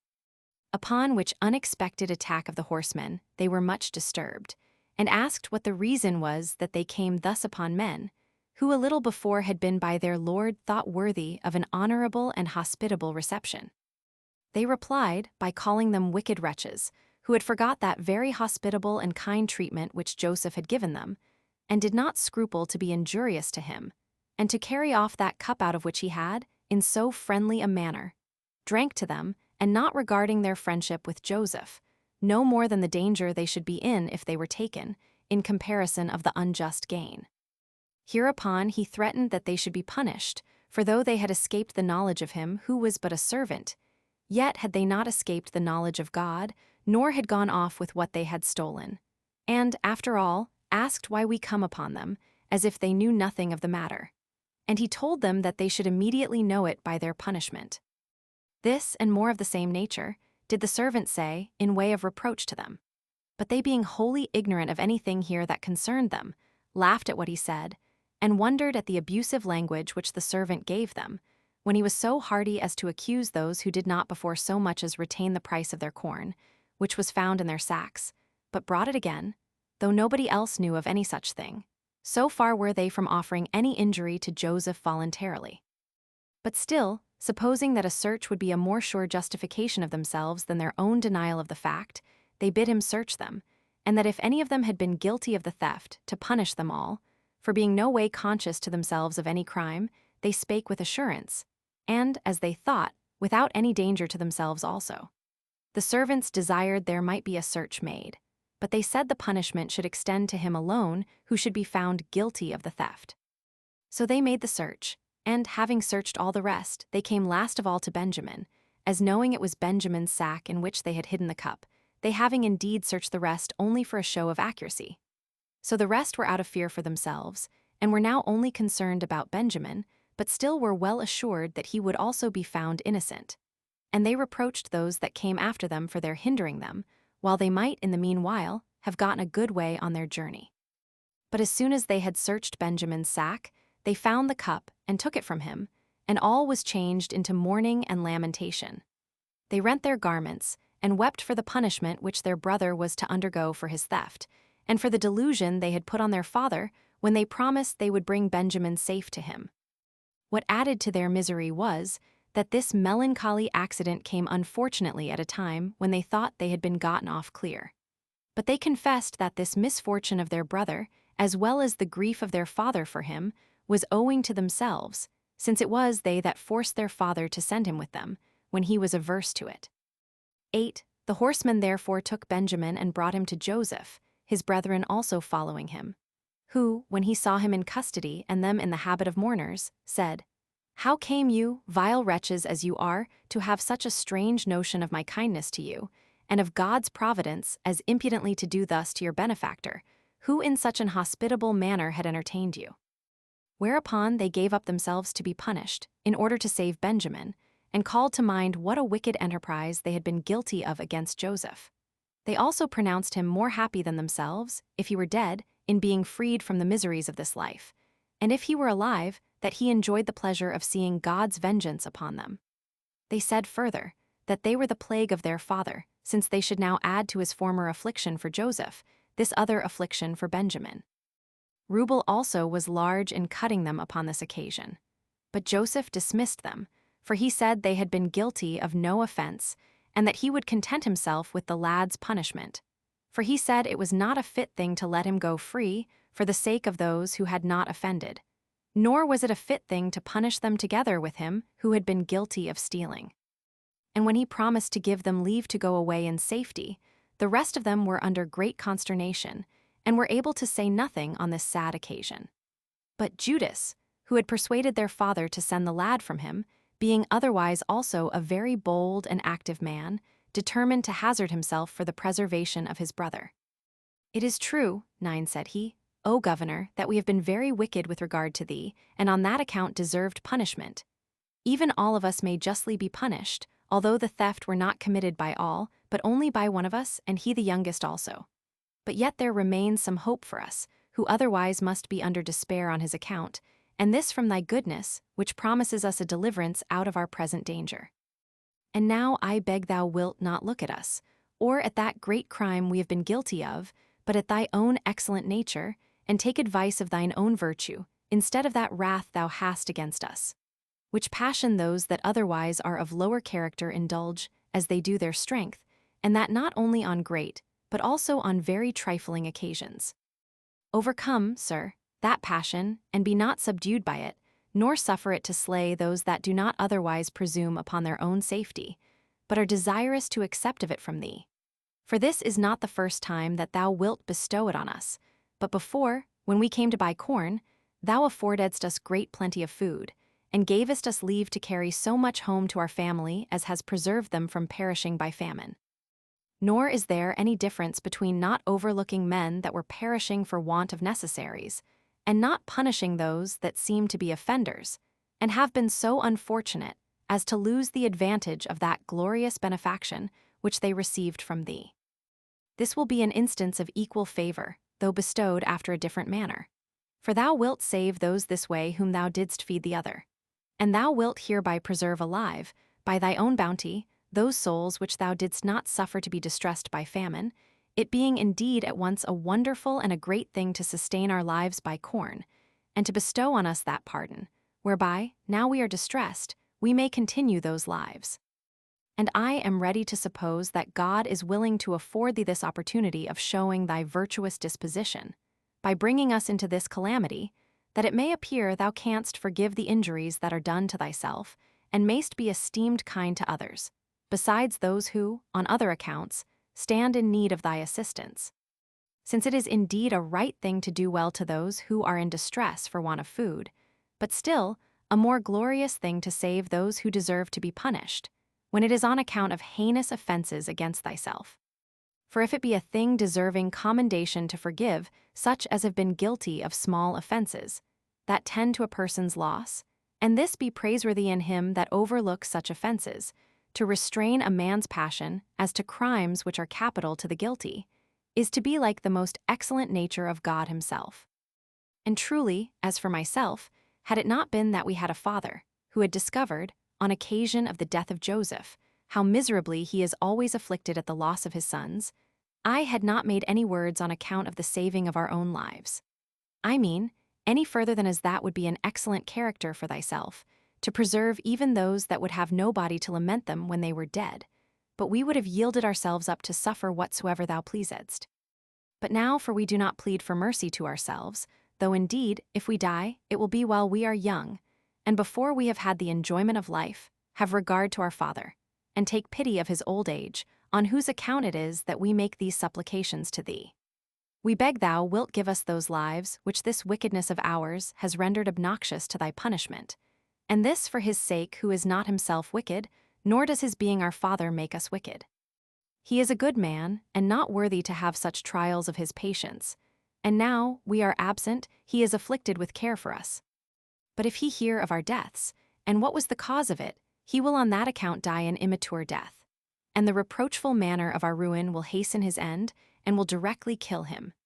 Nay, will bring him to a miserable death, while he will make haste to rid himself out of the world, and bring himself to a state of insensibility, before the sad story of our end come abroad into the rest of the world. Consider these things in this manner, although our wickedness does now provoke thee with a just desire of punishing that wickedness, and forgive it for our Father's sake, and let thy commiseration of him weigh more with thee than our wickedness. Have regard to the old age of our Father, who, if we perish, will be very lonely while he lives, and will soon die himself also. 10 Grant this boon to the name of fathers, for thereby thou wilt honor him that begat thee, and will grant it to thyself also, who enjoyest already that denomination. Thou wilt then, by that denomination, be preserved of God, the Father of all, by showing a pious regard to which, in the case of our Father, thou wilt appear to honor him who is styled by the same name. I mean, if thou wilt have this pity on our Father, upon this consideration, how miserable he will be if he be deprived of his sons. It is thy part therefore to bestow on us what God has given us, when it is in thy power to take it away, and so to resemble him entirely in charity. For it is good to use that power, which can either give or take away, on the merciful side. And when it is in thy power to destroy, to forget that thou ever hadst that power, and to look on thyself as only allowed power for preservation. And that the more anyone extends this power, the greater reputation does he gain to himself. Now, by forgiving our brother what he has unhappily committed, thou wilt preserve us all. For we cannot think of living if he be put to death, since we dare not show ourselves alive to our father without our brother, but here must we partake of one and the same catastrophe of his life. And so far we beg of thee, O governor, that if thou condemnest our brother to die, thou wilt punish us together with him, as partners of his crime, for we shall not think it reasonable to be reserved to kill ourselves for grief of our brother's death, but so to die rather as equally guilty with him of this crime. I will only leave with thee this one consideration, and then will say no more, viz. That our brother committed this fault when he was young, and not yet of confirmed wisdom in his conduct, and that men naturally forgive such young persons. I end here, without adding what more I have to say, that in case thou condemnest us, that omission may be supposed to have hurt us, and permitted thee to take the severer side. But in case thou settest us free, that this may be ascribed to thy own goodness, of which thou art inwardly conscious, that thou freest us from condemnation, and that not by barely preserving us, but by granting us such a favor as will make us appear more righteous than we really are, and by representing to thyself more motives for our deliverance than we are able to produce ourselves. If therefore thou resolve us to slay him, I desire thou wilt slay me in his stead, and send him back to his father. Or if thou pleasest to retain him with thee as a slave, I am fitter to labor for thy advantage in that capacity, and, as thou seest, am better prepared for either of those sufferings. So Judas, being very willing to undergo anything whatever for the deliverance of his brother, cast himself down at Joseph's feet, and earnestly labored to assuage and pacify his anger. All his brethren also fell down before him, weeping and delivering themselves up to destruction for the preservation of the life of Benjamin. 10. But Joseph, as overcome now with his affections, and no longer able to personate an angry man, commanded all that were present to depart, that he might make himself known to his brethren when they were alone, and when the rest were gone out, he made himself known to his brethren, and said, I commend you for your virtue, and your kindness to our brother. I find you better men than I could have expected from what you contrived about me. Indeed, I did all this to try your love to your brother. So I believe you were not wicked by nature in what you did in my case, but that all has happened according to God's will, who has hereby procured our enjoyment of what good things we have. And, if he continue in a favorable disposition, of what we hope for hereafter. Since, therefore, I know that our Father is safe and well, beyond expectation, and I see you so well disposed to your brother, I will no longer remember what guilt you seem to have had about me, but will leave off to hate you for that your wickedness, and do rather return you my thanks, that you have concurred with the intentions of God to bring things to their present state. I would have you also rather to forget the same, since that imprudence of yours is come to such a happy conclusion, than to be uneasy and blush at those your offenses. Do not, therefore, let your evil intentions, when you condemned me, and that bitter remorse which might follow, be a grief to you now, because those intentions were frustrated.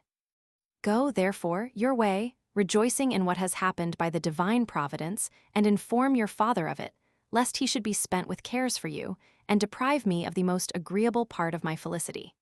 I mean, lest he should die before he comes into my sight, and enjoys the good things that we now have.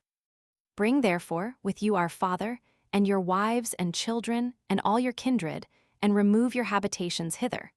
For it is not proper that the persons dearest to me should live remote from me, now my affairs are so prosperous, especially when they must endure 5 more years of famine. When Joseph had said this, he embraced his brethren, who were in tears and sorrow. But the generous kindness of their brother seemed to leave among them no room for fear, lest they should be punished on account of what they had consulted and acted against him, and they were then feasting. Now the king, as soon as he heard that Joseph's brethren were come to him, was exceeding glad of it, as if it had been a part of his own good fortune, and gave them wagons full of corn and gold and silver to be conveyed to his father. Now when they had received more of their brother part to be carried to their father, and part as free gifts to every one of themselves, Benjamin having still more than the rest, they departed.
Chapter 7.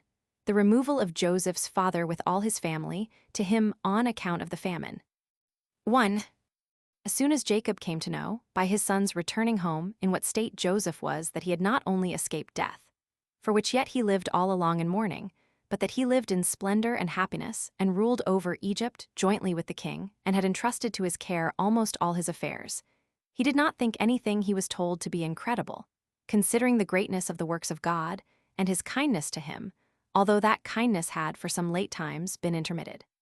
So he immediately and zealously set out upon his journey to him.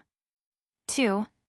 When he came to the well of the oath, he offered sacrifice to God, and being afraid that the happiness there was in Egypt might tempt his posterity to fall in love with it, and settle in it, and no more think of removing into the land of Canaan, and possessing it as God had promised them. As also being afraid, lest, if this descent into Egypt were made without the will of God, his family might be destroyed there. Out of fear, withal, lest he should depart this life before he came to the sight of Joseph. He fell asleep, revolving these doubts in his mind. 3. But God stood by him and called him twice by his name, and when he asked who he was, God said, "No, sure. It is not just that thou, Jacob, shouldst be unacquainted with that God who has been ever a protector and a helper to thy forefathers, and after them to thyself. For when thy father would have deprived thee of the dominion, I gave it thee. And by my kindness it was that, when thou wast sent into Mesopotamia all alone, thou obtainedst good wives, and returnedst with many children and much wealth. Thy whole family also has been preserved by my providence, and it was I who conducted Joseph, thy son, whom thou gavest up for lost, to the enjoyment of great prosperity. I also made him lord of Egypt, so that he differs but little from a king. Accordingly, I come now as a guide to thee in this journey, and foretell to thee that thou shalt die in the arms of Joseph. And I inform thee that thy posterity shall be many ages in authority and glory, and that I will settle them in the land which I have promised them. 4. Jacob, encouraged by this dream, went on more cheerfully for Egypt with his sons and all belonging to them. Now they were in all 70. I once, indeed, thought it best not to set down the names of this family, especially because of their difficult pronunciation by the Greeks. But upon the whole, I think it necessary to mention those names, that I may disprove such as believe that we came not originally from Mesopotamia, but are Egyptians. Now Jacob had 12 sons, of these Joseph was come thither before. We will therefore set down the names of Jacob's children and grandchildren. Reuben had 4 sons, Anak, Phalu, Asaran, Charmi. Simeon had 6, Jamuel, Jamin, Avod, Jachin, Sor, Saul. Levi had 3 sons, Jersam, Koth, Merari. Judas had 3 sons, Sala, Phares, Zerah, and by Phares 2 grandchildren, Esrom and Amer. Issachar had 4 sons, Thola, Phua, Jasab, Samarin. Zabulon had with him 3 sons, Sared, Helen, Jalel. So far is the posterity of Leah, with whom went her daughter Dinah. These are 33. Rachel had 2 sons, the one of whom Joseph had 2 sons also, Manasseh and Ephraim. The other Benjamin had 10 sons: Balau, Bakar, Asabel, Jeraz, Naaman, Jess, Rose, Momphis, Ophis, Arid. These 14 added to the 33 before enumerated amount to the number 47, and this was the legitimate posterity of Jacob. He had besides by Bilhah, the handmaid of Rachel, Dan, and Naphtali, which last had 4 sons that followed him: Jessel, Guni, Isari, and Selim. Dan had an only begotten son, Uzi. If these be added to those before mentioned, they complete the number 54. Gad and Aser were the sons of Zilpah, who was the handmaid of Leah. These had with them Gad 7, Saphoniah, Auguz, Sunis, Azabin, Aaron, Eracht. Ariel Aser had a daughter, Sarah, and 6 male children, whose names were Jomni, Isis, Isui, Baris, Abar, and Melchiel. If we add these, which are 16, to the 54, the forementioned number 70 is completed 11, Jacob not being himself included in that number. 5. When Joseph understood that his father was coming, for Judas his brother was come before him, and informed him of his approach, he went out to meet him, and they met together at Hieropolis. But Jacob almost fainted away at this unexpected and great joy.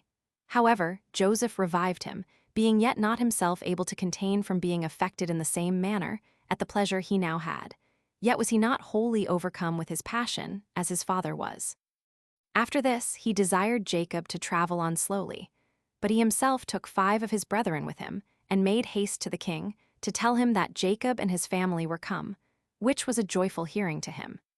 He also bid Joseph tell him what sort of life his brethren loved to lead, that he might give them leave to follow the same, who told him they were good shepherds, and had been used to follow no other employment but this alone. Whereby he provided for them, that they should not be separated, but live in the same place, and take care of their father. As also hereby he provided, that they might be acceptable to the Egyptians, by doing nothing that would be common to them with the Egyptians, for the Egyptians are prohibited to meddle with feeding of sheep. 12. 6.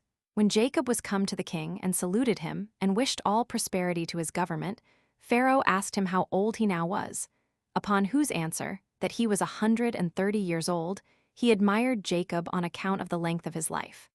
And when he had added, that still he had not lived so long as his forefathers, he gave him leave to live with his children in Heliopolis, for in that city the king's shepherds had their pasturage. 7. However, the famine increased among the Egyptians, and this heavy judgment grew more oppressive to them, because neither did the river overflow the ground, for it did not rise to its former height, nor did God send rain upon it. 13. Nor did they indeed make the least provision for themselves, so ignorant were they what was to be done. But Joseph sold them corn for their money. But when their money failed them, they bought corn with their cattle and their slaves. And if any of them had a small piece of land, they gave up that to purchase them food, by which means the king became the owner of all their substance. And they were removed, some to one place, and some to another, that so the possession of their country might be firmly assured to the king, excepting the lands of the priests, for their country continued still in their own possession. And indeed this sore famine made their minds, as well as their bodies, slaves, and at length compelled them to procure a sufficiency of food by such dishonorable means. But when this misery ceased, and the river overflowed the ground, and the ground brought forth its fruits plentifully, Joseph came to every city, and gathered the people thereto belonging together, and gave them back entirely the land which, by their own consent, the king might have possessed alone, and alone enjoyed the fruits of it.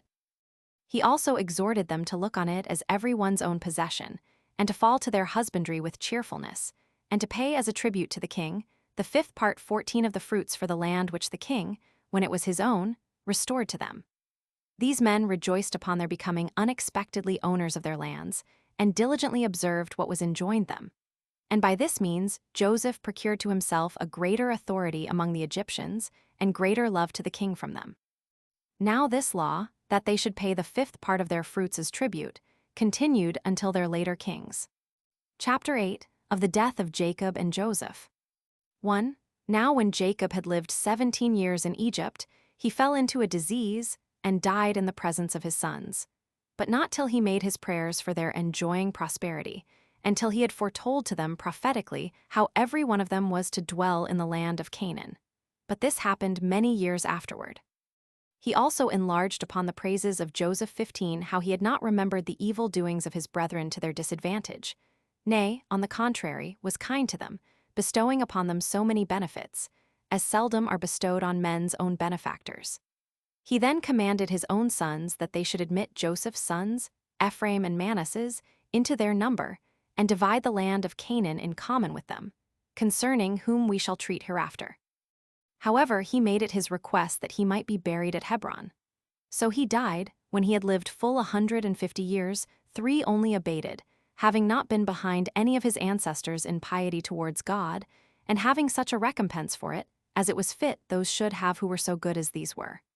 But Joseph, by the king's permission, carried his father's dead body to Hebron, and there buried it at a great expense. Now his brethren were at first unwilling to return back with him, because they were afraid lest, now their father was dead, he should punish them for their secret practices against him, since he was now gone, for whose sake he had been so gracious to them.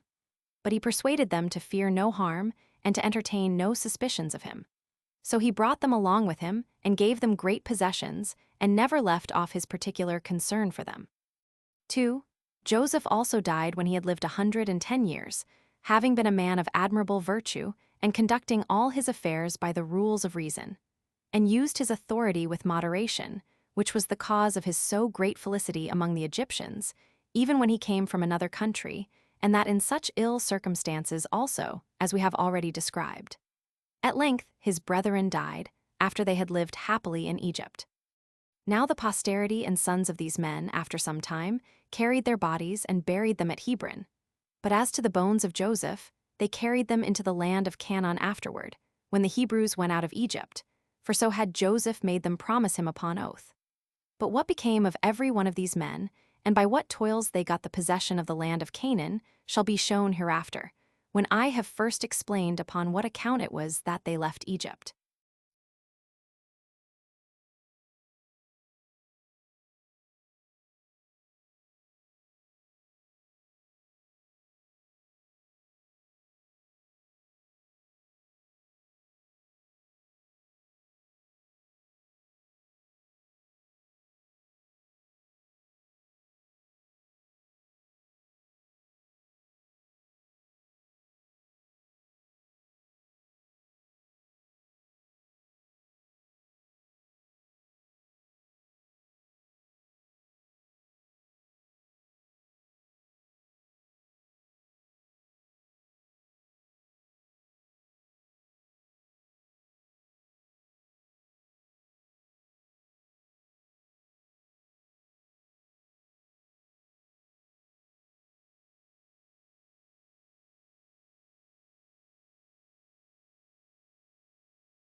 Chapter 9, concerning the afflictions that befell the Hebrews in Egypt during 400 years.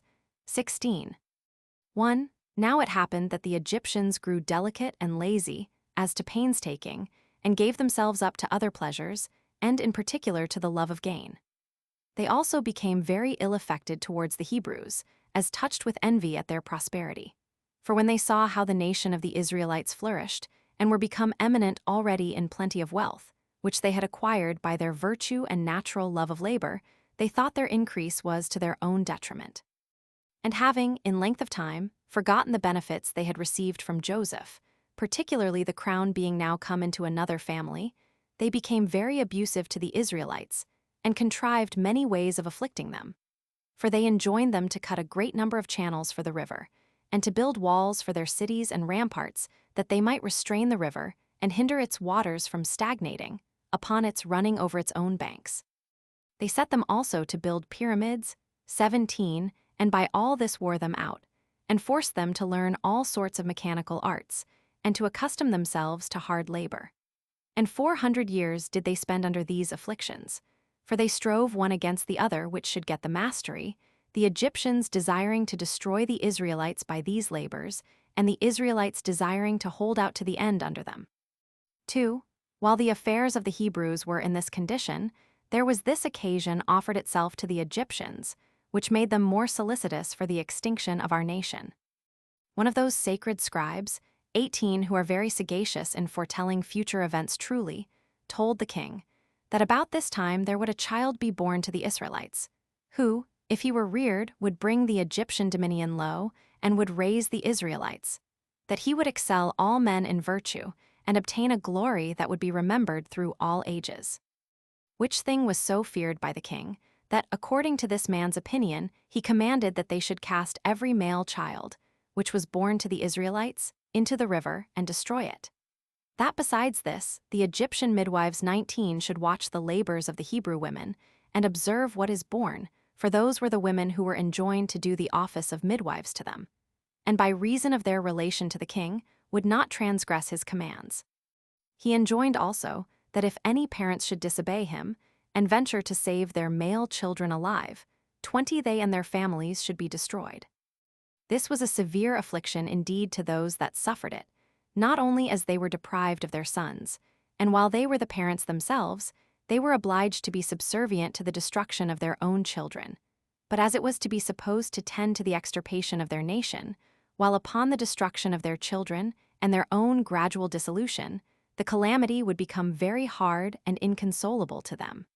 And this was the ill state they were in. But no one can be too hard for the purpose of God, though he contrive 10,000 subtle devices for that end. For this child, whom the sacred scribe foretold, was brought up and concealed from the observers appointed by the king. And he that foretold him did not mistake in the consequences of his preservation, which were brought to pass after the manner following. 3. A man whose name was Amram, one of the nobler sort of the Hebrews, was afraid for his whole nation, lest it should fail, by the want of young men to be brought up hereafter, and was very uneasy at it, his wife being then with child, and he knew not what to do. Hereupon he betook himself to prayer to God, and entreated him to have compassion on those men who had nowise transgressed the laws of his worship, and to afford them deliverance from the miseries they at that time endured, and to render abortive their enemies' hopes of the destruction of their nation. Accordingly, God had mercy on him, and was moved by his supplication. He stood by him in his sleep, and exhorted him not to despair of his future favors. He said further that he did not forget their piety towards him, and would always reward them for it, as he had formerly granted his favor to their forefathers, and made them increase from a few to so great a multitude. He put him in mind that when Abraham was come alone out of Mesopotamia into Canaan, he had been made happy, not only in other respects, but that when his wife was at first barren, she was afterwards by him enabled to conceive seed, and bear him sons. That he left to Ismael and to his posterity the country of Arabia, as also to his sons by Keturah, Troglodytes, and to Isaac Canaan. That by my assistance, said he did great exploits in war, which, unless you be yourselves impious, you must still remember. As for Jacob, he became well known to strangers also, by the greatness of that prosperity in which he lived, and left to his sons, who came into Egypt with no more than 70 souls, while you are now become above 600,000. Know therefore that I shall provide for you all in common what is for your good, and particularly for thyself what shall make thee famous. For that child, out of dread of whose nativity the Egyptians have doomed the Israelite children to destruction, shall be this child of thine, and shall be concealed from those who watch to destroy him. And when he is brought up in a surprising way, he shall deliver the Hebrew nation from the distress they are under from the Egyptians. His memory shall be famous while the world lasts, and this not only among the Hebrews, but foreigners also, all which shall be the effect of my favor to thee and to thy posterity. He shall also have such a brother, that he shall himself obtain my priesthood, and his posterity shall have it after him to the end of the world. 4. When the vision had informed him of these things, Amram awaked and told it to Jochebed, who was his wife. And now the fear increased upon them on account of the prediction in Amram's dream, for they were under concern not only for the child, but on account of the great happiness that was to come to him also. However, the mother's labor was such as afforded a confirmation to what was foretold by God. For it was not known to those that watched her, by the easiness of her pains, and because the throes of her delivery did not fall upon her with violence. And now they nourished the child at home, privately for 3 months. But after that time Amram, fearing he should be discovered, and by falling under the king's displeasure, both he and his child should perish, and so he should make the promise of God of none effect. He determined rather to trust the safety and care of the child to God, than to depend on his own concealment of him, which he looked upon as a thing uncertain, and whereby both the child, so privately to be nourished, and himself should be in imminent danger. But he believed that God would some way for certain procure the safety of the child, in order to secure the truth of his own predictions. When they had thus determined, they made an ark of bulrushes, after the manner of a cradle, and of a bigness sufficient for an infant to be laid in, without being too straitened. They then daubed it over with slime, which would naturally keep out the water from entering between the bulrushes, and put the infant into it. And setting it afloat upon the river, they left its preservation to God, so the river received the child, and carried him along. But Miriam, the child's sister, passed along upon the bank over against him, as her mother had bid her, to see whither the ark would be carried, where God demonstrated that human wisdom was nothing, but that the Supreme Being is able to do whatsoever he pleases. That those who, in order to their own security, condemn others to destruction, and use great endeavors about it, fail of their purpose. But that others are in a surprising manner preserved, and obtain a prosperous condition almost from the very midst of their calamities. Those, I mean, whose dangers arise by the appointment of God. And, indeed, such a providence was exercised in the case of this child, as showed the power of God. 5. Thermuthis was the king's daughter. She was now diverting herself by the banks of the river, and seeing a cradle borne along by the current, she sent some that could swim, and bid them bring the cradle to her.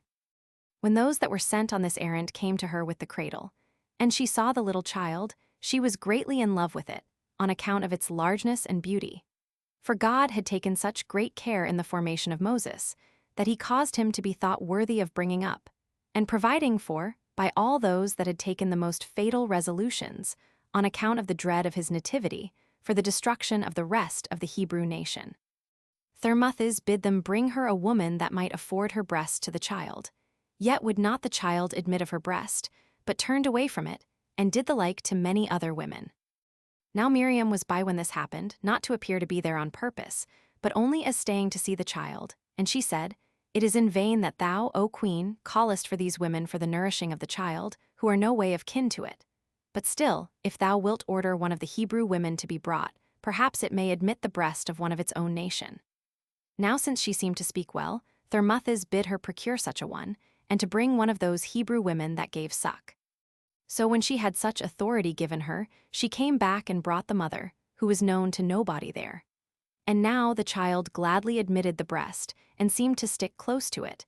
And so it was that, at the queen's desire, the nursing of the child was entirely entrusted to the mother. 6. Hereupon it was that Thermuthis imposed this name Mouses upon him, from what had happened when he was put into the river.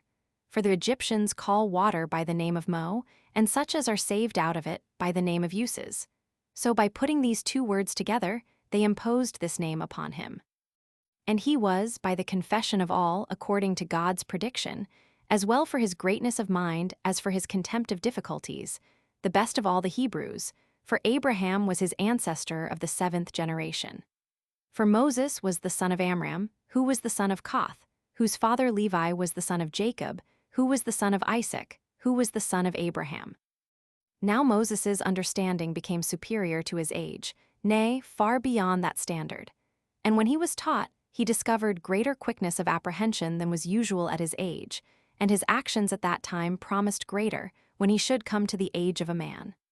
God did also give him that tallness, when he was but 3 years old, as was wonderful. And as for his beauty, there was nobody so unpolite as, when they saw Moses, they were not greatly surprised at the beauty of his countenance. Nay, it happened frequently that those that met him as he was carried along the road were obliged to turn again upon seeing the child, that they left what they were about and stood still a great while to look on him. For the beauty of the child was so remarkable and natural to him on many accounts, that it detained the spectators, and made them stay longer to look upon him. 7. Thermuthis therefore perceiving him to be so remarkable a child, adopted him for her son, having no child of her own. And when one time had carried Moses to her father, she showed him to him, and said she thought to make him her successor. If it should please God, she should have no legitimate child of her own. And to him, I have brought up a child who is of a divine form, 21, and of a generous mind. And as I have received him from the bounty of the river, I thought proper to adopt him my son, and the heir of thy kingdom. And she had said this, she put the infant into her father's hands. So he took him and hugged him to his breast, and on his daughter's account, in a pleasant way, put his diadem upon his head. But Moses threw it down to the ground, and, in a puerile mood, he wreathed it round, and trod upon his feet, which seemed to bring along with evil presage concerning the kingdom of Egypt. But when the sacred scribe saw this, he was the person who foretold that his nativity would lay the dominion of that kingdom low. He made a violent attempt to kill him, and crying out in a frightful manner, he said, This, O king, this child is he of whom God foretold, that if we kill him we shall be in no danger. He himself affords an attestation to the prediction of the same thing, by his trampling upon thy government, and treading upon thy diadem. Take him therefore out of the way, and deliver the Egyptians from the fear they are in about him, and deprive the Hebrews of the hope they have of being encouraged by him. But Thermuthis prevented him, and snatched the child away. And the king was not hasty to slay him, God himself, whose providence protected Moses, inclining the king to spare him. He was, therefore, educated with great care. So the Hebrews depended on him, and were of good hopes great things would be done by him. But the Egyptians were suspicious of what would follow such his education. Yet because, if Moses had been slain, there was no one, either akin or adopted, that had any oracle on his side for pretending to the crown of Egypt, and likely to be of greater advantage to them, they abstained from killing him.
Chapter 10. How Moses made war with the Ethiopians.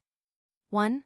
Moses, therefore, when he was born, and brought up in the foregoing manner, and came to the age of maturity, made his virtue manifest to the Egyptians, and showed that he was born for the bringing them down and raising the Israelites.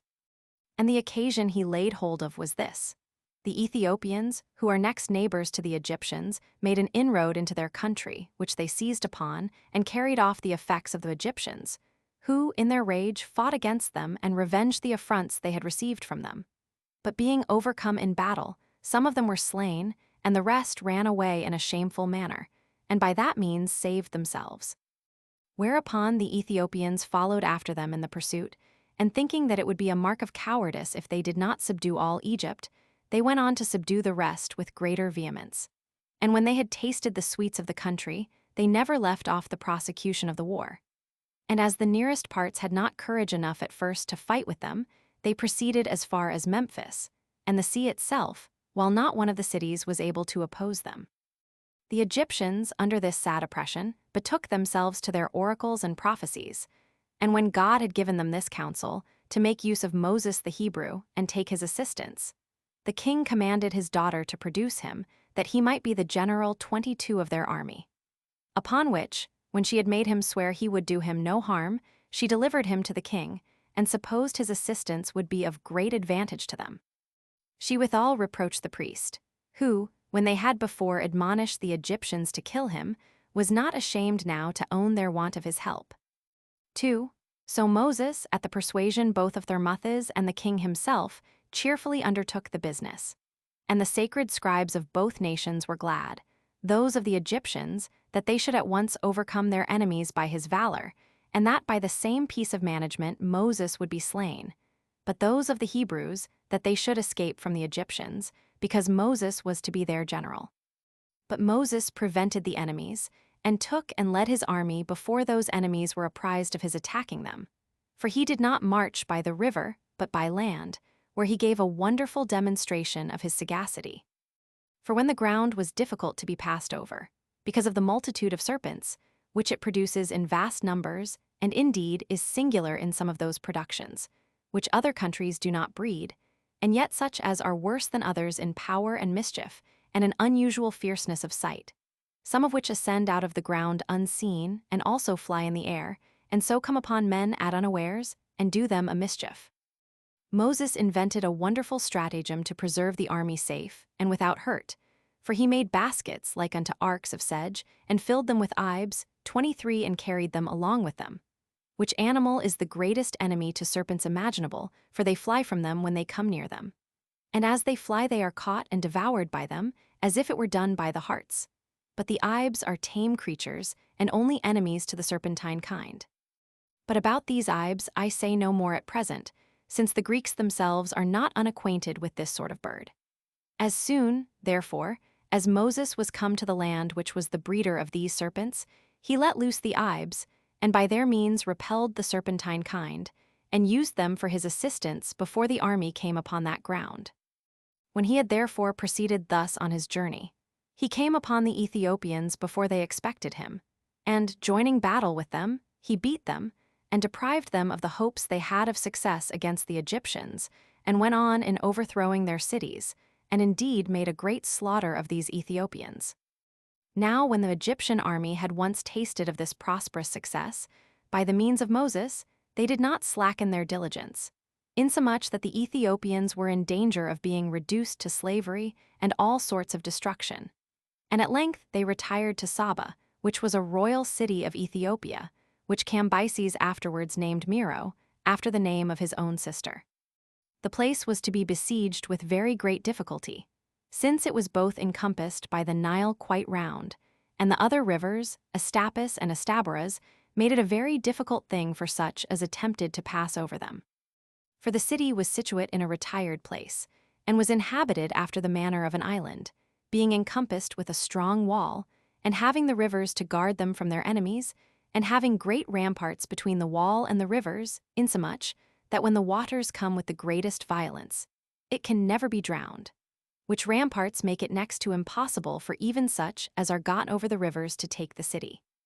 However, while Moses was uneasy at the armies lying idle, for the enemies durst not come to a battle, this accident happened. Tharbis was the daughter of the king of the Ethiopians. She happened to see Moses as he led the army near the walls and fought with great courage. And admiring the subtlety of his undertakings, and believing him to be the author of the Egyptian success, when they had before despaired of recovering their liberty, and to be the occasion of the great danger the Ethiopians were in, when they had before boasted of their great achievements, she fell deeply in love with him, and upon the prevalency of that passion, sent to him the most faithful of all her servants to discourse with him about their marriage. He thereupon accepted the offer, on condition she would procure the delivering up of the city, and gave her the assurance of an oath to take her to his wife, and that when he had once taken possession of the city, he would not break his oath to her. No sooner was the agreement made, but it took effect immediately, and when Moses had cut off the Ethiopians, he gave thanks to God and consummated his marriage, and led the Egyptians back to their own land.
Chapter 11.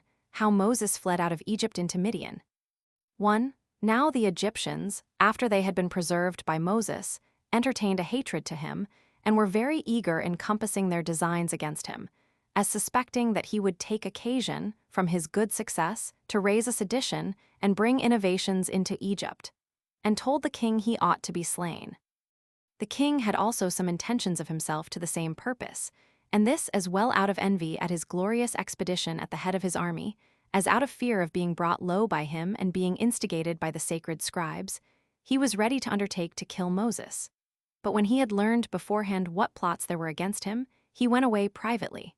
And because the public roads were watched, he took his flight through the deserts, and where his enemies could not suspect he would travel. And though he was destitute of food, he went on and despised that difficulty courageously.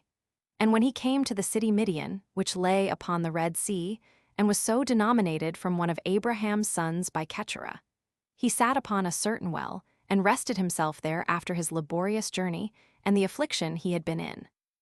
It was not far from the city, and the time of the day was noon, where he had an occasion offered him by the custom of the country of doing what recommended his virtue, and afforded him an opportunity of bettering his circumstances. 2. For that country having but little water, the shepherds used to seize on the wells before others came, lest their flocks should want water, and lest it should be spent by others before they came. There were now come, therefore, to this well 7 sisters that were virgins, the daughters of Rachel, a priest, and one thought worthy by the people of the country of great honor. These virgins, who took care of their father's flocks, which sort of work it was customary and very familiar for women to do in the country of the troglodytes, they came first of all, and drew water out of the well in a quantity sufficient for their flocks into troughs, which were made for the reception of that water. But when the shepherds came upon the maidens, and drove them away, that they might have the command of the water themselves, Moses, thinking it would be a terrible reproach upon him if he overlooked the young women under unjust oppression, and should suffer the violence of the men to prevail over the right of the maidens, he drove away the men, who had a mind to more than their share, and afforded a proper assistance to the women, who, when they had received such a benefit from him, came to their father, and told him how they had been affronted by the shepherds, and assisted by a stranger, and entreated that he would not let this generous action be done in vain, nor go without a reward.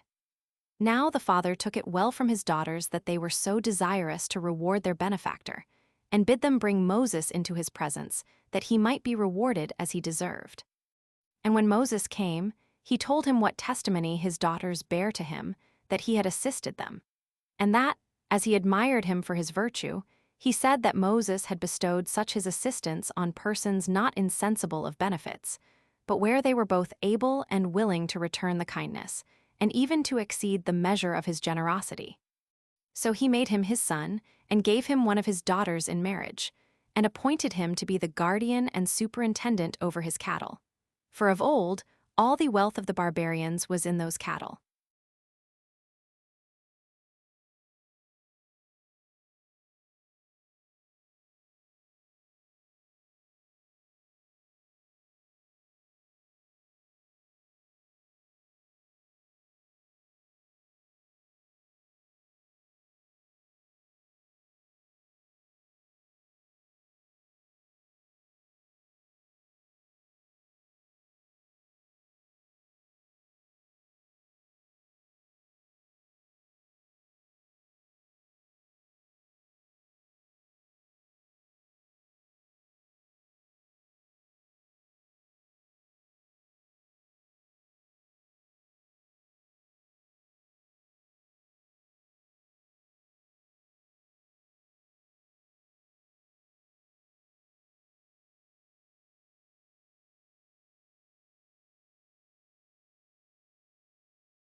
Chapter 12, Concerning the Burning Bush and the Rod of Moses.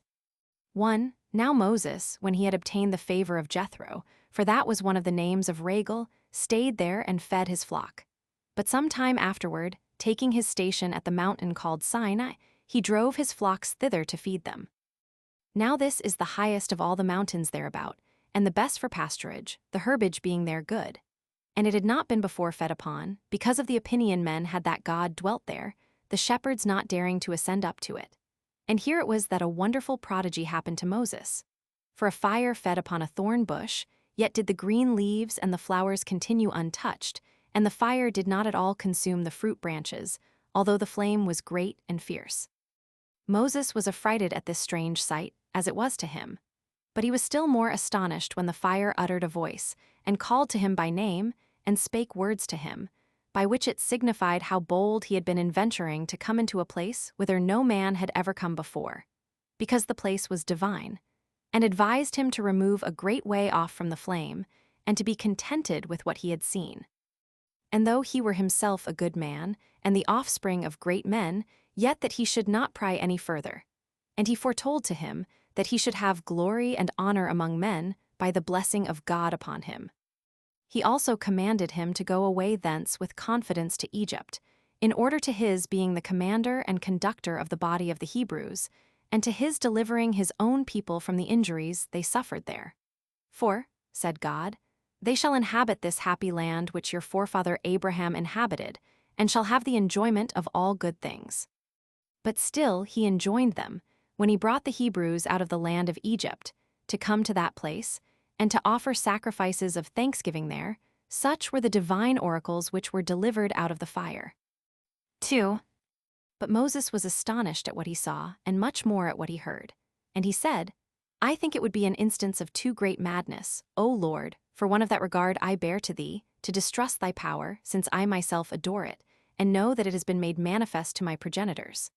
But I am still in doubt how I, who am a private man, and one of no abilities, should either persuade my own countrymen to leave the country they now inhabit, and to follow me to a land whither I lead them. Or, if they should be persuaded, how can I force Pharaoh to permit them to depart, since they augment their own wealth and prosperity by the labors and works they put upon them? 3. But God persuaded him to be courageous on all occasions, and promised to be with him, and to assist him in his words when he was to persuade men, and in his deeds when he was to perform wonders. He bid him also to take a signal of the truth of what he said, by throwing his rod upon the ground, which, when he had done, it crept along, and was become a serpent, and rolled itself round in its folds, and erected its head, as ready to revenge itself on such as should assault it. After which it become a rod again as it was before. After this God bid Moses to put his right hand into his bosom. He obeyed, and when he took it out it was white, and in color like to chalk, but afterward it returned to its wonted color again. He also, upon God's command, took some of the water that was near him, and poured it upon the ground, and saw the color was that of blood. Upon the wonder that Moses showed at these signs, God exhorted him to be of good courage, and to be assured that he would be the greatest support to him, and bid him make use of those signs, in order to obtain belief among all men, that thou art sent by me, and dost all things according to my commands. Accordingly I enjoin thee to make no more delays, but to make haste to Egypt, and to travel night and day, and not to draw out the time, and so make the slavery of the Hebrews and their sufferings to last the longer. 4. Moses, having now seen and heard these wonders that assured him of the truth of these promises of God, had no room left him to disbelieve them. He entreated him to grant him that power when he should be in Egypt, and besought him to vouchsafe him the knowledge of his own name. And since he had heard and seen him, that he would also tell him his name, that when he offered sacrifice, he might invoke him by such his name in his oblations. Whereupon God declared to him his holy name, which had never been discovered to men before. Concerning which it is not lawful for me to say any more. 24 Now these signs accompanied Moses, not then only, but always when he prayed for them. Of all which signs he attributed the firmest ascent to the fire in the bush. And believing that God would be a gracious supporter to him, he hoped he should be able to deliver his own nation and bring calamities on the Egyptians.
Chapter 13. How Moses and Aaron returned into Egypt to Pharaoh. 1. So Moses, when he understood that the Pharaoh in whose reign he fled away was dead, asked leave of Rachel to go to Egypt, for the benefit of his own people. And he took with him Zipporah, the daughter of Rachel, whom he had married, and the children he had by her, Jersum and Eliezer, and made haste into Egypt. Now the former of those names, Jersum, in the Hebrew tongue, signifies that he was in a strange land, and Eliezer that, by the assistance of the God of his fathers, he had escaped from the Egyptians. Now when they were near the borders, Aaron his brother, by the command of God, met him, to whom he declared what had befallen him at the mountain, and the commands that God had given him. But as they were going forward, the chief men among the Hebrews, having learned that they were coming, met them, to whom Moses declared the signs he had seen. And while they could not believe them, he made them see them, so they took courage at these surprising and unexpected sights, and hoped well of their entire deliverance, as believing now that God took care of their preservation. 2. Since then Moses found that the Hebrews would be obedient to whatsoever he should direct, as they promised to be, and were in love with liberty, he came to the king, who had indeed but lately received the government, and told him how much he had done for the good of the Egyptians when they were despised by the Ethiopians, and their country laid waste by them, and how he had been the commander of their forces, and had labored for them, as if they had been his own people, and he informed him in what danger he had been during that expedition, without having any proper returns made him as he had deserved. He also informed him distinctly what things happened to him at Mount Sinai, and what God said to him, and the signs that were done by God, in order to assure him of the authority of those commands which he had given him. He also exhorted him not to disbelieve what he told him, nor to oppose the will of God. 3.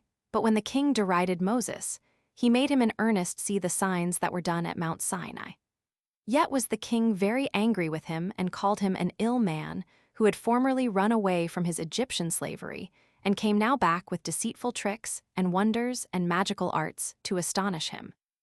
And when he had said this, he commanded the priests to let him see the same wonderful sights, as knowing that the Egyptians were skillful in this kind of learning, and that he was not the only person who knew them and pretended them to be divine.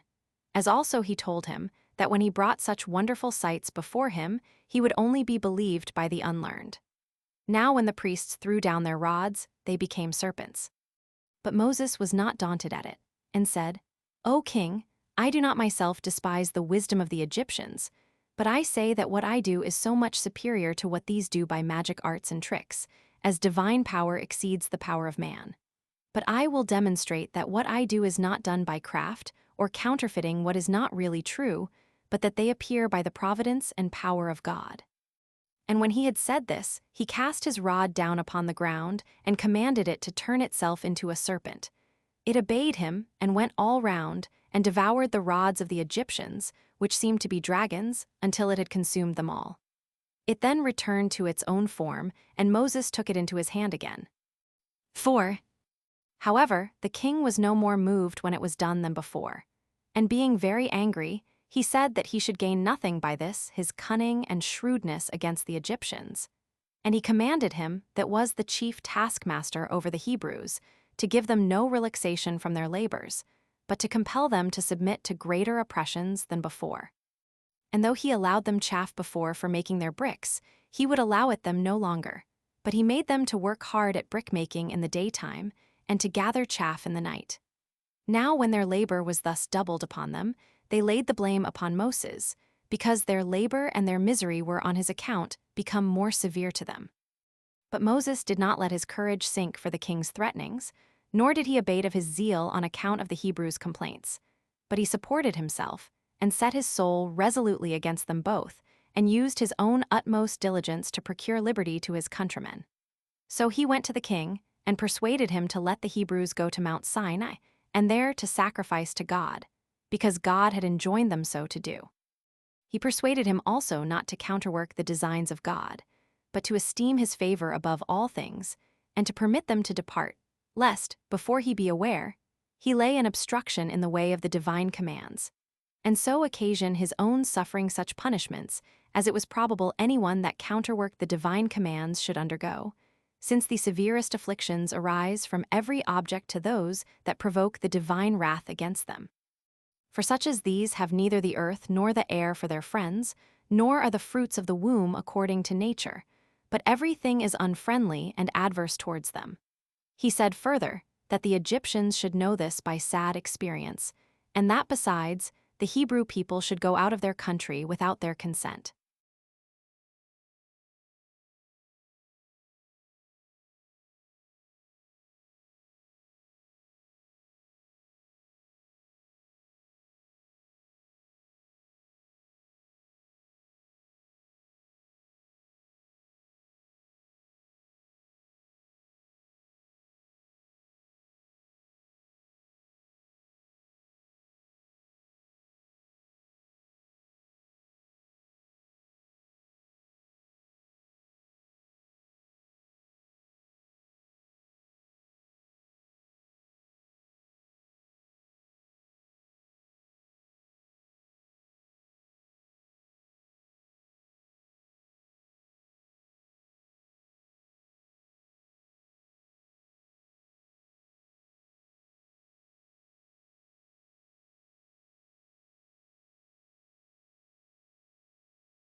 Chapter 14.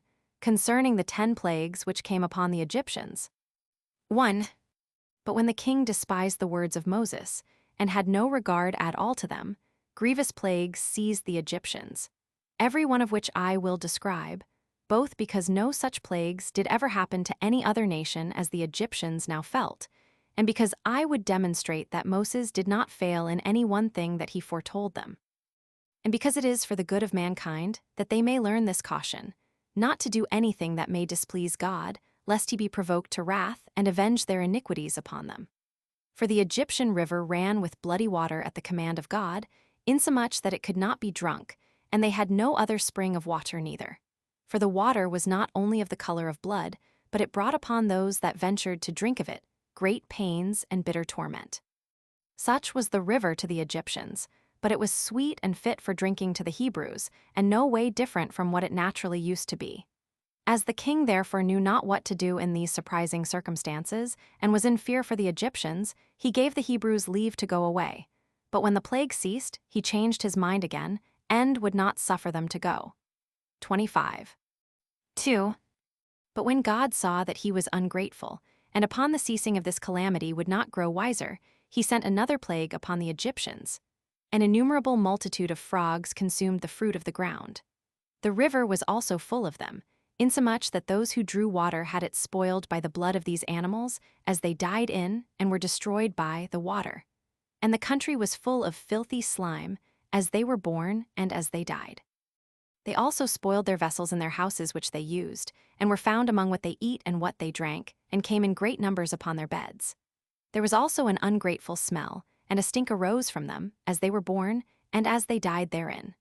Now, when the Egyptians were under the oppression of these miseries, the king ordered Moses to take the Hebrews with him, and be gone. Upon which the whole multitude of the frogs vanished away, and both the land and the river returned to their former natures. But as soon as Pharaoh saw the land freed from this plague, he forgot the cause of it, and retained the Hebrews. And, as though he had a mind to try the nature of more such judgments, he would not yet suffer Moses and his people to depart, having granted that liberty rather out of fear than out of any good consideration. 3. Accordingly, God punished his falseness with another plague, added to the former. For there arose out of the bodies of the Egyptians an innumerable quantity of lice, by which, wicked as they were, they miserably perished, as not able to destroy this sort of vermin either with washes or with ointments.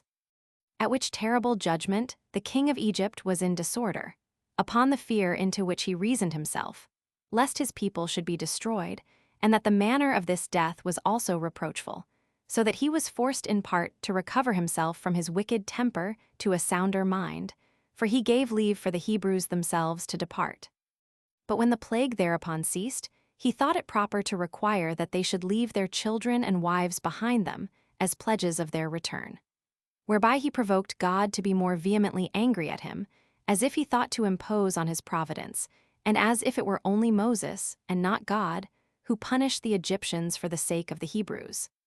For he filled that country full of various sorts of pestilential creatures, with their various properties, such indeed as had never come into the sight of men before, by whose means the men perished themselves, and the land was destitute of husbandmen for its cultivation.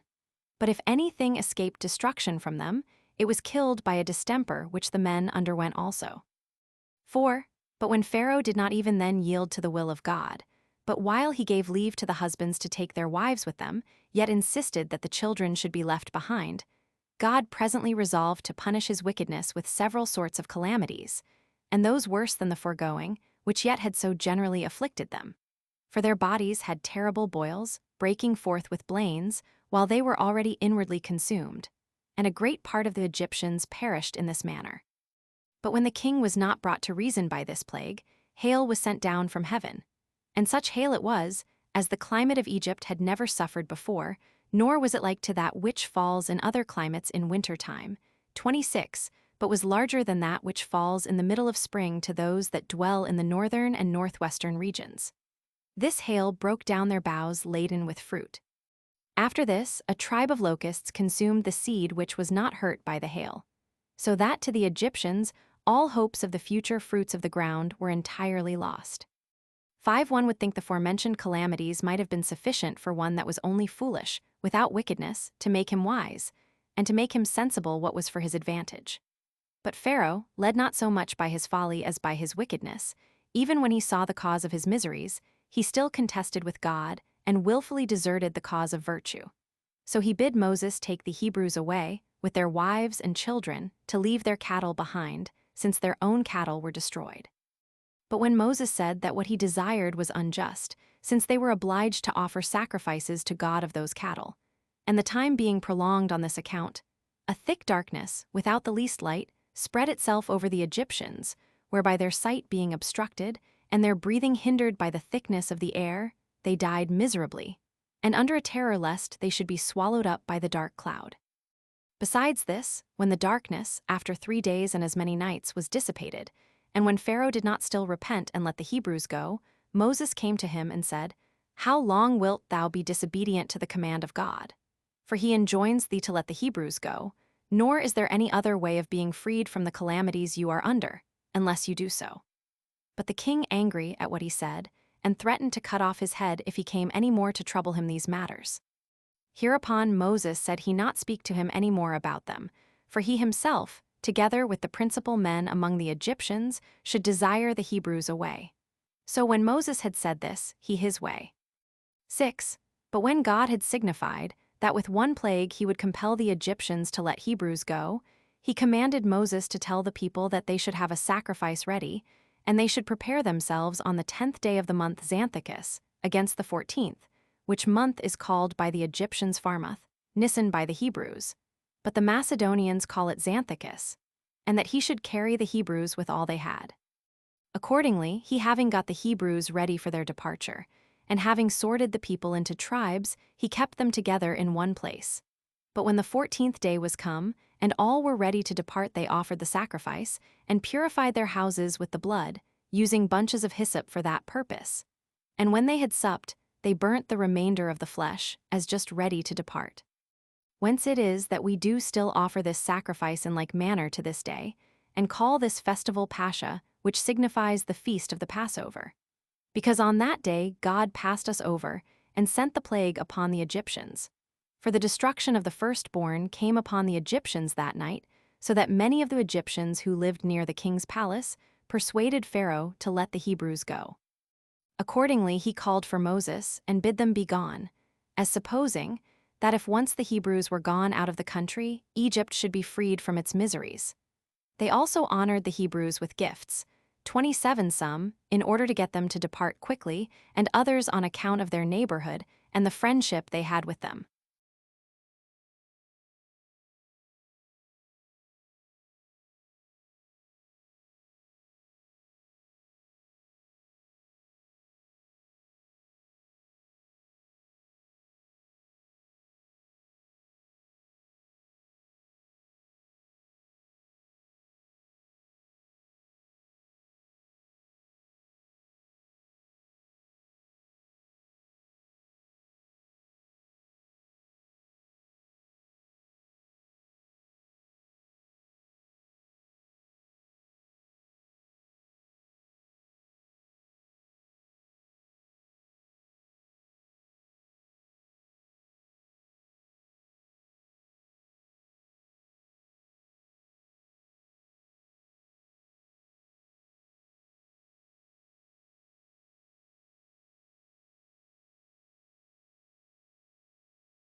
Chapter 15.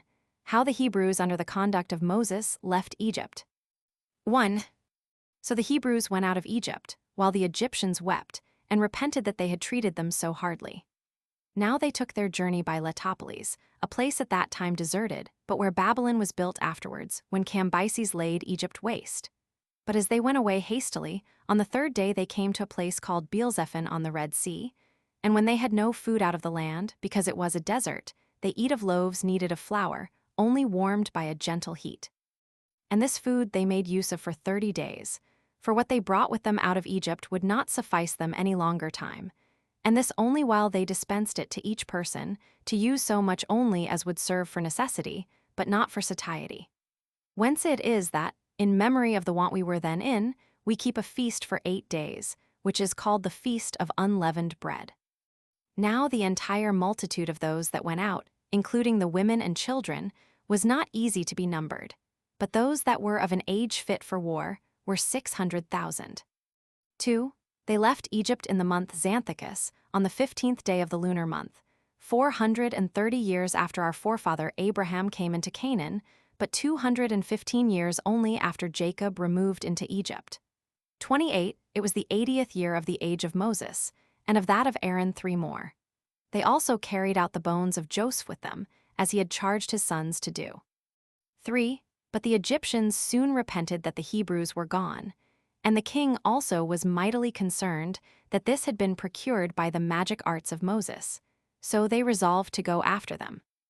Accordingly, they took their weapons and other warlike furniture and pursued after them, in order to bring them back if once they overtook them, because they would now have no pretense to pray to God against them, since they had already been permitted to go out.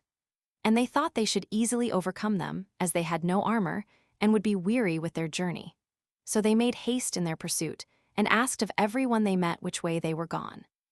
And indeed that land was difficult to be traveled over, not only by armies, but by single persons. Now Moses led the Hebrews this way, that in case the Egyptians should repent and be desirous to pursue after them, they might undergo the punishment of their wickedness, and of the breach of those promises they had made to them. As also he led them this way on account of the Philistines, who had quarreled with them, and hated them of old, that by all means they might not know of their departure. For their country is near to that of Egypt. And thence it was that Moses led them not along the road that tended to the land of the Philistines, but he was desirous that they should go through the desert, that so after a long journey, and after many afflictions, they might enter upon the land of Canaan. Another reason of this was that God commanded him to bring the people to Mount Sinai, that there they might offer him sacrifices. Now when the Egyptians had overtaken the Hebrews, they prepared to fight them, and by their multitude they drove them into a narrow place. For the number that pursued after them was 600 chariots, with 50,000 horsemen, and 200,000 footmen, all armed. They also seized on the passages by which they imagined the Hebrews might fly, shutting them up 29 between inaccessible precipices and the sea. For there was a mountains that terminated at the sea, which were impassable by reason of their roughness, and obstructed their flight. Wherefore they there pressed upon the Hebrews with their army, where the mountains were closed with the sea, which army they placed at the chops of the mountains, that so they might deprive them of any passage into the plain.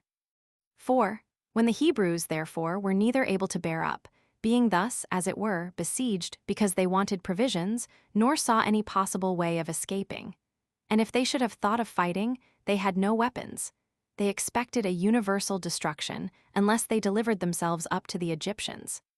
So they laid the blame on Moses, and forgot all the signs that had been wrought by God for the recovery of their freedom.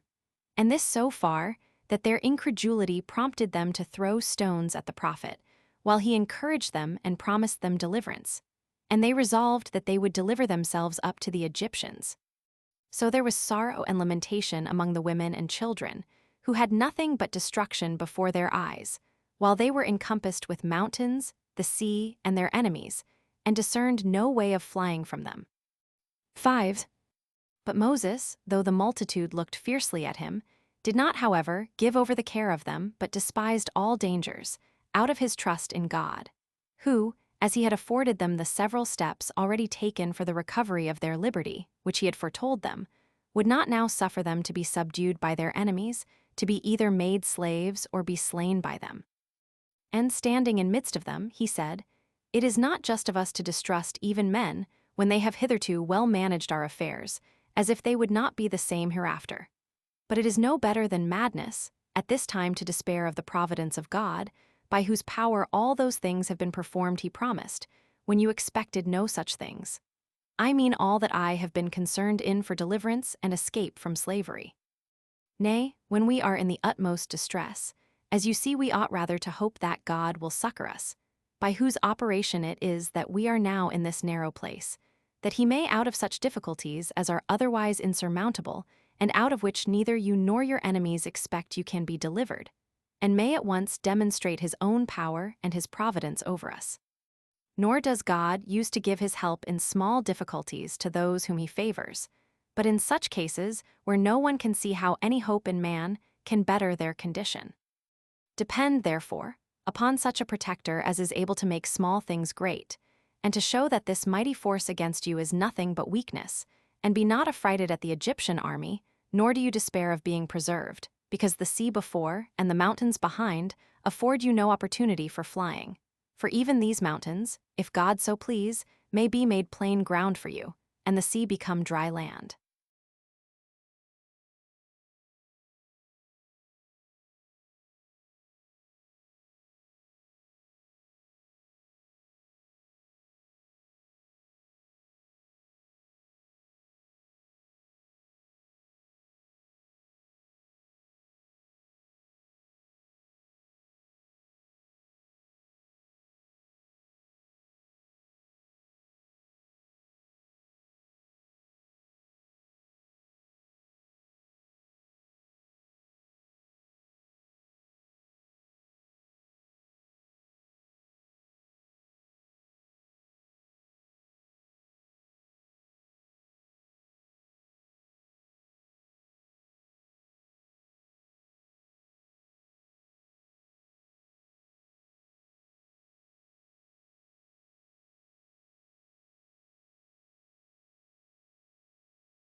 Chapter 16. How the sea was divided asunder for the Hebrews when they were pursued by the Egyptians, and so gave them an opportunity of escaping from them. 1. When Moses had said this, he led them to the sea, while the Egyptians looked on, for they were within sight.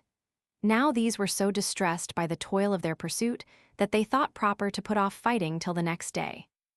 But when Moses was come to the seashore, he took his rod and made supplication to God, and called upon him to be their helper and assistant, and said, Thou art not ignorant, O Lord, that it is beyond human strength and human contrivance to avoid the difficulties we are now under. But it must be thy work altogether to procure deliverance to this army, which has left Egypt at thy appointment. We despair of any other assistance or contrivance, and have recourse only to that hope we have in thee. And if there be any method that can promise us an escape by thy providence, we look up to thee for it. And let it come quickly, and manifest thy power to us. And do thou raise up this people unto good courage and hope of deliverance, who are deeply sunk into a disconsolate state of mind. We are in a helpless place, but still it is a place that thou possessest. Still the sea is thine, the mountains also that enclose us are thine, so that these mountains will open themselves if thou commandest them, and the sea also, if thou commandest it, will become dry land. Nay, we might escape by a flight through the air, if thou shouldst determine we should have that way of salvation. 2. When Moses had thus addressed himself to God, he smote the sea with his rod, which parted asunder at the stroke, and receiving those waters into itself, left the ground dry, as a road and a place of flight for the Hebrews. Now when Moses saw this appearance of God, and that the sea went out of its own place and left dry land, he went first of all into it, and bid the Hebrews to follow him along that divine road, and to rejoice at the danger their enemies that followed them were in, and gave thanks to God for this so surprising a deliverance which appeared from him. 3. Now, while these Hebrews made no stay, but went on earnestly, as led by God's presence with them, the Egyptians supposed first that they were distracted, and were going rashly upon manifest destruction. But when they saw that they were going a great way without any harm, and that no obstacle or difficulty fell in their journey, they made haste to pursue them, hoping that the sea would be calm for them also. They put their horse foremost, and went down themselves into the sea. Now the Hebrews, while these were putting on their armor, and therein spending their time, were beforehand with them, and escaped them, and got first over to the land on the other side without any hurt. whence the others were encouraged and more courageously pursued them, as hoping no harm would come to them neither. But the Egyptians were not aware that they went into a road made for the Hebrews, and not for others, that this road was made for the deliverance of those in danger, but not for those that were earnest to make use of it for the others' destruction. As soon therefore as ever the whole Egyptian army was within it, the sea flowed to its own place, and came down with a torrent raised by storms of wind 30 and encompassed the Egyptians. Showers of rain also came down from the sky, and dreadful thunders and lightning, with flashes of fire. Thunderbolts also were darted upon them. Nor was there anything which used to be sent by God upon men, as indications of his wrath, which did not happen at this time, for a dark and dismal night oppressed them. And thus did all these men perish, so that there was not one man left to be a messenger of this calamity to the rest of the Egyptians. 4. But the Hebrews were not able to contain themselves for joy at their wonderful deliverance, and destruction of their enemies. Now indeed, supposing themselves firmly delivered, when those that would have forced them into slavery were destroyed, and when they found they had God so evidently for their protector. And now these Hebrews, having escaped the danger they were in, after this manner, and besides that, seeing their enemies punished in such a way as is never recorded of any other men whomsoever, were all the night employed in singing of hymns and in mirth.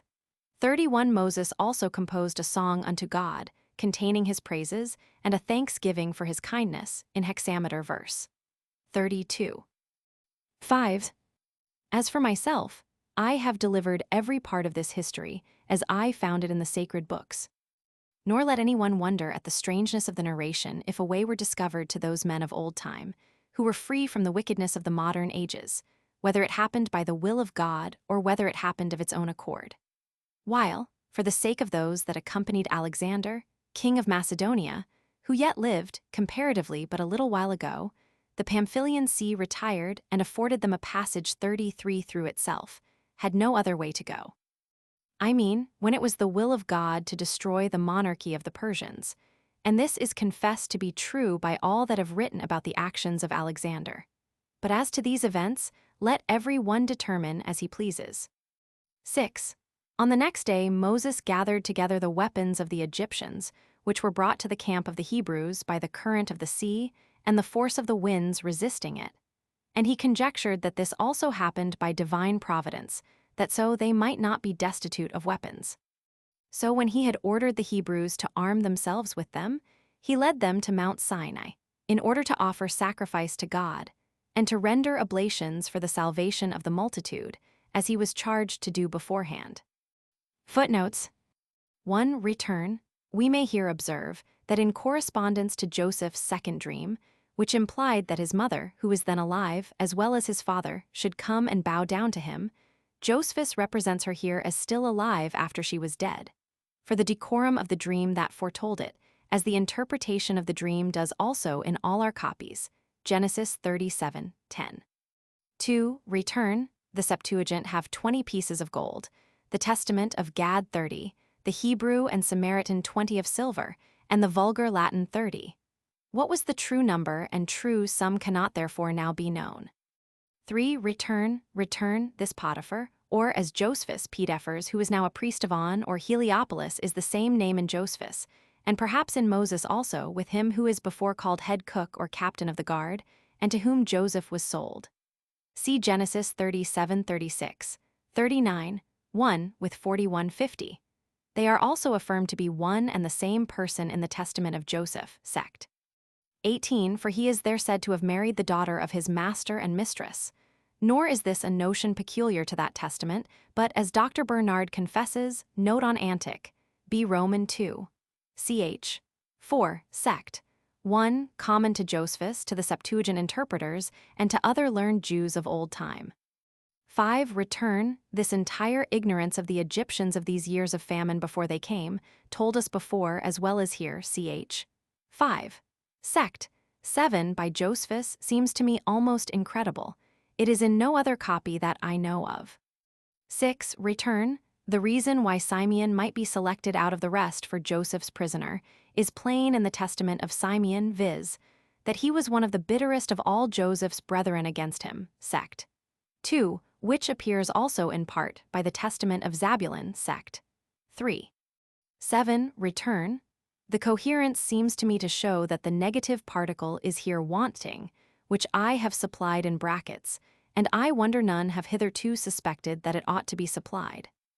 8. Return of the precious balsam of Judea, and the turpentine, see the note on antic, B Roman 8, ch. 6, sect, 6. 9. Return. This oration seems to me too large and too unusual a digression to have been composed by Judas on this occasion. It seems to me a speech or declamation composed formerly in the person of Judas, and in the way of oratory that lay by him, and which he thought fit to insert on this occasion. See 2 more such speeches or declamations, antic, B Roman 6, ch. 14, sect, 4. 10. Return. In all this speech of Judas we may observe that Josephus still supposed that death was the punishment of theft in Egypt, in the days of Joseph, though it never was so among the Jews by the law of Moses. 11. Return. All the Greek copies of Josephus have the negative particle here, that Jacob himself was not reckoned one of the 70 souls that came into Egypt, but the old Latin copies want it, and directly assure us he was one of them. It is therefore hardly certain which of these was Josephus's true reading, since the number 70 is made up without him, if we reckon Lee for one. But if she be not reckoned, Jacob must himself be one to complete the number. 12. Return. Josephus thought that the Egyptians hated or despised the employment of a shepherd in the days of Joseph, whereas Bishop Cumberland has shown that they rather hated such Phoenician or Canaanite shepherds that had long enslaved the Egyptians of old time. See his Sanchoniatho, p. 361, 362.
Chapter 1. How Moses, when he had brought the people out of Egypt, led them to Mount Sinai, but not till they had suffered much in their journey. 1. When the Hebrews had obtained such a wonderful deliverance, the country was a great trouble to them, for it was entirely a desert and without sustenance for them, and also had exceeding little water, so that it not only was not at all sufficient for the men, but not enough to feed any of the cattle, for it was parched up, and had no moisture that might afford nutriment to the vegetables. So they were forced to travel over this country, as having no other country but this to travel in. They had indeed carried water along with them from the land over which they had traveled before, as their conductor had bidden them. But when that was spent, they were obliged to draw water out of wells, with pain, by reason of the hardness of the soil. Moreover, what water they found was bitter, and not fit for drinking, and this in small quantities also. And as they thus traveled, they came late in the evening to a place called Marah, one which had that name from the badness of its water, for Mar denotes bitterness. Thither they came afflicted both by the tediousness of their journey and by their want of food, for it entirely failed them at that time. Now here was a well which made them choose to stay in the place, which, although it were not sufficient to satisfy so great an army, did yet afford them some comfort, as found in such desert places. For they heard from those who had been to search that there was nothing to be found if they traveled on farther. Yet was this water bitter, and not fit for men to drink, and not only so, but it was intolerable even to the cattle themselves. 2. When Moses saw how much the people were cast down, and that the occasion of it could not be contradicted, for the people were not in the nature of a complete army of men, who might oppose a manly fortitude to the necessity that distressed them. The multitude of the children, and of the women also, being of too weak capacities to be persuaded by reason, blunted the courage of the men themselves. He was therefore in great difficulties, and made everybody's calamity his own. For they ran all of them to him, and begged of him. The women begged for their infants, and the men for the women, that he would not overlook them, but procure some way or other for their deliverance. He therefore betook himself to prayer to God, that he would change the water from its present badness, and make it fit for drinking. And when God had granted him that favor, he took the top of a stick that lay down at his feet, and divided it in the middle, and made the section lengthways. He then let it down into the well, and persuaded the Hebrews that God had hearkened to his prayers, and had promised to render the water such as they desired it to be, in case they would be subservient to him in what he should enjoin them to do, and this not after a remiss or negligent manner. And when they asked what they were to do in order to have the water changed for the better, he bid the strongest men among them that stood there to draw up water too, and told them that when the greatest part was drawn up, the remainder would be fit to drink. So they labored at it till the water was so agitated and purged as to be fit to drink. 3. And now removing from thence they came to a limb, which place looked well at a distance, for there was a grove of palm trees. But when they came near to it, it appeared to be a bad place, for the palm trees were no more than 70, and they were ill-grown and creeping trees by the want of water, for the country about was all parched, and no moisture sufficient to water them and make them hopeful and useful was derived to them from the fountains, which were in number 12. They were rather a few moist places than springs, which not breaking out of the ground, nor running over, could not sufficiently water the trees. And when they dug into the sand, they met with no water, and if they took a few drops of it into their hands, they found it to be useless, on account of its mud. The trees were too weak to bear fruit, for want of being sufficiently cherished and enlivened by the water. So they laid the blame on their conductor, and made heavy complaints against him, and said that this their miserable state, and the experience they had of adversity, were owing to him. For that they had then journeyed an entire 30 days, and had spent all the provisions they had brought with them. And meeting with no relief, they were in a very desponding condition. And by fixing their attention upon nothing but their present misfortunes, they were hindered from remembering what deliverances they had received from God, and those by the virtue and wisdom of Moses also. So they were very angry at their conductor, and were zealous in their attempt to stone him, as the direct occasion of their present miseries. 4. But as for Moses himself, while the multitude were irritated and bitterly set against him, he cheerfully relied upon God, and upon his consciousness of the care he had taken of these his own people. And he came into the midst of them, even while they clamored against him, and had stones in their hands in order to dispatch him. Now he was of an agreeable presence, and very able to persuade the people by his speeches. Accordingly, he began to mitigate their anger, and exhorted them not to be over-mindful of their present adversities, lest they should thereby suffer the benefits that had formerly been bestowed on them to slip out of their memories. And he desired them by no means, on account of their present uneasiness, to cast those great and wonderful favors and gifts, which they had obtained of God, out of their minds, but to expect deliverance out of those their present troubles which they could not free themselves from, and this by the means of that divine providence which watched over them. Seeing it is probable that God tries their virtue, and exercises their patience by these adversities, that it may appear what fortitude they have, and what memory they retain of his former wonderful works in their favor, and whether they will not think of them upon occasion of the miseries they now feel. He told them, it appeared they were not really good men, either in patience, or in remembering what had been successfully done for them, sometimes by contemning God and his commands, when by those commands they left the land of Egypt, and sometimes by behaving themselves ill towards him who was the servant of God, and this when he had never deceived them, either in what he said, or had ordered them to do by God's command. He also put them in mind of all that had passed, how the Egyptians were destroyed when they attempted to detain them, contrary to the command of God, and after what manner the very same river was to the others bloody, and not fit for drinking, but was to them sweet and fit for drinking, and how they went a new road through the sea, which fled a long way from them, by which very means they were themselves preserved, but saw their enemies destroyed. and that when they were in want of weapons, God gave them plenty of them. And so he recounted all the particular instances, how when they were, in appearance, just going to be destroyed, God had saved them in a surprising manner, and that he had still the same power, and that they ought not even now to despair of his providence over them. And accordingly he exhorted them to continue quiet, and to consider that help would not come too late, though it come not immediately, if it be present with them before they suffer any great misfortune. That they ought to reason thus: that God delays to assist them, not because he has no regard to them, but because he will first try their fortitude, and the pleasure they take in their freedom, that he may learn whether you have souls great enough to bear want of food, and scarcity of water, on its account. Or whether you rather love to be slaves, as cattle are slaves to such as own them, and feed them liberally, but only in order to make them more useful in their service. That as for himself, he shall not be so much concerned for his own preservation.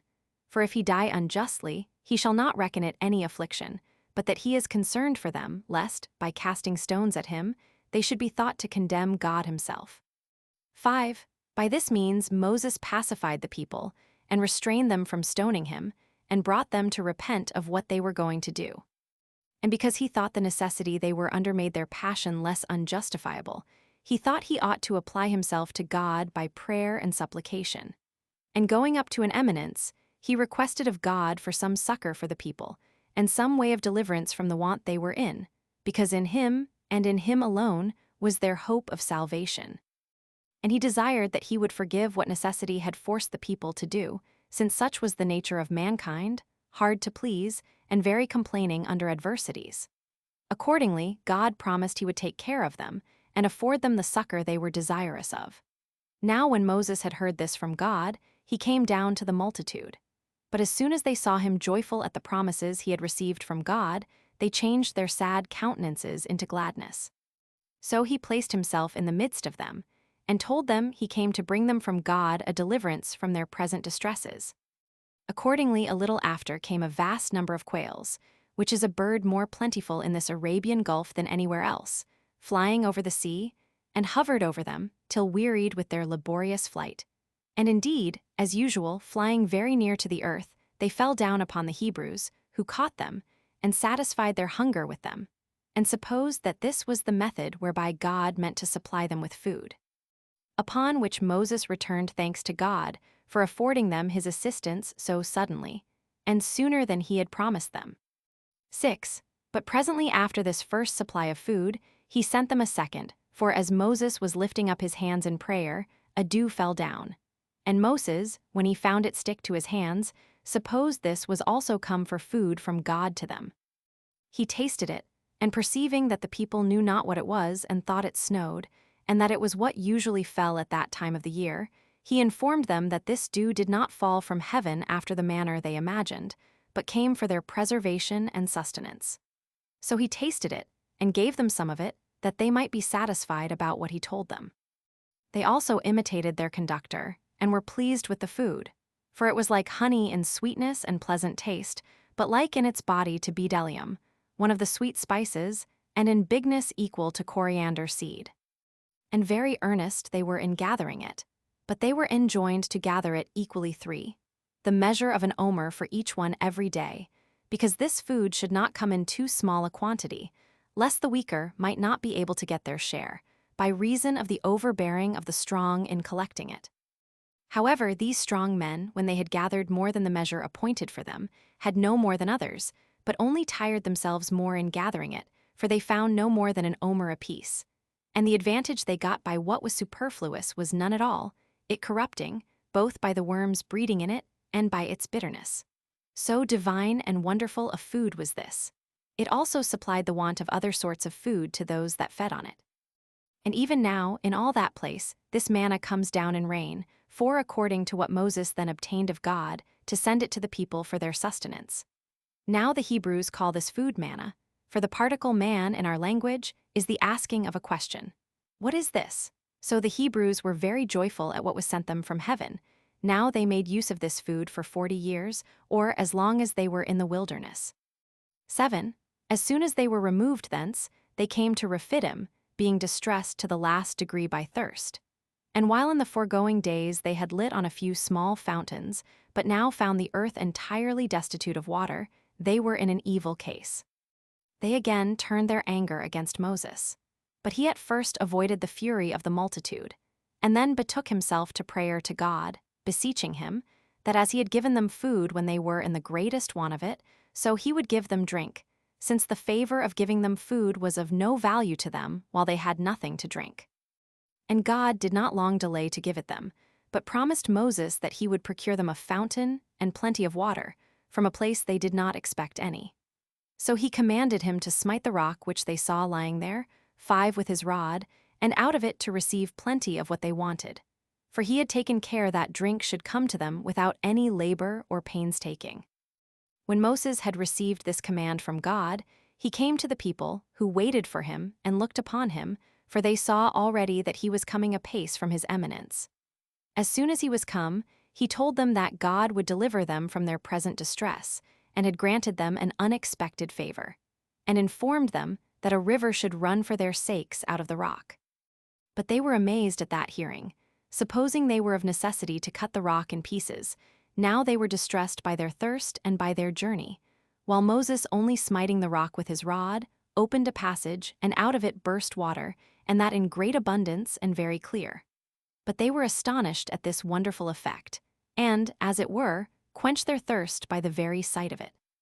So they drank this pleasant, this sweet water, and such it seemed to be, as might well be expected where God was the donor. They were also in admiration how Moses was honored by God, and they made grateful returns of sacrifices to God for his providence towards them. Now that scripture, which is laid up in the temple, 6 informs us how God foretold to Moses that water timid in this manner be derived out of the rock.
Chapter 2.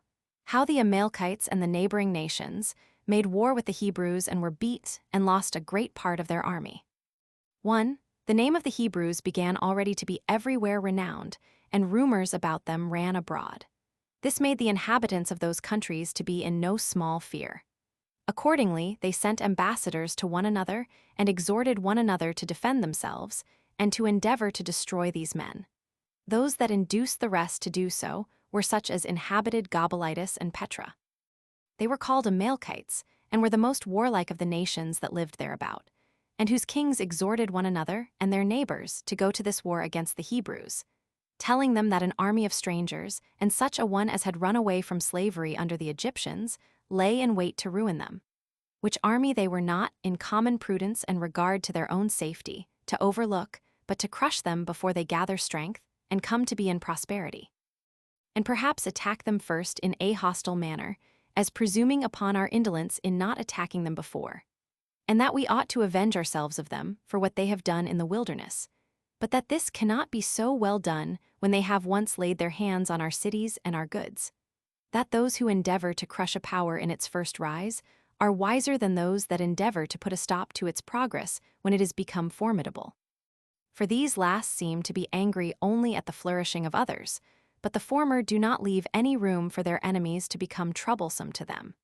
after they had sent such embassiges to the neighboring nations, and among one another, they resolved to attack the Hebrews in battle. These proceedings of the people of those countries occasioned perplexity and trouble to Moses, who expected no such warlike preparations. And when these nations were ready to fight, and the multitude of the Hebrews were obliged to try the fortune of war, they were in a mighty disorder, and in want of all necessaries, and yet were to make war with men who were thoroughly well prepared for it. Then therefore it was that Moses began to encourage them, and to exhort them to have a good heart, and rely on God's assistance by which they had been put in a state of freedom, and to hope for victory over those who were ready to fight with them, in order to deprive them of that blessing, that they were to suppose their own army to be numerous, wanting nothing, neither weapons, nor money, nor provisions, nor such other conveniences as, when men are in possession of, they fight undauntedly. And that they are to judge themselves to have all these advantages in the divine assistance. They are also to suppose the enemy's army to be small, unarmed, weak, and such as want those conveniences which they know must be wanted, when it is God's will that they shall be beaten. And how valuable God's assistance is, they had experienced in abundance of trials, and those such as were more terrible than war, for that is only against men. But these were against famine and thirst, things indeed that are in their own nature insuperable. As also against mountains, and that sea which afforded them no way for escaping, yet had all these difficulties been conquered by God's gracious kindness to them. So he exhorted them to be courageous at this time, and to look upon their entire prosperity to depend on the present conquest of their enemies. 3. And with these words did Moses encourage the multitude, who then called together the princes of their tribes, and their chief men, both separately and conjointly. The young men he charged to obey their elders, and the elders to hearken to their leader. So the people were elevated in their minds, and ready to try their fortune in battle, and hoped to be thereby at length delivered from all their miseries. Nay, they desired that Moses would immediately lead them against their enemies without the least delay, that no backwardness might be a hindrance to their present resolution. So Moses sorted all that were fit for war into different troops, and set Joshua, the son of Nun, of the tribe of Ephraim, over them, one that was of great courage and patient to undergo labors, of great abilities to understand and to speak what was proper, and very serious in the worship of God, and indeed made like another Moses, a teacher of piety towards God. He also appointed a small party of the armed men to be near the water, and to take care of the children, and the women, and of the entire camp. So that whole night they prepared themselves for the battle. They took their weapons, if any of them had such as were well made, and attended to their commanders as ready to rush forth to the battle as soon as Moses should give the word of command. Moses also kept awake, teaching Joshua after what manner he should order his camp. But when the day began, Moses called for Joshua again, and exhorted him to approve himself in deeds such a one as his reputation made men expect from him, and to gain glory by the present expedition, in the opinion of those under him, for his exploits in this battle. He also gave a particular exhortation to the principal men of the Hebrews, and encouraged the whole army as it stood armed before him. And when he had thus animated the army, both by his words and works, and prepared everything, he retired to a mountain, and committed the army to God and to Joshua. 4. So the armies joined battle, and it came to a close fight, hand to hand, both sides showing great alacrity and encouraging one another. And indeed, while Moses stretched out his hand towards heaven 7, the Hebrews were too hard for the Amalekites. But Moses not being able to sustain his hands thus stretched out, for as often as he let down his hands, so often were his own people worsted. He bade his brother Aaron, and Hur their sister Miriam's husband, to stand on each side of him, and take hold of his hands, and not permit his weariness to prevent it, but to assist him in the extension of his hands. When this was done, the Hebrews conquered the Amalekites by main force, and indeed they had all perished, unless the approach of the night had obliged the Hebrews to desist from killing any more. So our forefathers obtained a most signal and most seasonable victory, for they not only overcame those that fought against them, but terrified also the neighboring nations, and got great and splendid advantages, which they obtained of their enemies by their hard pains in this battle. For when they had taken the enemy's camp, they got ready booty for the public, and for their own private families, whereas till then they had not any sort of plenty, of even necessary food. The forementioned battle, when they had once got it, was also the occasion of their prosperity, not only for the present, but for the future ages also. For they not only made slaves of the bodies of their enemies, but subdued their minds also, and after this battle, became terrible to all that dwelt round about them. Moreover, they acquired a vast quantity of riches, for a great deal of silver and gold was left in the enemy's camp, as also brazen vessels, which they made common use of in their families. Many utensils also that were embroidered there were of both sorts, that is, of what were weaved, and what were the ornaments of their armor, and other things that served for use in the family, and for the furniture of their rooms. They got also the prey of their cattle, and of whatsoever uses to follow camps, when they remove from one place to another. So the Hebrews now valued themselves upon their courage, and claimed great merit for their valor, and they perpetually inured themselves to take pains, by which they deemed every difficulty might be surmounted. Such were the consequences of this battle.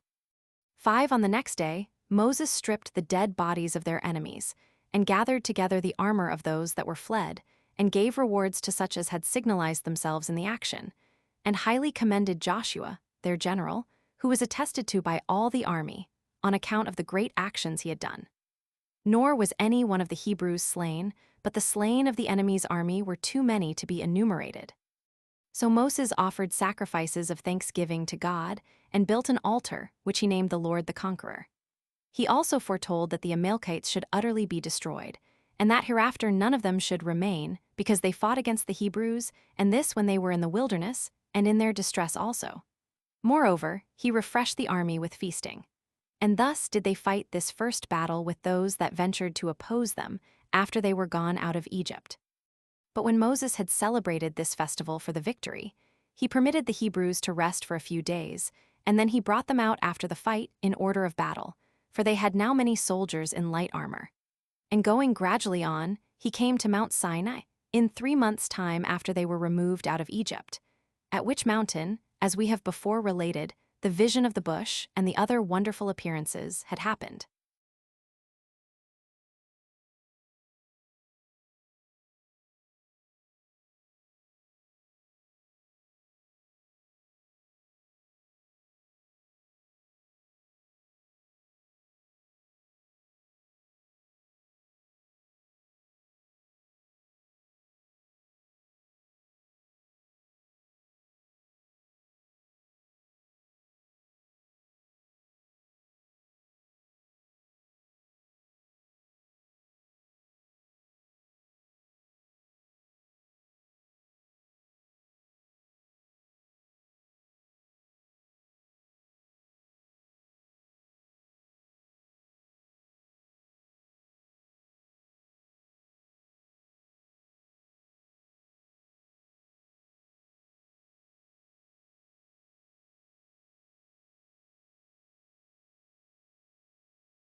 Chapter 3.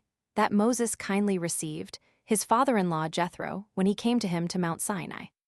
Now when Reuel, Moses' father-in-law, understood in what a prosperous condition his affairs were, he willingly came to meet him and Moses and his children, and pleased himself with his coming. And when he had offered sacrifice, he made a feast for the multitude, near the bush he had formerly seen, which multitude, every one according to their families, partook of the feast. But Aaron and his family took Reuel, and sung hymns to God, as to him who had been the author-procurer of their deliverance and their freedom. They also praised their conductor, as him by whose virtue it was that all things had succeeded with them. Reuel also, in his Eucharistical oration to Moses, made great encomiums upon the whole multitude, and he could not but admire Moses for his fortitude, and that humanity he had shewn in the delivery of his friends.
Chapter 4. How Raguel suggested to Moses to set his people in order, under their rulers of thousands and rulers of hundreds, who lived without order before, and how Moses complied in all things with his father-in-law's admonition. 1. The next day, as Raguel saw Moses in the middle of a crowd of business, for he determined the differences of those that referred them to him, every one still going to him, and supposing that they should then only obtain justice, if he were the arbitrator. And those that lost their causes thought it no harm, while they thought they lost them justly, and not by partiality. Raguel, however, said nothing to him at that time, as not desirous to be any hindrance to such as had a mind to make use of the virtue of their conductor. But afterward he took him to himself, and when he had him alone, he instructed him in what he ought to do, and advised him to leave the trouble of lesser causes to others, but himself to take care of the greater, and of the people's safety, for that certain others of the Hebrews might be found that were fit to determine causes, but that nobody but a Moses could take of the safety of so many 10,000s. Be therefore, says he, insensible of thine own virtue, and what thou hast done by ministering under God to the people's preservation. Permit, therefore, the determination of common causes to be done by others, but do thou reserve thyself to the attendance on God only, and look out for methods of preserving the multitude from their present distress. Make use of the method I suggest to you, as to human affairs, and take a review of the army and appoint chosen rulers over tens of thousands, and then over thousands. Then divide them into 500s, and again into hundreds and into 50s, and set rulers over each of them, who may distinguish them into 30s and keep them in order, and at last number them by 20s and by 10s. And let there be one commander over each number, to be denominated from the number of those over whom they are rulers, but such as the whole multitude have tried, and do approve of, as being good and righteous men. 8. And let those rulers decide the controversies they have one with another. But if any great cause arise, let them bring the cognizance of it before the rulers of a higher dignity. But if any great difficulty arise that is too hard for even their determination, let them send it to thee. By these means 2 advantages will be gained. The Hebrews will have justice done them, and thou wilt be able to attend constantly on God, and procure him to be more favorable to the people. To this was the admonition of Raguel, and Moses received his advice very kindly, and acted according to his suggestion. Nor did he conceal the invention of this method, nor pretend to it himself, but informed the multitude who it was that invented it. Nay, he has named Raguel in the books he wrote, as the person who invented this ordering of the people, as thinking it right to give a true testimony to worthy persons, although he might have gotten reputation by ascribing to himself the inventions of other men, whence we may learn the virtuous disposition of Moses. But of such his disposition, we shall have proper occasion to speak in other places of these books.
Chapter 5. How Moses ascended up to Mount Sinai and received laws from God and delivered them to the Hebrews. 1. Now Moses called the multitude together and told them that he was going from them unto Mount Sinai to converse with God, to receive from him and to bring back with him a certain oracle. But he enjoined them to pitch their tents near the mountain and prefer the habitation that was nearest to God before one more remote. When he had said this, he ascended up to Mount Sinai, which is the highest of all the mountains that are in that country 9, and is not only very difficult to be ascended by men, on account of its vast altitude, but because of the sharpness of its precipices also. Nay, indeed, it cannot be looked at without pain of the eyes. And besides this, it was terrible and inaccessible on account of the rumor that passed about, that God dwelt there. But the Hebrews removed their tents as Moses had bidden them, and took possession of the lowest parts of the mountain, and were elevated in their minds, in expectation that Moses would return from God with promises of the good things he had proposed to them.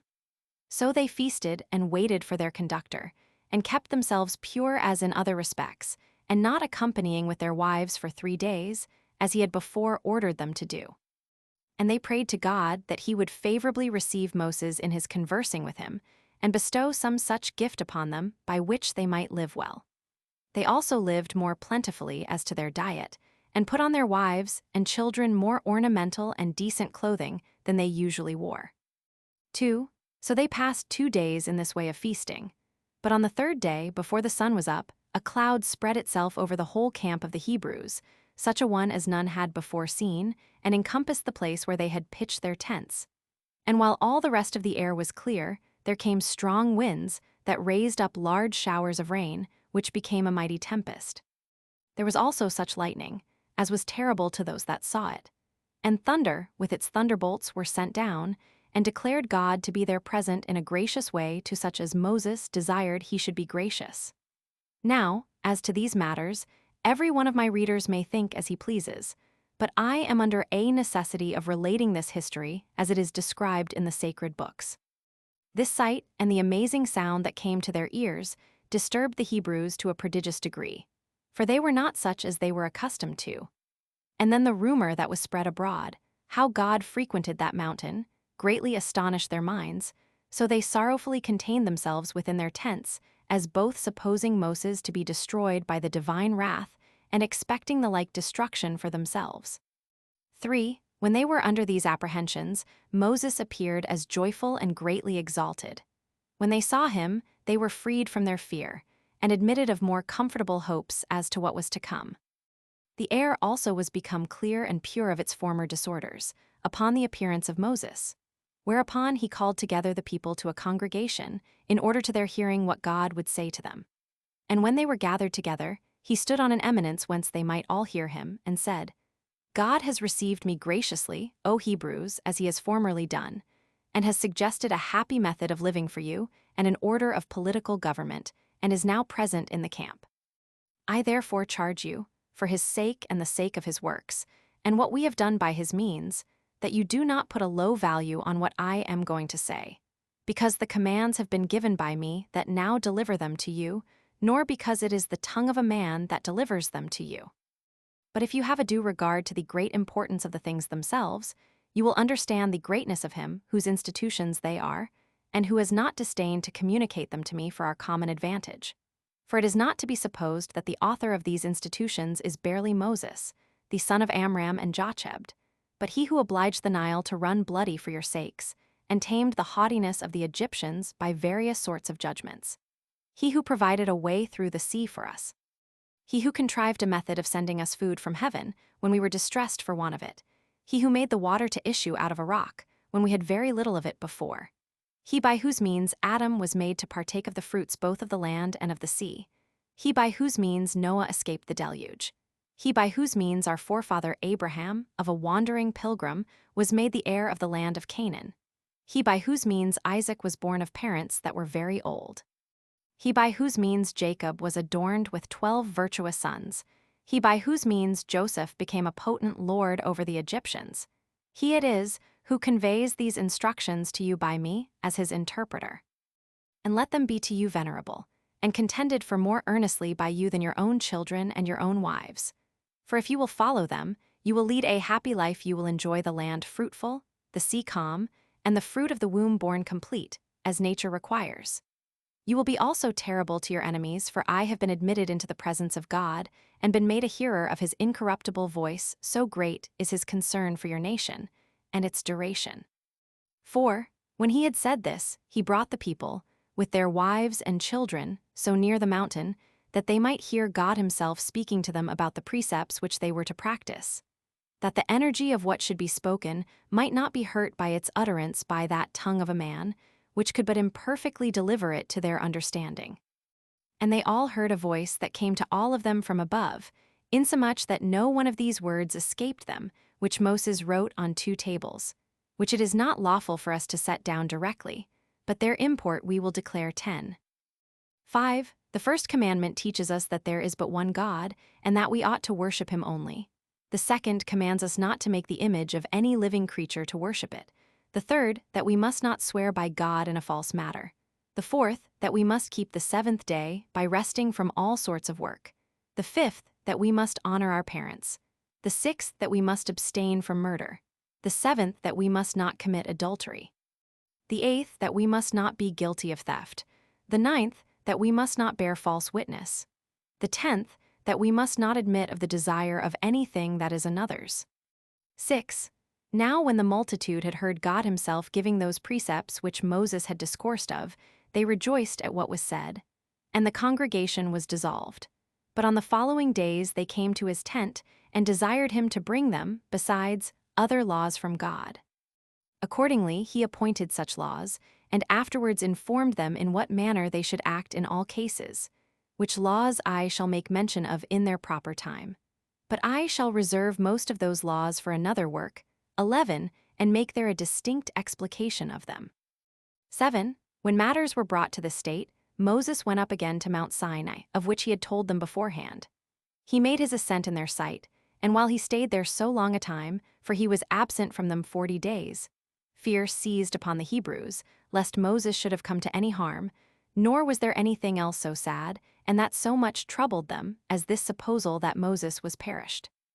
Now there was a variety in their sentiments about it, some saying that he was fallen among wild beasts, and those that were of this opinion were chiefly such as were ill-disposed to him. But others said that he was departed and gone to God. But the wiser sort were led by their reason to embrace neither of those opinions with any satisfaction, thinking that as it was a thing that sometimes happens to men to fall among wild beasts and perish that way, so it was probable enough that he might depart and go to God on account of his virtue. They therefore were quiet, and expected the event. Yet were they exceeding sorry upon the supposal that they were deprived of a governor and a protector, such a one indeed as they could never recover again. Nor would this suspicion give them leave to expect any comfortable event about this man, nor could they prevent their trouble and melancholy upon this occasion. However, the camp durst not remove all this while, because Moses had bidden them afore to stay there. 8. But when the 40 days, and as many nights, were over, Moses came down, having tasted nothing of food usually appointed for the nourishment of men.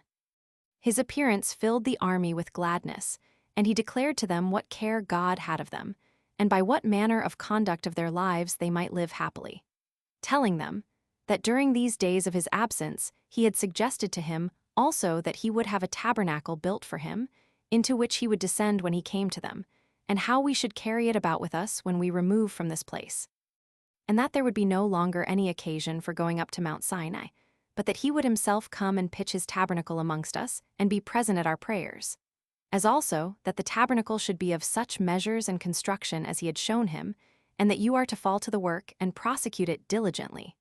When he had said this, he showed them the 2 tables, with the 10 commandments engraven upon them, 5 upon each table, and the writing was by the hand of God.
Chapter 6.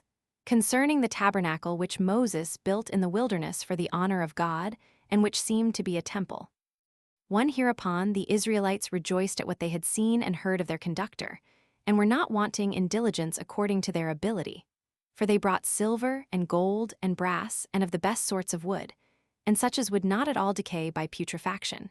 Camel's hair also, and sheepskins, some of them dyed of a blue color, and some of a scarlet, some brought the flower for the purple color, and others for white, with wool dyed by the flowers aforementioned. And fine linen and precious stones, which those that use costly ornaments set in ouches of gold. They brought also a great quantity of spices. For of these materials did Moses build the tabernacle, which did not at all differ from a movable and ambulatory temple. Now when these things were brought together with great diligence, for every one was ambitious to further the work even beyond their ability, he set architects over the works, and this by the command of God. And indeed the very same which the people themselves would have chosen, had the election been allowed to them. Now their names are set down in writing in the sacred books, and they were these: Bezaleel, the son of Uri, of the tribe of Judah, the grandson of Miriam, the sister of their conductor, and Aholiab, the son of Ahisamach, of the tribe of Dan. Now the people went on with what they had undertaken with so great alacrity, that Moses was obliged to restrain them, by making proclamation, that what had been brought was sufficient, as the artificers had informed him, so they fell to work upon the building of the tabernacle. Moses also informed them, according to the direction of God, both what the measures were to be, and its largeness, and how many vessels it ought to contain for the use of the sacrifices. The women also were ambitious to do their parts, about the garments of the priests, and about other things that would be wanted in this work, both for ornament and for the divine service itself. 2.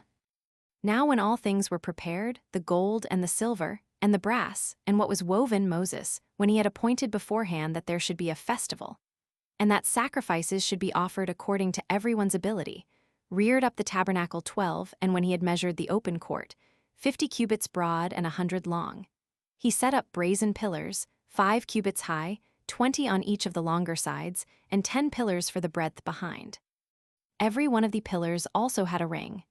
Their chapiters were of silver, but their bases were of brass. They resembled the sharp ends of spears, and were of brass fixed into the ground. Cords were also put through the rings, and were tied at their farther ends to brass nails of a cubit long, which, at every pillar, were driven into the floor, and would keep the tabernacle from being shaken by the violence of winds. But a curtain of fine soft linen went round all the pillars, and hung down in a flowing and loose manner from their chapiters, and enclosed the whole space, and seemed not at all unlike to a wall about it. And this was the structure of 3 of the sides of this enclosure. But as for the 4th side, which was 50 cubits in extent, and was the front of the whole, 20 cubits of it were for the opening of the gates, wherein stood 2 pillars on each side, after the resemblance of open gates. These were made wholly of silver, and polished, and that all over, excepting the bases, which were of brass. Now on each side of the gates there stood 3 pillars, which were inserted into the concave bases of the gates, and were suited to them. And round them was drawn a curtain of fine linen. But to the gates themselves, which were 20 cubits in extent, and 5 in height, the curtain was composed of purple, and scarlet, and blue, and fine linen, and embroidered with many and divers sorts of figures, excepting the figures of animals. Within these gates was the brazen laver for purification, having a basin beneath of the like matter, whence the priests might wash their hands and sprinkle their feet. And this was the ornamental construction of the enclosure about the court of the tabernacle, which was exposed to the open air. 3. As to the tabernacle itself, Moses placed it in the middle of that court, with its front to the east, that when the sun arose it might send its first rays upon it. Its length, when it was set up, was 30 cubits, and its breadth was 12 cubits. The one of its walls was on the south, and the other was exposed to the north, and on the back part of it remained the west. It was necessary that its height should be equal to its breadth. There were also pillars made of wood, 20 on each side. They were wrought into a quadrangular figure, in breadth a cubit and a half, but the thickness was 4 fingers. They had thin plates of gold affixed to them on both sides, inwardly and outwardly. They had each of them 2 tenons belonging to them, inserted into their bases, and these were of silver, in each of which bases there was a socket to receive the tenon, but the pillars on the west wall were 6. Now all these tenons and sockets accurately fitted one another, insomuch that the joints were invisible, and both seemed to be one entire and united wall. It was also covered with gold, both within and without. The number of pillars was equal on the opposite sides, and there were on each part 20, and every one of them had the third part of a span in thickness, so that the number of 30 cubits were fully made up between them. But as to the wall behind, where the 6 pillars made up together only 9 cubits, they made 2 other pillars, and cut them out of 1 cubit, which they placed in the corners, and made them equally fine with the other. Now every one of the pillars had rings of gold affixed to their fronts outward, as if they had taken root in the pillars, and stood one row over against another round about, through which were inserted bars gilt over with gold, each of them 5 cubits long, and these bound together the pillars, the head of one bar running into another, after the nature of one tenon inserted into another. But for the wall behind, there was but one row of bars that went through all the pillars, into which row ran the ends of the bars on each side of the longer walls, the male with its female being so fastened in their joints that they held the whole firmly together. And for this reason was all this joined so fast together, that the tabernacle might not be shaken, either by the winds or by any other means, but that it might preserve itself quiet and immovable continually. 4. As for the inside, Moses parted its length into 3 partitions. At the distance of 10 cubits from the most secret end, Moses placed 4 pillars, the workmanship of which was the very same with that of the rest, and they stood upon the like bases with them, each a small matter distant from his fellow. Now the room within those pillars was the most holy place, but the rest of the room was the tabernacle, which was open for the priests. However, this proportion of the measures of the tabernacle proved to be an imitation of the system of the world. For that third part thereof which was within the 4 pillars, to which the priests were not admitted, is, as it were, a heaven peculiar to God. But the space of the 20 cubits is, as it were, sea and land, on which men live, and so this part is peculiar to the priests only. But at the front, where the entrance was made, they placed pillars of gold, that stood on bases of brass, in number 7. But then they spread over the tabernacle veils of fine linen and purple, and blue and scarlet colors embroidered. The first veil was 10 cubits every way, and this they spread over the pillars which parted the temple, and kept the most holy place concealed within, and this veil was that which made this part not visible to any. Now the whole temple was called the holy place, but that part which was within the 4 pillars, and to which none were admitted, was called the Holy of Holies. This veil was very ornamental, and embroidered with all sorts of flowers which the earth produces, and there were interwoven into it all sorts of variety that might be an ornament, excepting the forms of animals. Another veil there was which covered the 5 pillars that were at the entrance. It was like the former in its magnitude, and texture, and color. And at the corner of every pillar a ring retained it from the top downwards half the depth of the pillars, the other half affording an entrance for the priests, who crept under it. Over this there was a veil of linen, of the same largeness with the former. It was to be drawn this way or that way by cords, the rings of which, fixed to the texture of the veil, and to the cords also, were subservient to the drawing and undrawing of the veil, and to the fastening it at the corner, that then it might be no hindrance to the view of the sanctuary, especially on solemn days. But that on other days, and especially when the weather was inclined to snow, it might be expanded, and afford a covering to the veil of divers colors. Whence that custom of ours is derived, of having a fine linen veil, after the temple has been built, to be drawn over the entrances. But the 10 other curtains were 4 cubits in breadth, and 28 in length, and had golden clasps, in order to join the one curtain to the other, which was done so exactly that they seemed to be one entire curtain. These were spread over the temple, and covered all the top and parts of the walls, on the sides and behind, so far as within 1 cubit of the ground. There were other curtains of the same breadth with these, but one more in number and longer, for they were 30 cubits long. But these were woven of hair, with the like subtlety as those of wool were made, and were extended loosely down to the ground, appearing like a triangular front and elevation at the gates, the 11th curtain being used for this very purpose. There were also other curtains made of skins above these, which afforded covering and protection to those that were woven both in hot weather and when it rained. And great was the surprise of those who viewed these curtains at a distance, for they seemed not at all to differ from the color of the sky. But those that were made of hair and of skins reached down in the same manner as did the veil at the gates, and kept off the heat of the sun, and what injury the rains might do. And after this manner was the tabernacle reared. 5. There was also an ark made, sacred to God, of wood that was naturally strong and could not be corrupted. This was called Iran in our own language. Its construction was thus. Its length was 5 spans, but its breadth and height was each of them 3 spans. It was covered all over with gold, both within and without, so that the wooden part was not seen. It had also a cover united to it by golden hinges after a wonderful manner, which cover was every way evenly fitted to it, and had no eminences to hinder its exact conjunction. There were also 2 golden rings belonging to each of the longer boards, and passing through the entire wood, and through them gilt bars passed along each board, that it might thereby be moved and carried about, as occasion should require, for it was not drawn in a cart by beasts of burden, but borne on the shoulders of the priests. Upon this its cover were 2 images, which the Hebrews call cherubims. They are flying creatures, but their form is not like to that of any of the creatures which men have seen, though Moses said he had seen such beings near the throne of God. In this ark he put the 2 tables whereon the 10 commandments were written, 5 upon each table, and 2.5 upon each side of them. And this ark he placed in the most holy place. 6. But in the holy place he placed a table, like those at Delphi. Its length was 2 cubits, and its breadth 1 cubit, and its height 3 spans. It had feet also, the lower half of which were complete feet resembling those which the Dorians put to their bedsteads, but the upper parts towards the table were wrought into a square form. The table had a hollow towards every side, having a ledge of 4 fingers' depth that went round about like a spiral, both on the upper and lower part of the body of the work. Upon every one of the feet was there also inserted a ring, not far from the cover, through which went bars of wood beneath, but gilded to be taken out upon occasion, there being a cavity where it was joined to the rings, for they were not entire rings.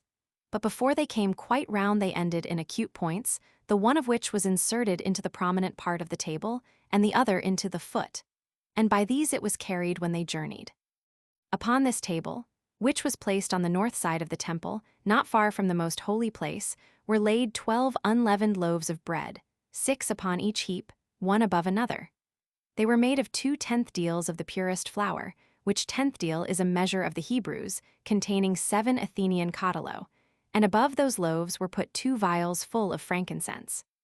Now after 7 days other loaves were brought in their stead, on the day which is by us called the Sabbath, for we call the 7th day the Sabbath. But for the occasion of this intention of placing loaves here, we will speak to it in another place. 7 over against this table, near the southern wall, was set a candlestick of cast gold, hollow within, being of the weight of 100 pounds, which the Hebrews call chinchairs. If it be turned into the Greek language, it denotes a talent. It was made with its knops, and lilies and pomegranates, and bowls which ornaments amounted to 70 in all.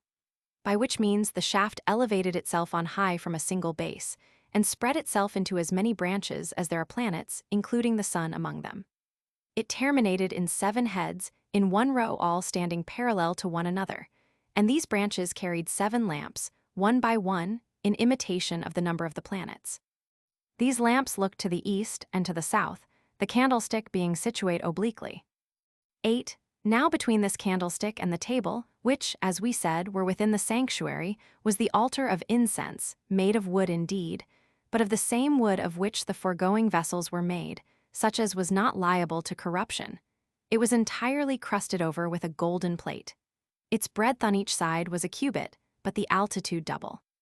Upon it was a grate of gold, that was extant above the altar, which had a golden crown encompassing it round about, whereto belonged rings and bars, by which the priests carried it when they journeyed.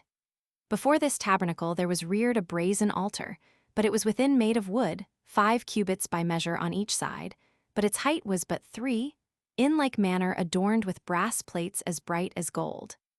It had also a brazen hearth of network, for the ground underneath received the fire from the hearth, because it had no basis to receive it. Hard by this altar lay the basins, and the vials, and the censers, and the cauldrons made of gold. but the other vessels, made for the use of the sacrifices, were all of brass. And such was the construction of the tabernacle, and these were the vessels thereto belonging.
Chapter 7.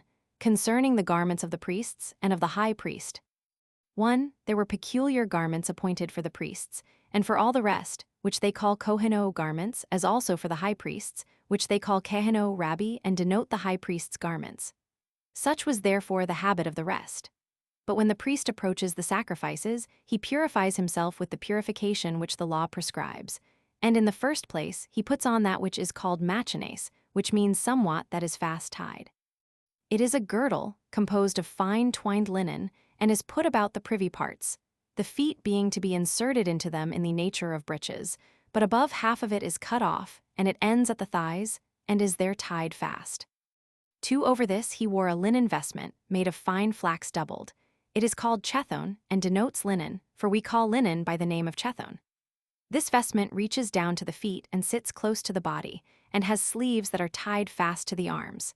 It is girded to the breast a little above the elbows, by a girdle often going round, 4 fingers broad, but so loosely woven that you would think it were the skin of a serpent. It is embroidered with flowers of scarlet, and purple, and blue, and fine twined linen, but the warp was nothing but fine linen. The beginning of its circumvolution is at the breast, and when it has gone often round, it is there tied, and hangs loosely there down to the ankles. I mean this, all the time the priest is not about any laborious service, for in this position it appears in the most agreeable manner to the spectators. But when he is obliged to assist at the offering sacrifices, and to do the appointed service, that he may not be hindered in his operations by its motion, he throws it to the left, and bears it on his shoulder. Moses indeed calls this belt Albaneth, but we have learned from the Babylonians to call it Emia, for so it is by them called. This vestment has no loose or hollow parts anywhere in it, but only a narrow aperture about the neck, and it is tied with certain strings hanging down from the edge over the breast and back, and is fastened above each shoulder. It is called massabazines. 3. Upon his head he wears a cap, not brought to a conic form nor encircling the whole head, but still covering more than the half of it, which is called masnimphis. And its make is such that it seems to be a crown, being made of thick swathes, but the contexture is of linen, and it is doubled round many times and sewed together. Besides which, a piece of fine linen covers the whole cap from the upper part, and reaches down to the forehead, and hides the seams of the swathes, which would otherwise appear indecently. This adheres closely upon the solid part of the head, and is thereto so firmly fixed that it may not fall off during the sacred service about the sacrifices. So we have now shown you what is the habit of the generality of the priests. 4. The high priest is indeed adorned with the same garments that we have described, without abating one. Only over these he puts on a vestment of a blue color. This also is a long robe, reaching to his feet. In our language it is called mir, and is tied round with a girdle, embroidered with the same colors and flowers as the former, with a mixture of gold interwoven. To the bottom of which garment are hung fringes, in color like pomegranates, with golden bells 13 by a curious and beautiful contrivance, so that between 2 bells hangs a pomegranate, and between two pomegranates a bell. Now this vesture was not composed of two pieces, nor was it sewed together upon the shoulders and the sides, but it was one long vestment so woven as to have an aperture for the neck, not an oblique one, but parted all along the breast and the back. A border also was sewed to it, lest the aperture should look too indecently. It was also parted where the hands were to come out. 5 Besides these, the high priest put on a third garment, which was called the ephod, which resembles the epimis of the Greeks. Its make was after this manner. It was woven to the depth of a cubit, of several colors, with gold intermixed and embroidered, but it left the middle of the breast uncovered. It was made with sleeves also, nor did it appear to be at all differently made from a short coat. But in the void place of this garment there was inserted a piece of the bigness of a span, embroidered with gold, and the other colors of the ephod, and was called essen, which in the Greek language signifies the oracle. This piece exactly filled up the void space in the ephod. It was united to it by golden rings at every corner, the like rings being annexed to the ephod, and a blue riband was made use of to tie them together by those rings. And that the space between the rings might not appear empty, they contrived to fill it up with stitches of blue ribands. There were also 2 sardonyxes upon the ephod, at the shoulders, to fasten it in the nature of buttons, having each end running to the sardonyxes of gold, that they might be buttoned by them. On these were engraven the names of the sons of Jacob, in our own country letters, and in our own tongue, 6 on each of the stones on either side, and the elder son's names were on the right shoulder. 12 stones also there were upon the breastplate, extraordinary in largeness and beauty, and they were an ornament not to be purchased by men, because of their immense value. These stones, however, stood in 3 rows by 4 in a row, and were inserted into the breastplate itself, and they were set in ouches of gold, that were themselves inserted in the breastplate, and were so made that they might not fall out. Now the first 3 stones were a sardonyx, a topaz, and an emerald. The second row contained a carbuncle, a jasper, and a sapphire. The first of the third row was a ligure, then an amethyst, and the third an agate, being the 9th of the whole number. The first of the fourth row was a chrysolite, the next was an onyx, and then a beryl, which was the last of all. Now the names of all those sons of Jacob were engraven in these stones, whom we esteem the heads of our tribes, each stone having the honor of a name, in the order according to which they were born. And whereas the rings were too weak of themselves to bear the weight of the stones, they made 2 other rings of a larger size, at the edge of that part of the breastplate which reached to the neck, and inserted into the very texture of the breastplate, to receive chains finely wrought, which connected them with golden bands to the tops of the shoulders, whose extremity turned backwards and went into the ring on the prominent back part of the ephod. And this was for the security of the breastplate, that it might not fall out of its place. There was also a girdle sewed to the breastplate, which was of the forementioned colors, with gold intermixed, which, when it had gone once round, was tied again upon the seam and hung down. There were also golden loops that admitted its fringes at each extremity of the girdle, and included them entirely. 6.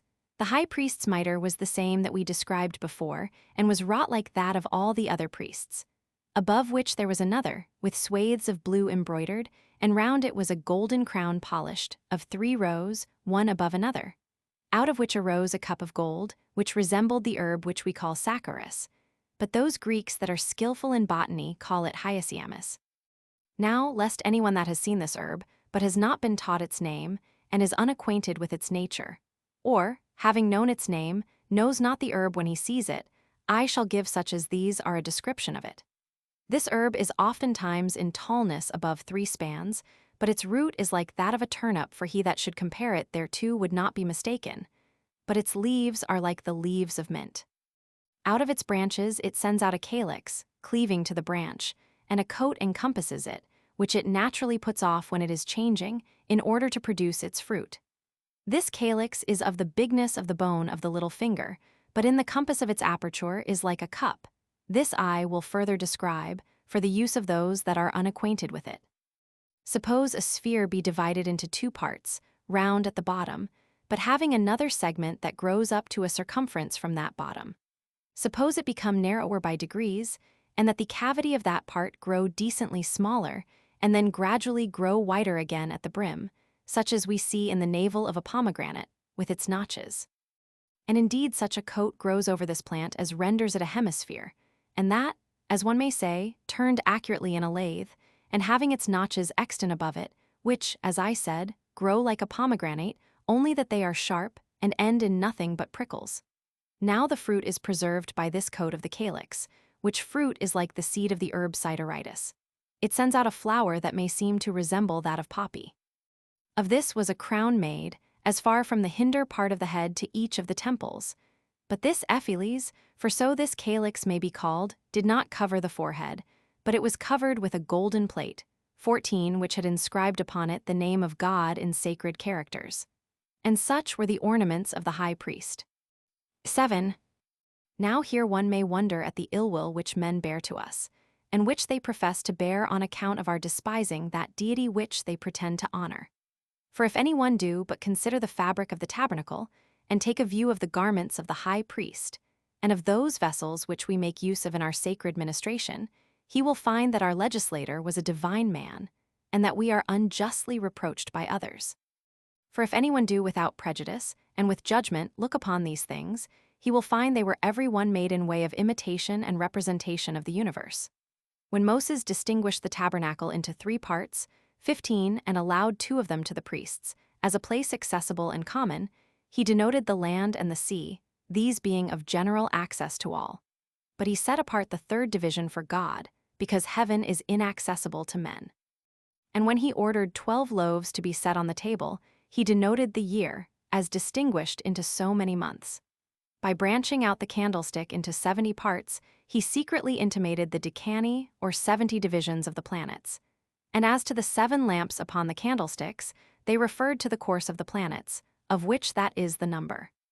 The veils, too, which were composed of 4 things, they declared the 4 elements. For the fine linen was proper to signify the earth, because the flax grows out of the earth. The purple signified the sea, because that color is dyed by the blood of a sea-shell fish. The blue is fit to signify the air, and the scarlet will naturally be an indication of fire. Now the vestment of the high priest being made of linen, signified the earth. The blue denoted the sky, being like lightning in its pomegranates, and in the noise of the bells resembling thunder. And for the ephod, it showed that God had made the universe of 4 elements. And as for the gold interwoven, I suppose it related to the splendor by which all things are enlightened. He also appointed the breastplate to be placed in the middle of the ephod, to resemble the earth, for that has the very middle place of the world. And the girdle which encompassed the high priest round signified the ocean, for that goes round about and includes the universe. Each of the sardonyxes declares to us the sun and the moon, those, I mean, that were in the nature of buttons on the high priest's shoulders. And for the 12 stones, whether we understand by them the months, or whether we understand the like number of the signs of that circle which the Greeks call the zodiac, we shall not be mistaken in their meaning. And for the mitre, which was of a blue color, it seems to me to mean heaven, for how otherwise could the name of God be inscribed upon it? That it was also illustrated with a crown, and that of gold also, is because of that splendor with which God is pleased. Let this explication 16 suffice at present, since the course of my narration will often, and on many occasions, afford me the opportunity of enlarging upon the virtue of our legislator.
Chapter 8 of the Priesthood of Aaron.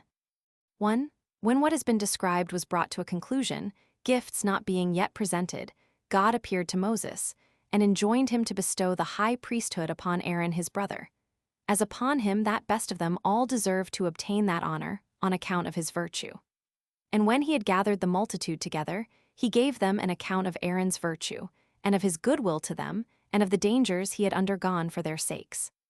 Upon which, when they had given testimony to him in all respects, and showed their readiness to receive him, Moses said to them, O you Israelites, this work is already brought to a conclusion, in a manner most acceptable to God, and according to our abilities.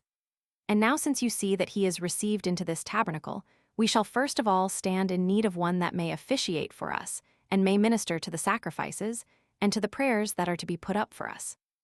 And indeed, had the inquiry after such a person been left to me, I should have thought myself worthy of this honor, both because all men are naturally fond of themselves, and because I am conscious to myself that I have taken a great deal of pains for your deliverance.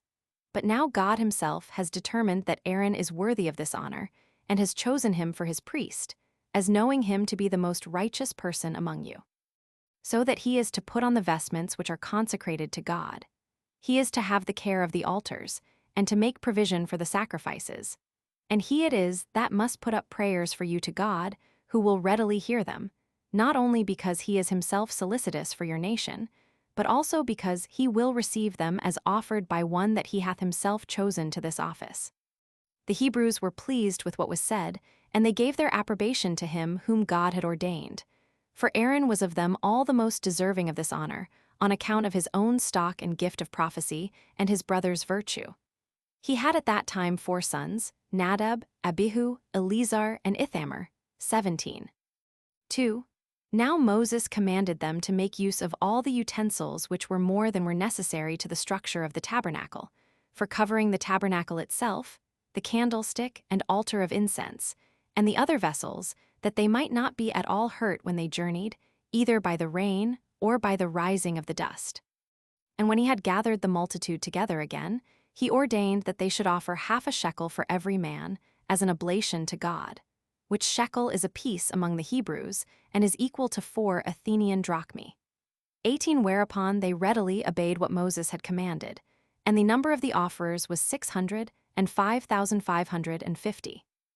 Now this money that was brought by the men that were free was given by such as were about 20 years old, but under 50, and what was collected was spent in the uses of the tabernacle.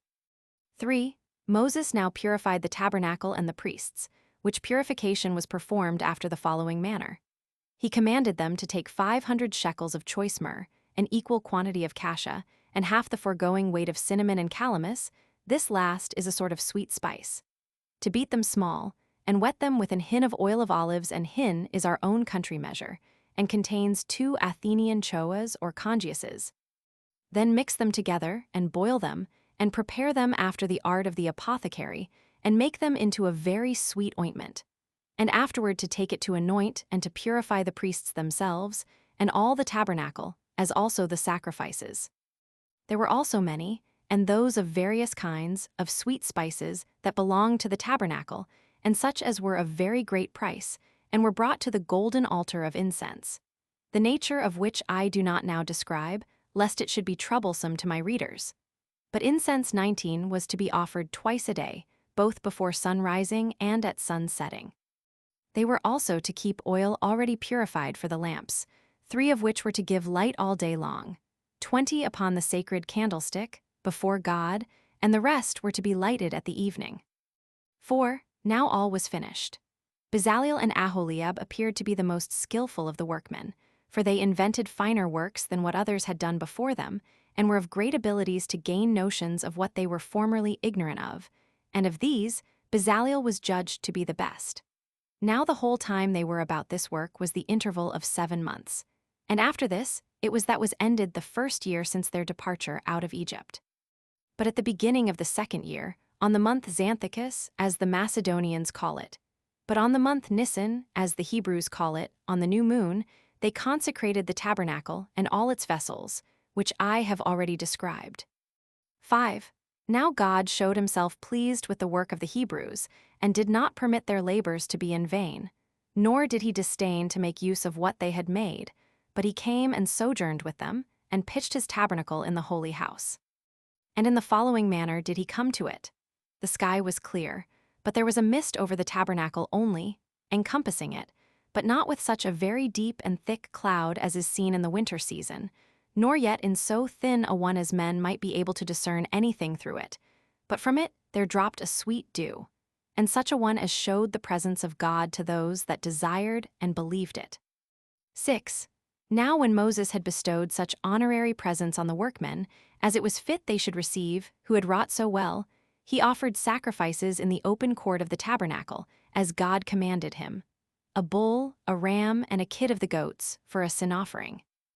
Now I shall speak of what we do in our sacred offices in my discourse about sacrifices, and therein shall inform men in what cases Moses bid us offer a whole burnt offering, and in what cases the law permits us to partake of them as of food.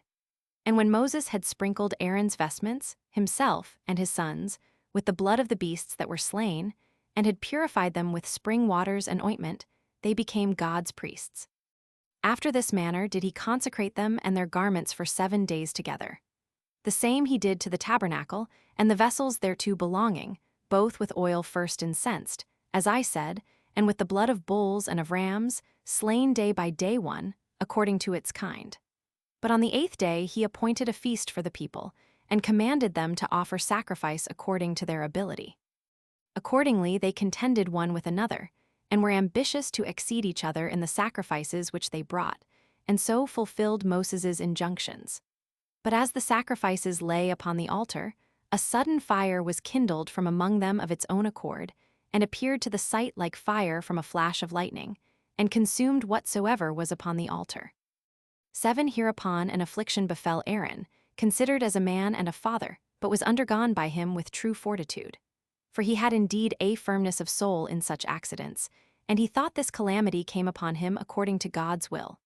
For whereas he had 4 sons, as I said before, the 2 elder of them, Nadab and Abihu, did not bring those sacrifices which Moses bade them bring, but which they used to offer formerly, and were burnt to death.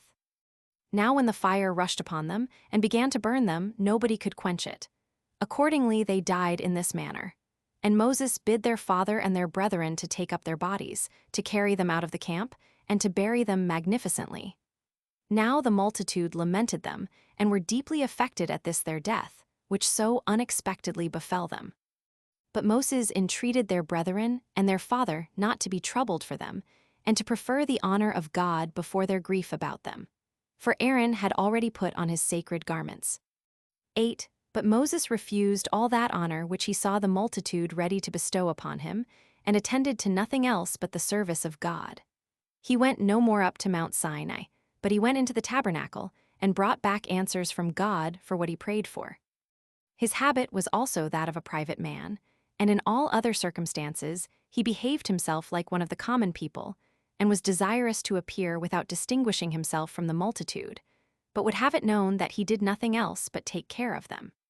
He also set down in writing the form of their government, and those laws by obedience whereto they would lead their lives so as to please God, and so as to have no quarrels one among another. However, the laws he ordained were such as God suggested to him, so I shall now discourse concerning that form of government and those laws. 9. I will now treat of what I before omitted, the garment of the high priest. For he left no room for the evil practices of prophets, but if some of that sort should attempt to abuse the divine authority, he left it to God to be present at his sacrifices when he pleased, and when he pleased to be absent. 21 And he was willing this should be known, not to the Hebrews only, but to those foreigners also who were there.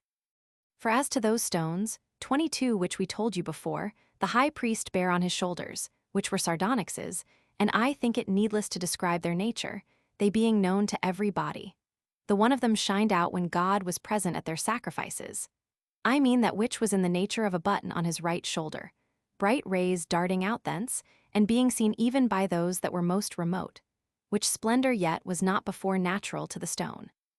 This has appeared a wonderful thing to such as have not so far indulged themselves in philosophy, as to despise divine revelation.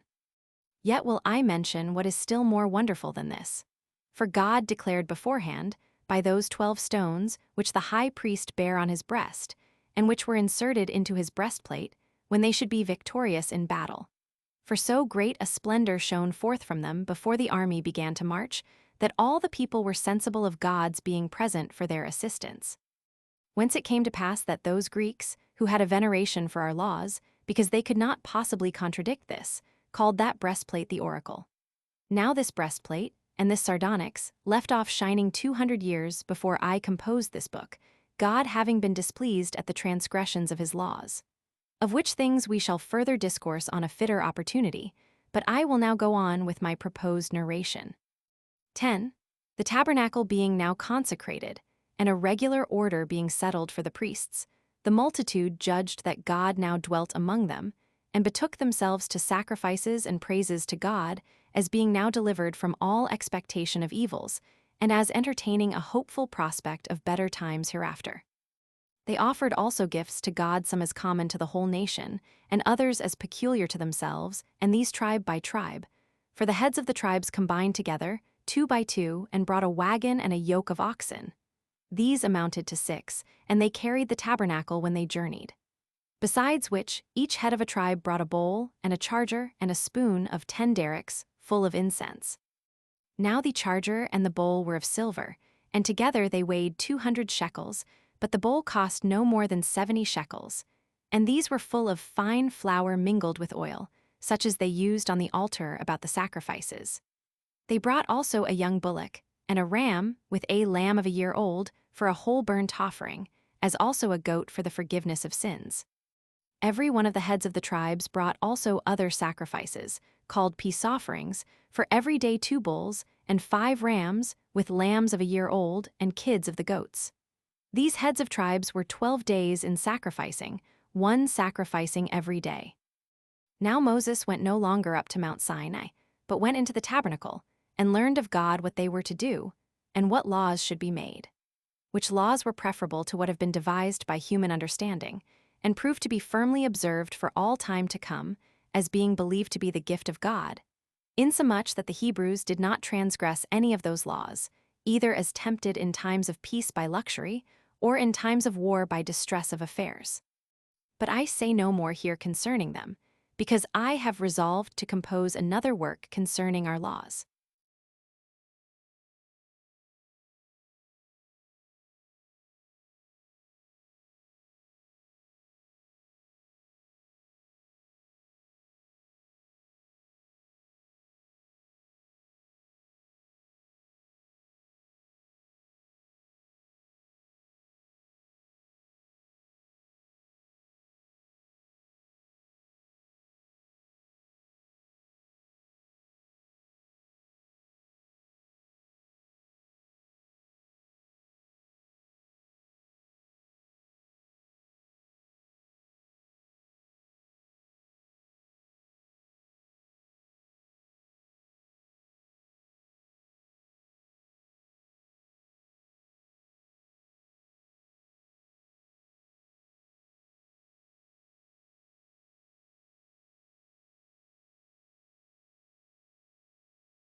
Chapter 9.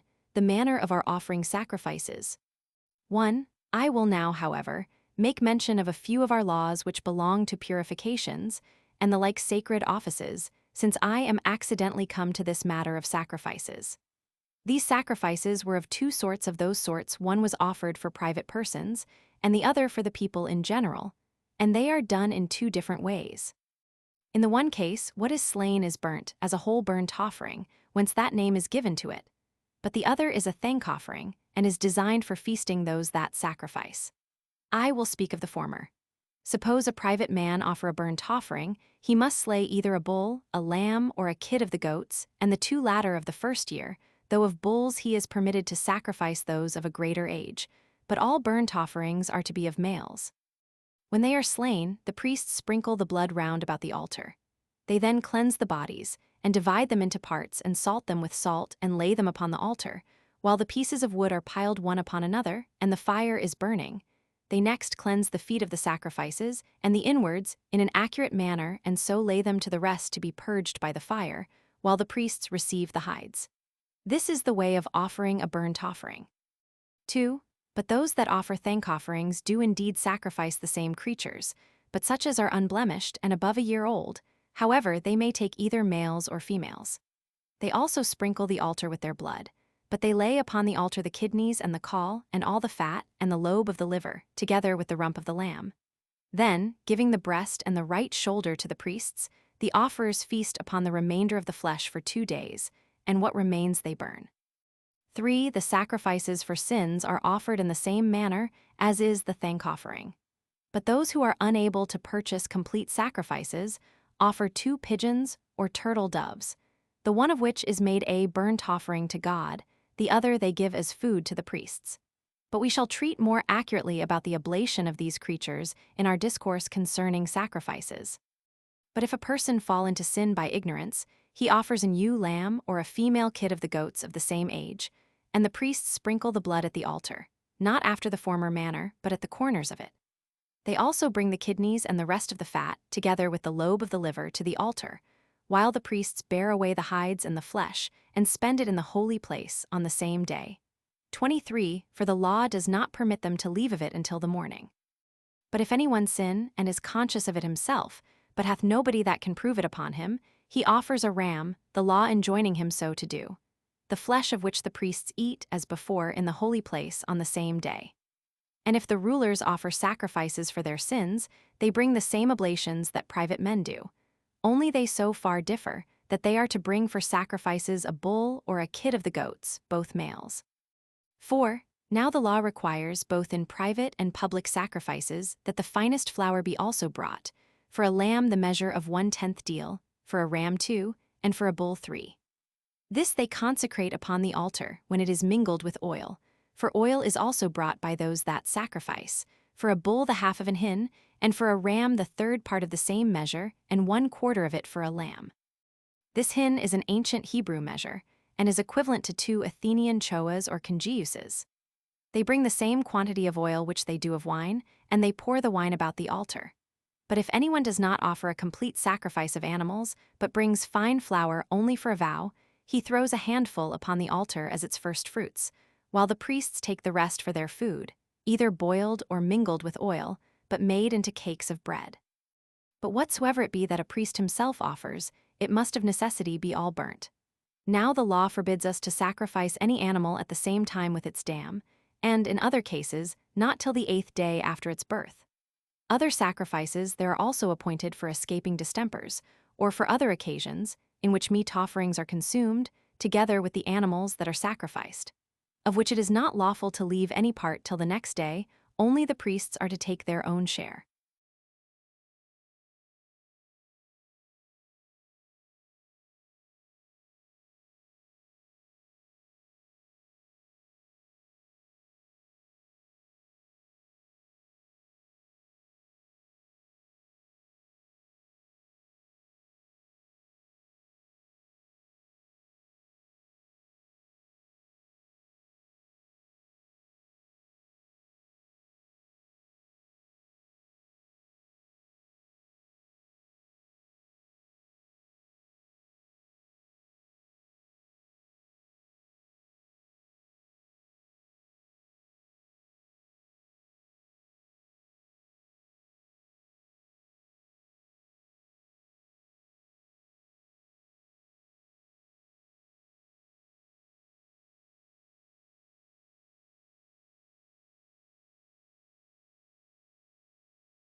Chapter 10.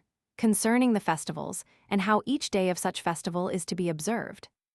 1. the law requires that out of the public expenses a lamb of the first year be killed every day, at the beginning and at the ending of the day. But on the seventh day, which is called the Sabbath, they kill two and sacrifice them in the same manner. At the new moon they both perform the daily sacrifices and slay 2 bulls with 7 lambs of the first year and a kid of the goats also, for the expiation of sins. That is, if they have sinned through ignorance. 2. But on the 7th month, which the Macedonians call Hyperberetius, they make an addition to those already mentioned, and sacrifice a bull, a ram, and 7 lambs, and a kid of the goats for sins.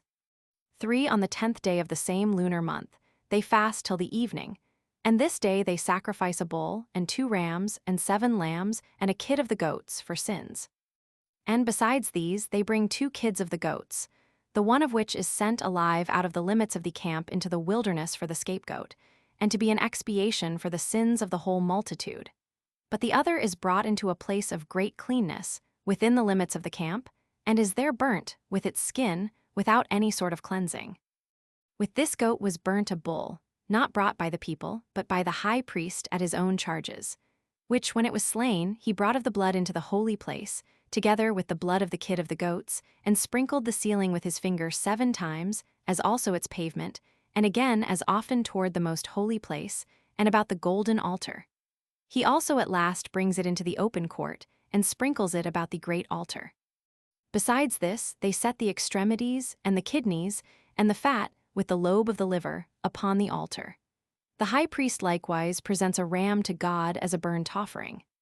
4. Upon the 15th day of the same month, when the season of the year is changing for winter, the law enjoins us to pitch tabernacles in every one of our houses, so that we preserve ourselves from the cold of that time of the year.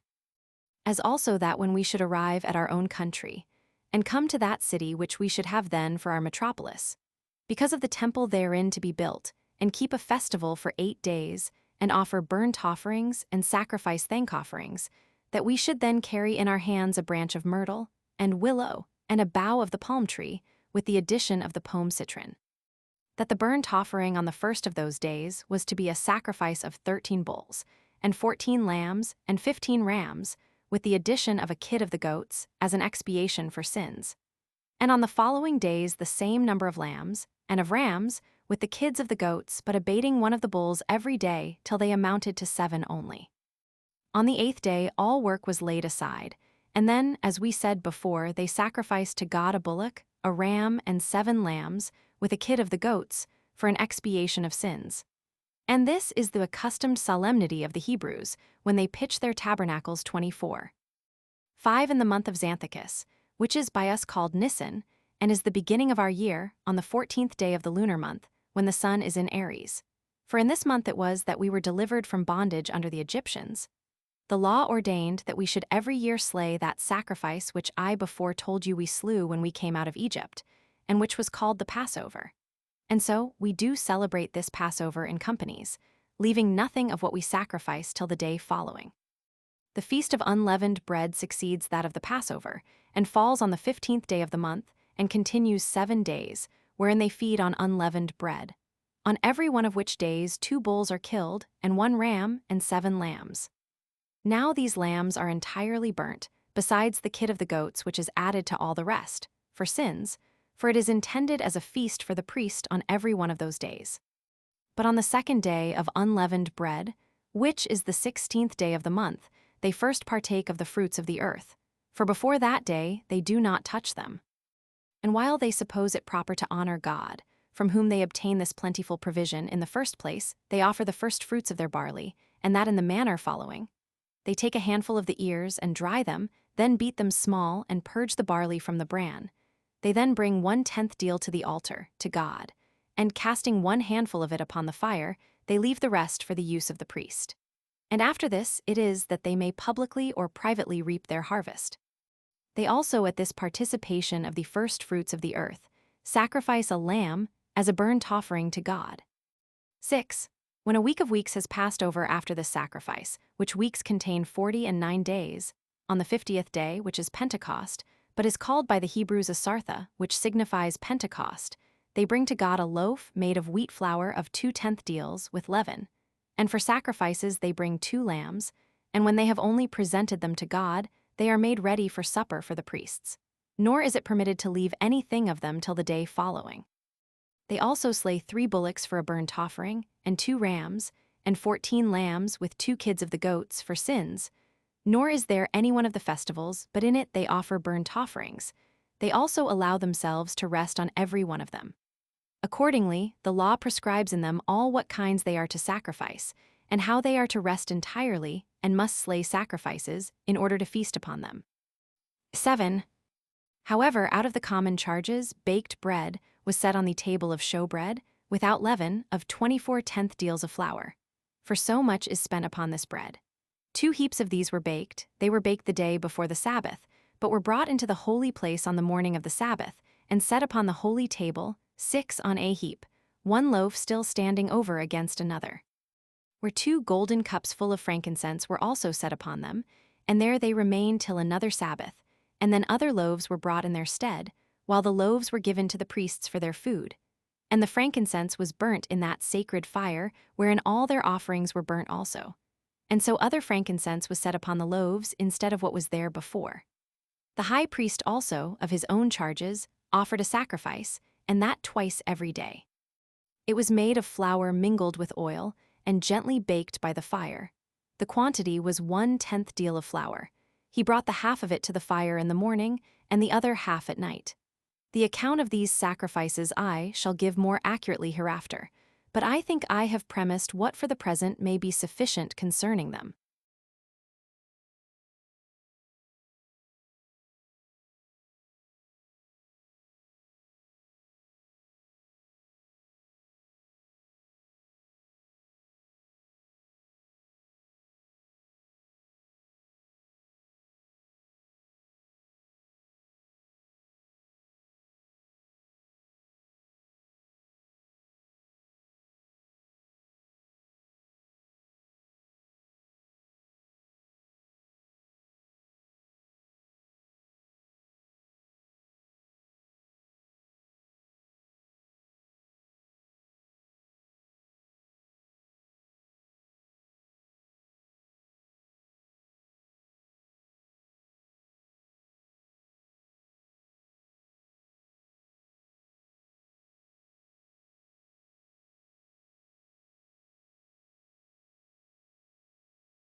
Chapter 11 of the Purifications. 1. Moses took out the tribe of Levi from communicating with the rest of the people, and set them apart to be a holy tribe, and purified them by water taken from perpetual springs, and with such sacrifices as were usually offered to God on the like occasions. He delivered to them also the tabernacle, and the sacred vessels, and the other curtains, which were made for covering the tabernacle, that they might minister under the conduct of the priests, who had been already consecrated to God. 2. He also determined concerning animals, which of them might be used for food, and which they were obliged to abstain from, which matters, when this work shall give me occasion, shall be further explained. And the causes shall be added by which he was moved to allot some of them to be our food, and enjoined us to abstain from others. However, he entirely forbade us the use of blood for food, and esteemed it to contain the soul and spirit. He also forbade us to eat the flesh of an animal that died of itself, as also the caul, and the fat of goats and sheep and bulls. 3. He also ordered that those whose bodies were afflicted with leprosy, and that had a gonorrhea, should not come into the city. Nay, he removed the women when they had their natural purgations, till the 7th day, after which he looked on them as pure, and permitted them to come in again. The law permits those also who have taken care of funerals to come in after the same manner, when this number of days is over.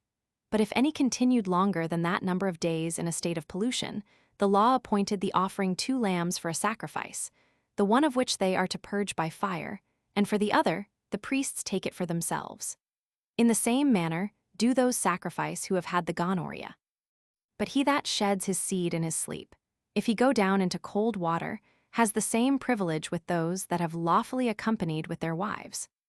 And for the lepers, he suffered them not to come into the city at all, nor to live with any others, as if they were in effect dead persons. But if anyone had obtained by prayer to God the recovery from that distemper and had gained a healthful complexion again, such a one returned thanks to God with several sorts of sacrifices, concerning which we will speak hereafter. 4. Whence one cannot but smile at those who say that Moses was himself afflicted with the leprosy when he fled out of Egypt, and that he became the conductor of those who on that account left that country, and led them into the land of Canaan. For had this been true, Moses would not have made these laws to his own dishonor, which indeed it was more likely he would have opposed, if others had endeavored to introduce them. And this the rather, because there are lepers in many nations, who yet are in honor, and not only free from reproach and avoidance, but who have been great captains of armies, and been entrusted with high offices in the commonwealth, and have had the privilege of entering into holy places and temples. So that nothing hindered, but if either Moses himself, or the multitude that was with him, had been liable to such a misfortune in the color of his skin, he might have made laws about them for their credit and advantage, and have laid no manner of difficulty upon them. Accordingly, it is a plain case that it is out of violent prejudice only that they report these things about us. But Moses was pure from any such distemper, and lived with countrymen who were pure of it also, and thence made the laws which concerned others that had the distemper. He did this for the honor of God. But as to these matters, let every one consider them after what manner he pleases. 5. As to the women, when they have borne a child, Moses forbade them to come into the temple or touch the sacrifices before 40 days were over, supposing it to be a boy. But if she hath borne a girl, the law is that she cannot be admitted before twice that number of days be over. And when after the before-mentioned time appointed for them, they perform their sacrifices, the priests distribute them before God. 6. But if any one suspect that his wife has been guilty of adultery, he was to bring a 10th deal of barley flour. They then cast 1 handful to God and gave the rest of it to the priests for food. One of the priests set the woman at the gates that are turned towards the temple, and took the veil from her head, and wrote the name of God on parchment, and enjoined her to swear that she had not at all injured her husband, and to wish that, if she had violated her chastity, her right thigh might be put out of joint, that her belly might swell, and that she might die thus. But that if her husband, by the violence of his affection and of the jealousy which arose from it, had been rashly moved to this suspicion, that she might bear a male child in the 10th month. Now when these oaths were over, the priest wiped the name of God out of the parchment, and wrung the water into a vial. He also took some dust out of the temple, if any happened to be there, and put a little of it into the vial, and gave it her to drink. Whereupon the woman, if she were unjustly accused, conceived with child, and brought it to perfection in her womb. But if she had broken her faith of wedlock to her husband, and had sworn falsely before God, she died in a reproachful manner. Her thigh fell off from her, and her belly swelled with a dropsy. And these are the ceremonies about sacrifices, and about the purifications thereto belonging, which Moses provided for his countrymen. He also prescribed the following laws to them.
Chapter 12, Several Laws. 1. As for adultery, Moses forbade it entirely, as esteeming it a happy thing that men should be wise in the affairs of wedlock, and that it was profitable both to cities and families that children should be known to be genuine. He also abhorred men's lying with their mothers, as one of the greatest crimes, and the like for lying with the father's wife, and with aunts and sisters and sons' wives, as all instances of abominable wickedness. He also forbade a man to lie with his wife when she was defiled by her natural purgation, and not to come near brute beasts, nor to approve of the lying with a male, which was to hunt after unlawful pleasures on account of beauty. To those who were guilty of such insolent behavior, he ordained death for their punishment. 2. As for the priests, he prescribed to them a double degree of purity 25, for he restrained them in the instances above, and moreover forbade them to marry harlots. He also forbade them to marry a slave or a captive, and such as got their living by cheating trades and by keeping inns, as also a woman parted from her husband, on any account whatsoever. Nay, he did not think it proper for the high priest to marry even the widow of one that was dead, though he allowed that to the priests. But he permitted him only to marry a virgin, and to retain her. Whence it is that the high priest is not to come near to one that is dead, although the rest are not prohibited from coming near to their brethren, or parents, or children when they are dead. But they are to be unblemished in all respects. He ordered that the priest who had any blemish should have his portion indeed among the priests, but he forbade him to ascend the altar or to enter into the holy house. He also enjoined them, not only to observe purity in their sacred ministrations, but in their daily conversation, that it might be unblameable also. And on this account, it is that those who wear the sacerdotal garments are without spot, and eminent for their purity and sobriety, nor are they permitted to drink wine so long as they wear those garments. 26. Moreover, they offer sacrifices that are entire, and have no defect whatsoever. 3. And truly Moses gave them all these precepts, being such as were observed during his own lifetime. But though he lived now in the wilderness, yet did he make provision how they might observe the same laws when they should have taken the land of Canaan. He gave them rest to the land from plowing and planting every 7th year, as he had prescribed to them to rest from working every 7th day, and ordered that then what grew of its own accord out of the earth should in common belong to all that pleased to use it, making no distinction in that respect between their own countrymen and foreigners. And he ordained that they should do the same after 7 times 7 years, which in all are 50 years. And that 50th year is called by the Hebrews the Jubilee, wherein debtors are freed from their debts, and slaves are set at liberty, which slaves became such, though they were of the same stock, by transgressing some of those laws the punishment of which was not capital, but they were punished by this method of slavery. This year also restores the land to its former possessors in the manner following. When the Jubilee is come, which name denotes liberty, he that sold the land, and he that bought it, meet together, and make an estimate on one hand of the fruits gathered, and on the other hand of the expenses laid out upon it. If the fruits gathered come to more than the expenses laid out, he that sold it takes the land again. But if the expenses prove more than the fruits, the present possessor receives of the former owner the difference that was wanting, and leaves the land to him. And if the fruits received, and the expenses laid out, prove equal to one another, the present possessor relinquishes it to the former owners. Moses would have the same law obtain as to those houses also which were sold in villages, but he made a different law for such as were sold in a city. For if he that sold it tendered the purchaser his money again within a year, he was forced to restore it. But in case a whole year had intervened, the purchaser was to enjoy what he had bought. This was the constitution of the laws which Moses learned of God when the camp lay under Mount Sinai, and this he delivered in writing to the Hebrews.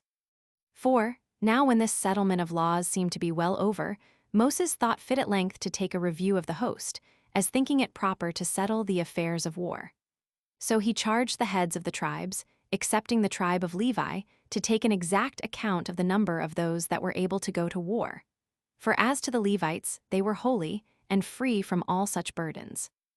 Now when the people had been numbered, there were found 600,000 that were able to go to war, from 20 to 50 years of age, besides 3,650. Instead of Levi, Moses took Manasseh, the son of Joseph, among the heads of tribes, and Ephraim instead of Joseph. It was indeed the desire of Jacob himself to Joseph that he would give him his sons to be his own by adoption, as I have before related. 5. When they set up the tabernacle, they received it into the midst of their camp, 3 of the tribes pitching their tents on each side of it, and roads were cut through the midst of these tents. It was like a well-appointed market, and everything was there ready for sale in due order, and all sorts of artificers were in the shops, and it resembled nothing so much as a city that sometimes was movable and sometimes fixed. The priests had the first places about the tabernacle, then the Levites, who, because their whole multitude was reckoned from 30 days old, were 23,880 males. And during the time that the cloud stood over the tabernacle, they thought proper to stay in the same place, as supposing that God there inhabited among them. But when that removed, they journeyed also. 6. Moreover, Moses was the inventor of the form of their trumpet, which was made of silver. Its description is this. In length it was little less than a cubit. It was composed of a narrow tube, somewhat thicker than a flute, but with so much breadth as was sufficient for admission of the breath of a man's mouth. It ended in the form of a bell, like common trumpets. Its sound was called in the Hebrew tongue a sasra. 2 of these being made, one of them was sounded when they required the multitude to come together to congregations. When the first of them gave a signal, the heads of the tribes were to assemble and consult about the affairs to them properly belonging. But when they gave the signal by both of them, they called the multitude together. Whenever the tabernacle was removed, it was done in this solemn order. At the first alarm of the trumpet, those whose tents were on the east quarter prepared to remove. When the second signal was given, those that were on the south quarter did the like. In the next place, the tabernacle was taken to pieces, and was carried in the midst of 6 tribes that went before, and of 6 that followed, all the Levites assisting about the tabernacle. When the third signal was given, that part which had their tents towards the west put themselves in motion, and at the fourth signal, those on the north did so likewise. They also made use of these trumpets in their sacred ministrations, when they were bringing their sacrifices to the altar as well on the Sabbaths as on the rest of the days. And now it was that Moses offered that sacrifice which was called the Passover in the wilderness, as the first he had offered after the departure out of Egypt.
Chapter 13. Moses removed from Mount Sinai and conducted the people to the borders of the Canaanites. A little while afterwards he rose up and went from Mount Sinai.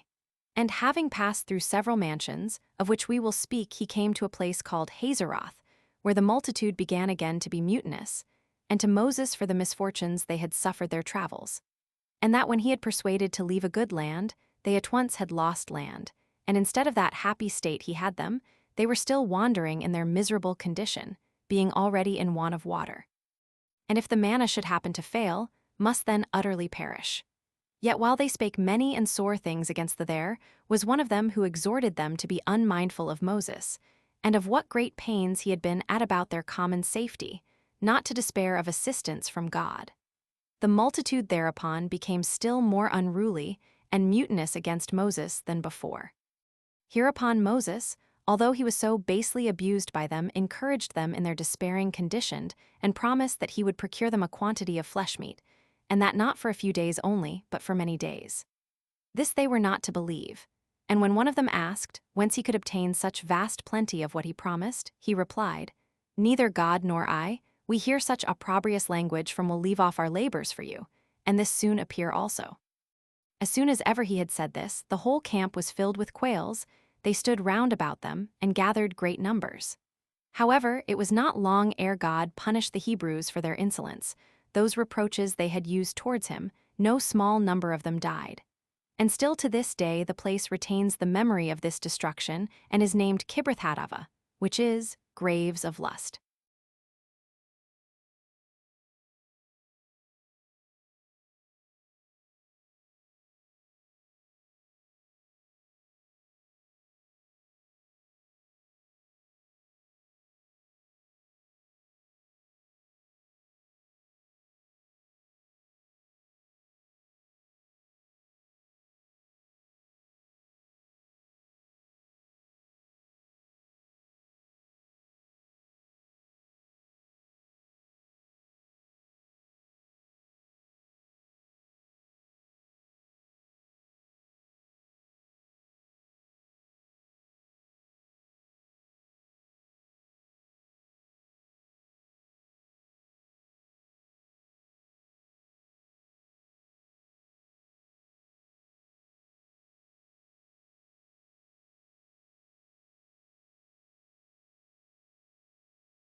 Chapter 14. How Moses sent some persons to search out the land of the Canaanites and the largeness of their cities. And further that when those who were sent were returned, after 40 days, and reported that they should not be a match for them, and extolled the strength of the Canaanites, the multitude were disturbed and fell into despair, and were resolved to stone Moses, and to return back again into Egypt and serve the Egyptians. 1.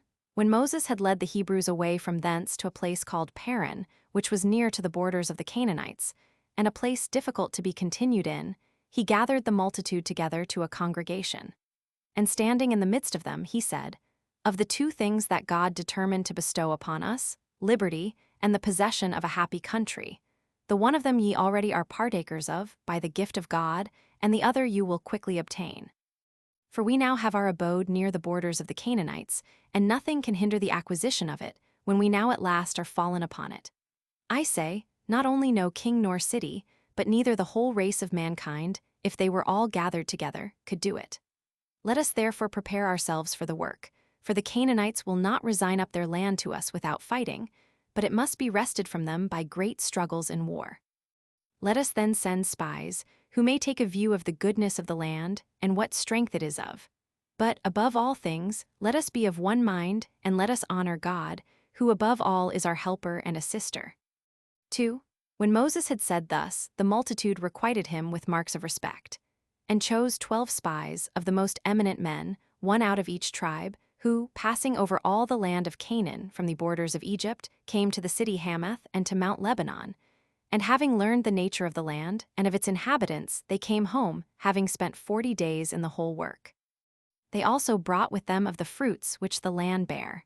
They also showed them the excellency of those fruits, and gave an account of the great quantity of the good things that land afforded, which were motives to the multitude to go to war.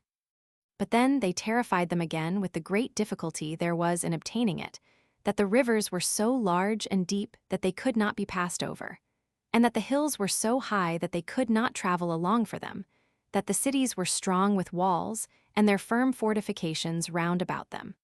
They told them also that they found at Hebron the posterity of the giants.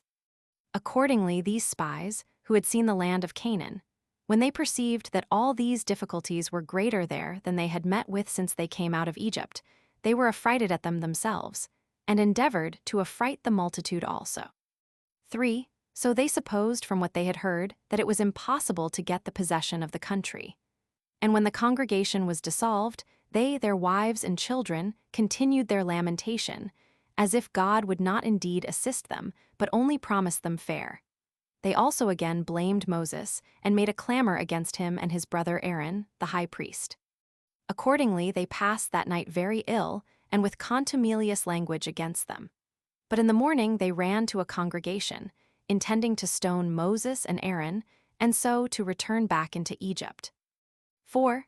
But of the spies there were Joshua the son of Nun, of the tribe of Ephraim, and Caleb of the tribe of Judah, that were afraid of the consequence, and came into the midst of them, and stilled the multitude, and desired them to be of good courage, and neither to condemn God, as having told them lies, nor to hearken to those who had affrighted them, by telling them what was not true concerning the Canaanites, but to those that encouraged them to hope for good success, and that they should gain possession of the happiness promised them, because neither the height of mountains nor the depth of rivers could hinder men of true courage from attempting them, especially while God would take care of them beforehand and be assistant to them. Let us then go, said they, against our enemies, and have no suspicion of ill success, trusting in God to conduct us, and following those that are to be our leaders. Thus did these two exhort them, and endeavor to pacify the rage they were in. But Moses and Aaron fell on the ground, and besought God, not for their own deliverance, but that he would put a stop to what the people were unwarily doing, and would bring their minds to a quiet temper, which were now disordered by their present passion. The cloud also did now appear, and stood over the tabernacle, and declared to them the presence of God to be there.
Chapter 15. How Moses was displeased at this, and foretold that God was angry, and that they should continue in the wilderness for 40 years and not, during that time, either return into Egypt or take possession of Canaan. 1. Moses came now boldly to the multitude, and informed them that God was moved at their abuse of him, and would inflict punishment upon them, not indeed such as they deserved for their sins, but such as parents inflict on their children, in order to their correction.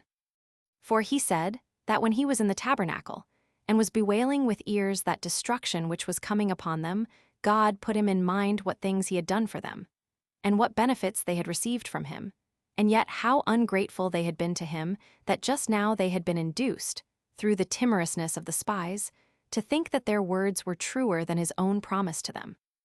And that on this account, though he would not indeed destroy them all, nor utterly exterminate their nation, which he had honored more than any other part of mankind, yet he would not permit them to take possession of the land of Canaan, nor enjoy its happiness, but would make them wander in the wilderness, and live without a fixed habitation, and without a city, for 40 years together, as a punishment for this their transgression.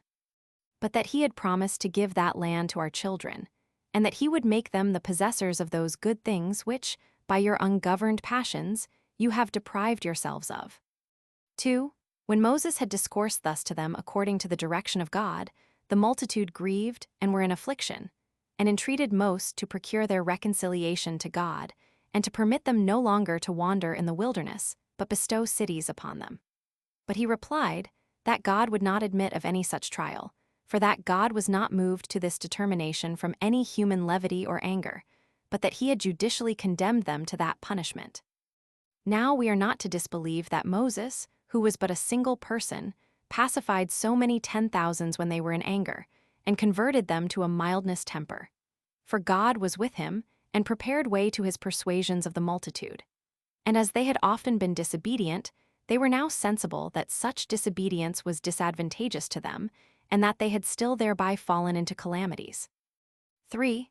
But this man was admirable for his virtue, and powerful in making men give credit to what he delivered, not only during the time of his natural life, but even there is still no one of the Hebrews who does not act even now as if Moses were present, and ready to punish him if he should do anything that is indecent.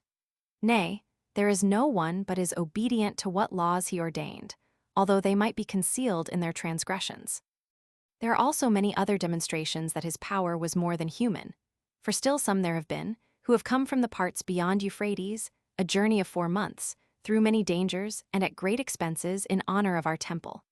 And yet, when they had offered their oblations, could not partake of their own sacrifices, because Moses had forbidden it, by somewhat in the law that did not permit them, or somewhat that had befallen them, which our ancient customs made inconsistent therewith. Some of these did not sacrifice at all, and others left their sacrifices in an imperfect condition. Many were not able, even at first, so much as to enter the temple, but went their ways in this as preferring a submission to the laws of Moses before the fulfilling of their own inclinations. They had no fear upon them that anybody could convict them, but only out of a reverence to their own conscience. Thus this legislation, which appeared to be divine, made this man to be esteemed as one superior to his own nature. Nay, further, a little before the beginning of this war, when Claudius was emperor of the Romans, and Ismael was our high priest, and when so great a famine 27 was come upon us, that 1/10 deal of wheat was sold for 4 drachmae, and when no less than 70 cori of flour were brought into the temple, at the feast of unleavened bread. Not one of the priests was so hardy as to eat 1 crumb of it, even while so great a distress was upon the land. And this out of a dread of the law, and of that wrath which God retains against acts of wickedness, even when no one can accuse the actors. Whence we are not to wonder at what was then done.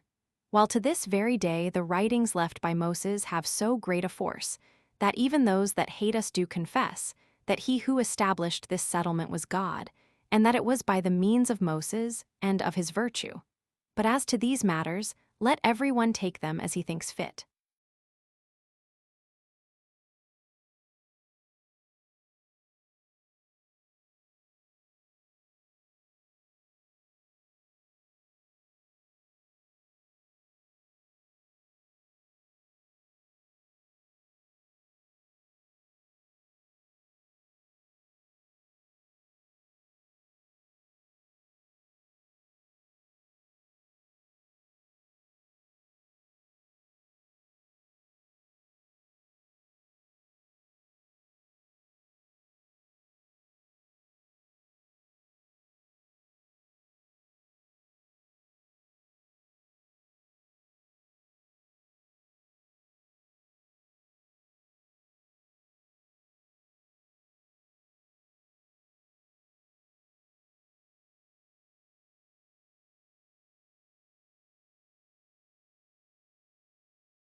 Chapter 1 Fight of the Hebrews with the Canaanites without the consent of Moses, and their defeat.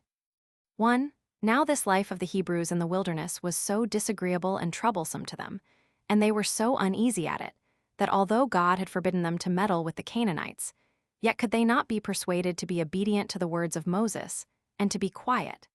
But supposing they should be able to beat their enemies without his approbation, they accused him, and suspected that he made it his business to keep them in a distressed condition, that they might always stand in need of his assistance.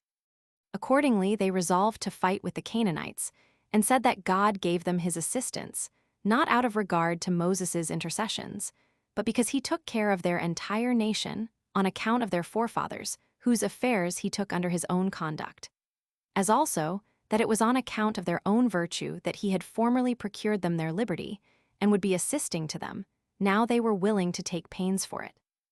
They also said that they were possessed of abilities sufficient for the conquest of their enemies, although Moses should have a mind to alienate God from them. That, however, it was for their advantage to be their own masters, and not so far to rejoice in their deliverance from the indignities they endured under the Egyptians, as to bear the tyranny of Moses over them, and to suffer themselves to be deluded, and live according to his pleasure, as though God did only foretell what concerns us out of his kindness to him, as if they were not all the posterity of Abraham. That God made him alone the author of all the knowledge we have, and we must still learn it from him. That it would be a piece of prudence to oppose his arrogant pretenses, and to put their confidence in God, and to resolve to take possession of that land which he had promised them, and not to give ear to him, who on this account, and under the pretense of divine authority, forbade them so to do. Considering, therefore, the distressed state they were in at present, and that in those desert places they were still to expect things would be worse with them, they resolved to fight with the Canaanites, as submitting only to God, their supreme commander, and not waiting for any assistance from their legislator. 2. When therefore they had come to this resolution, as being best for them, they went against their enemies. But those enemies were not dismayed either at the attack itself, or at the great multitude that made it, and received them with great courage. Many of the Hebrews were slain, and the remainder of the army, upon the disorder of their troops, were pursued, and fled, after a shameful manner, to their camp. Whereupon this unexpected misfortune made them quite despond, and they hoped for nothing that was good, as gathering from it that this affliction came from the wrath of God, because they rashly went out to war without his approbation. 3. But when Moses saw how deeply they were affected with this defeat, and being afraid lest the enemies should grow insolent upon this victory, and should be desirous of gaining still greater glory, and should attack them, he resolved that it was proper to withdraw the army into the wilderness to a further distance from the Canaanites.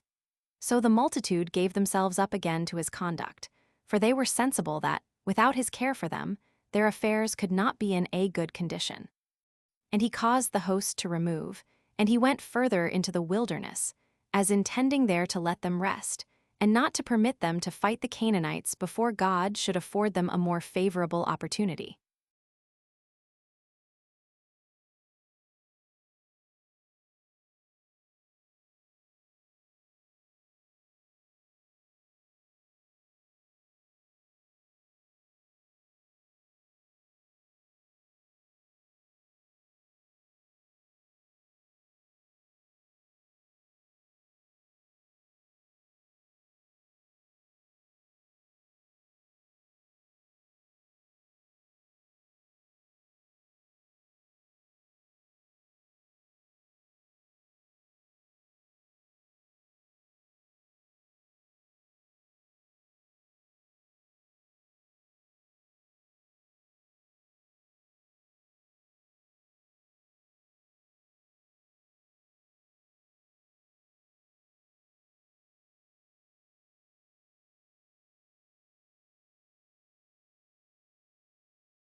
Chapter 2.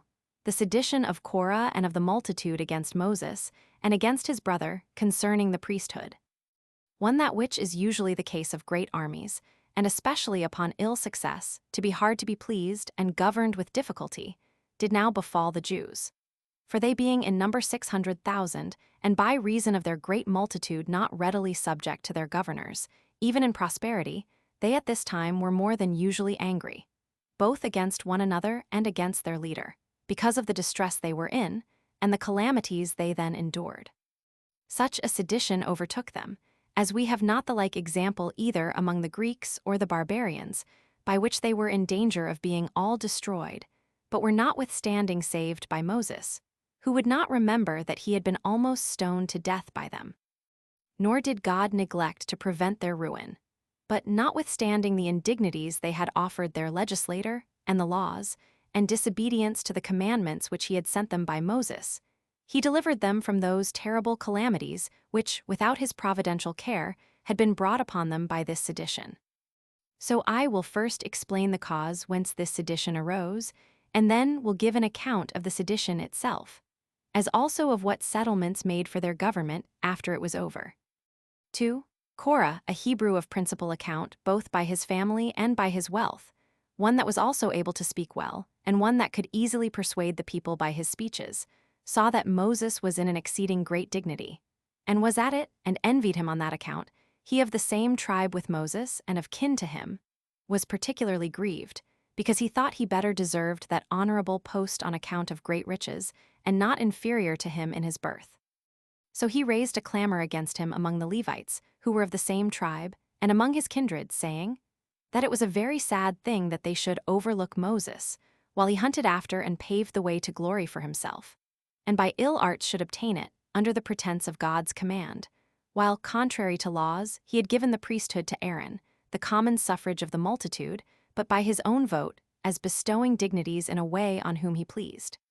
He added that this concealed way of imposing on them was harder to be borne than if it had been done by an open force upon them, because he did now not only usurp their power without their consent, but even they were unapprised of his contrivances against them.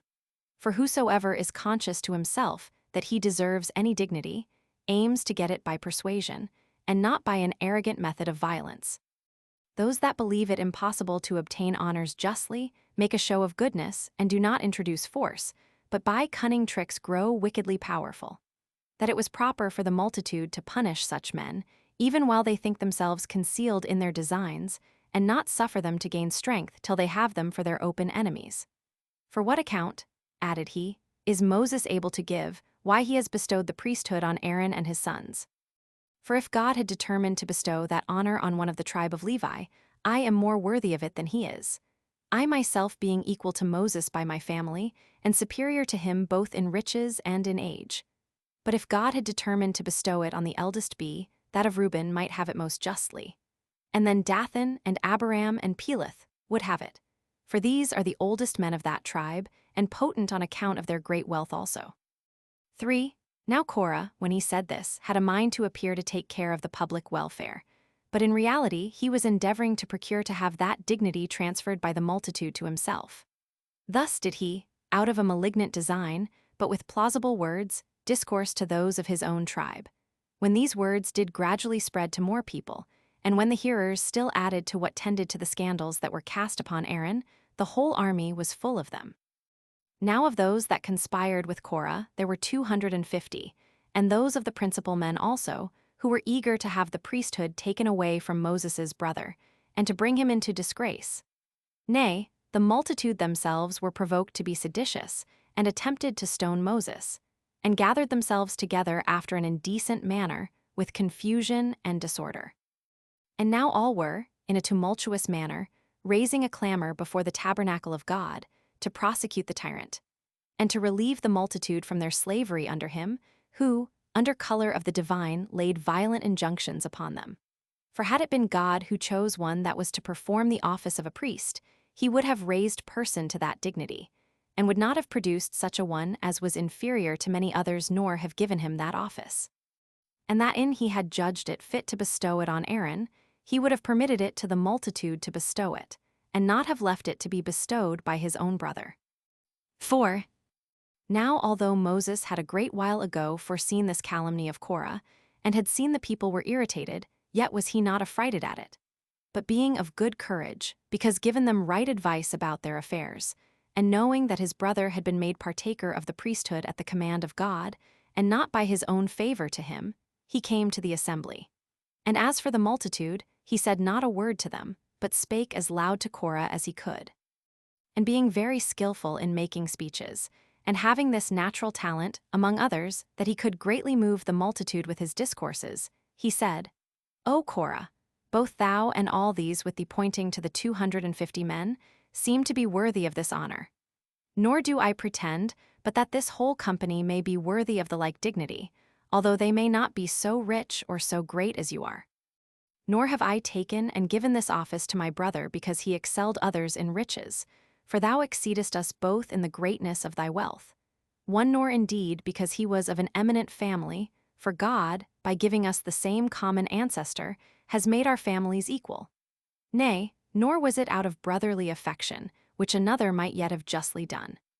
For certainly, unless I had bestowed this honor out of regard to God, and to his laws I had not passed by myself, and given it to another, as being nearer of kin to myself than to my brother, and having a closer intimacy with myself than I have with him. For surely it would not be a wise thing for me to expose myself to the dangers of offending, and to bestow the happy employment on this account upon another. But I am above such base practices, nor would God have overlooked this matter, and seen himself thus despised, nor would he have suffered you to be ignorant of what you were to do in order to please him. But he hath himself chosen one that is to perform that sacred office to him, and thereby freed us from that care. So that it was not a thing that I pretend to give, but only according to the determination of God. I therefore propose it still to be contended for by such as please to put in for it, only desiring that he who has been already preferred, and has already obtained it, may be allowed now also to offer himself for a candidate. He prefers your peace, and your living without sedition, to this honorable employment, although in truth it was with your approbation that he obtained it. For though God were the donor, yet do we not offend when we think fit to accept it with your good will. Yet would it have been an instance of impiety not to have taken that honorable employment when he offered it.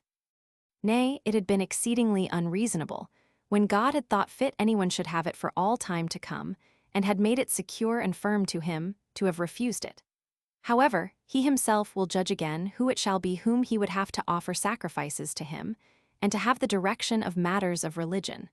For it is absurd that Korah, who is ambitious of this honor, should deprive God of the power of giving it to whom he pleases.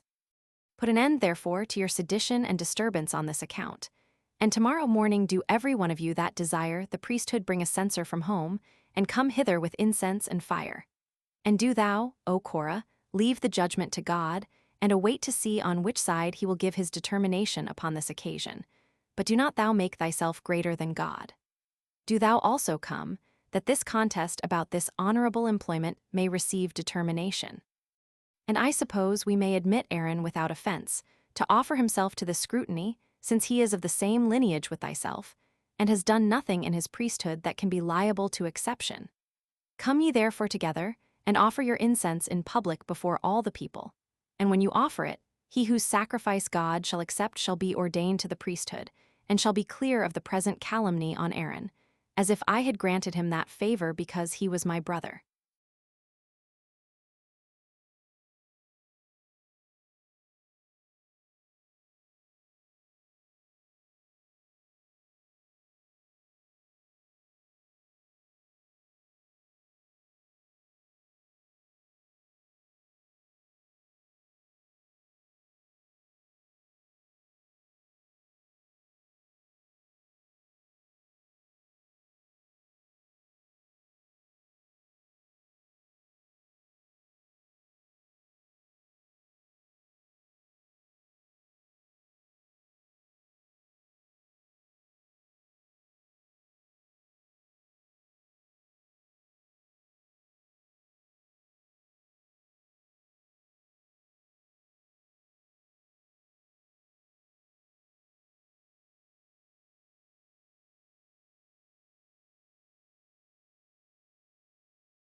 Chapter 3.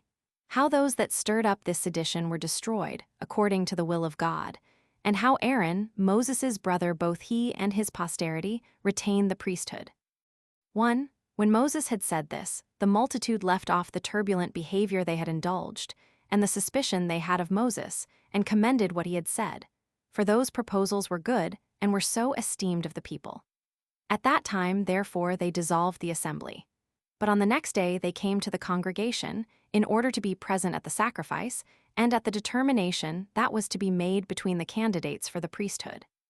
Now this congregation proved a turbulent one, and the multitude were in great suspense in expectation of what was to be done.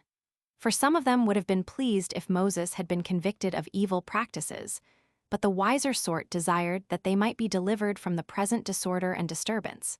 For they were afraid that if this sedition went on, the good order of their settlement would rather be destroyed. But the whole body of the people do naturally delight in clamors against their governors, and by changing their opinions upon the harangues of every speaker, disturb the public tranquility. And now Moses sent messengers for Abiram and Dathan, and ordered them to come to the assembly, and wait there for the holy offices that were to be performed. But they answered the messenger that they would not obey his summons, nay, would not overlook Moses' behavior, who was growing too great for them by evil practices. Now when Moses heard of this their answer, he desired the heads of the people to follow him, and he went to the faction of Dathan, not thinking it any frightful thing at all to go to these insolent people. So they made no opposition, but went along with him. But Dathan and his associates, when they understood that Moses and the principal of the people were coming to them, came out with their wives and children and stood before their tents and looked to see what Moses would do. They had also their servants about them to defend themselves in case Moses should use force against them. 2.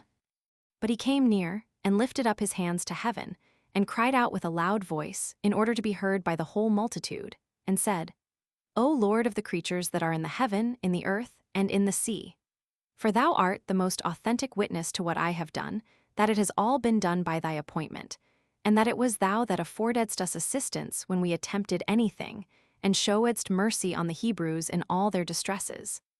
Do thou come now, and hear all that I say, for no action or thought escapes thy knowledge, so that thou wilt not disdain to speak what is true, for my vindication, without any regard to the ungrateful imputations of these men. As for what was done before I was born, thou knowest best, as not learning them by report, but seeing them and being present with them when they were done. But for what has been done of late, and which these men, although they know them well enough, unjustly pretend to suspect, be thou my witness. When I lived a private, quiet life, I left those good things which, by my own diligence and by thy counsel, I enjoyed with Raguel my father-in-law, and I gave myself up to this people, and underwent many miseries on their account. I also bore great labors at first, in order to obtain liberty for them, and now in order to their preservation, and have always showed myself ready to assist them in every distress of theirs. Now, therefore, since I am suspected by those very men whose being is owing to my labors, come thou, as it is reasonable to hope thou wilt. Thou, I say, who showedst me that fire at Mount Sinai, and madest me to hear its voice, and to see the several wonders which that place afforded, thou who commandedst me to go to Egypt, and declare thy will to this people. Thou who disturbest the happy estate of the Egyptians, and gavest us the opportunity of flying away from out under them, and madest the dominion of Pharaoh inferior to my dominion. Thou who didst make the sea dry land for us, when we knew not whither to go, and didst overwhelm the Egyptians with those destructive waves which had been divided for us. Thou who didst bestow upon us the security of weapons when we were naked. Thou who didst make the fountains that were corrupted to flow, so as to be fit for drinking, and didst furnish us with water that came out of the rocks, when we were in want of it. Thou who didst preserve our lives with food from the sea, when the fruits of the ground failed us. Thou didst send us such food from heaven as had never been seen before. Thou who didst suggest to us the knowledge of thy laws, and appoint to us a form of government. Come thou, I say, O Lord of the whole world, and that as such a judge and a witness to me as cannot be bribed, and show how I never admitted of any gift against justice from any of the Hebrews, and have never condemned a man that ought to have been acquitted, on account of one that was rich, and have never attempted to hurt this commonwealth. I am now and am suspected of a thing the remotest from my intentions, as if I had given the priesthood to Aaron, not at thy command, but out own favor to him. Do thou at this time demonstrate that all things are administered by thy providence, and that nothing happens by chance, but is governed by thy will, and thereby attains its end. as also demonstrate that thou takest care that have done good to the Hebrews. Demonstrate this, I say, by the punishment of Abiram and Dathan, who condemn thee as an insensible being, and one overcome by my contrivances. This thou do by inflicting such an open punishment on these men who so madly fly in the face of thy glory, as will take them out of the world, not in a manner, but so that it may appear they do die after the manner of other men. Let that ground which they tread upon open about them and consume them, with their families and goods. This will be a demonstration of thy power to all, and this method of their sufferings will be an instruction of wisdom for those that entertain profane sentiments of thee. By this means, I shall be a good servant, in the precepts thou hast given by me. But if the calumnies they have raised against me be true, mayst thou preserve these men from every evil accident, and bring all that destruction on me which I have imprecated upon them. And when thou hast inflicted punishment on those that have endeavored to deal unjustly with this people, bestow upon them concord and peace. Save this multitude that follow thy commandments, and preserve them free from harm, and let them not partake of the punishment of those that have sinned. For thou knowest thyself it is not just, that for the wickedness of those men the whole body of the Israelites should suffer punishment. 3.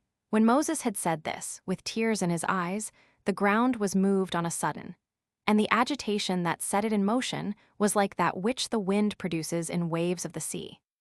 The people were all affrighted, and the ground that was about their tents sunk down at the great noise, with a terrible sound, and carried whatsoever was dear to the seditious into itself, who so entirely perished, that there was not the least appearance that any man had ever been seen there.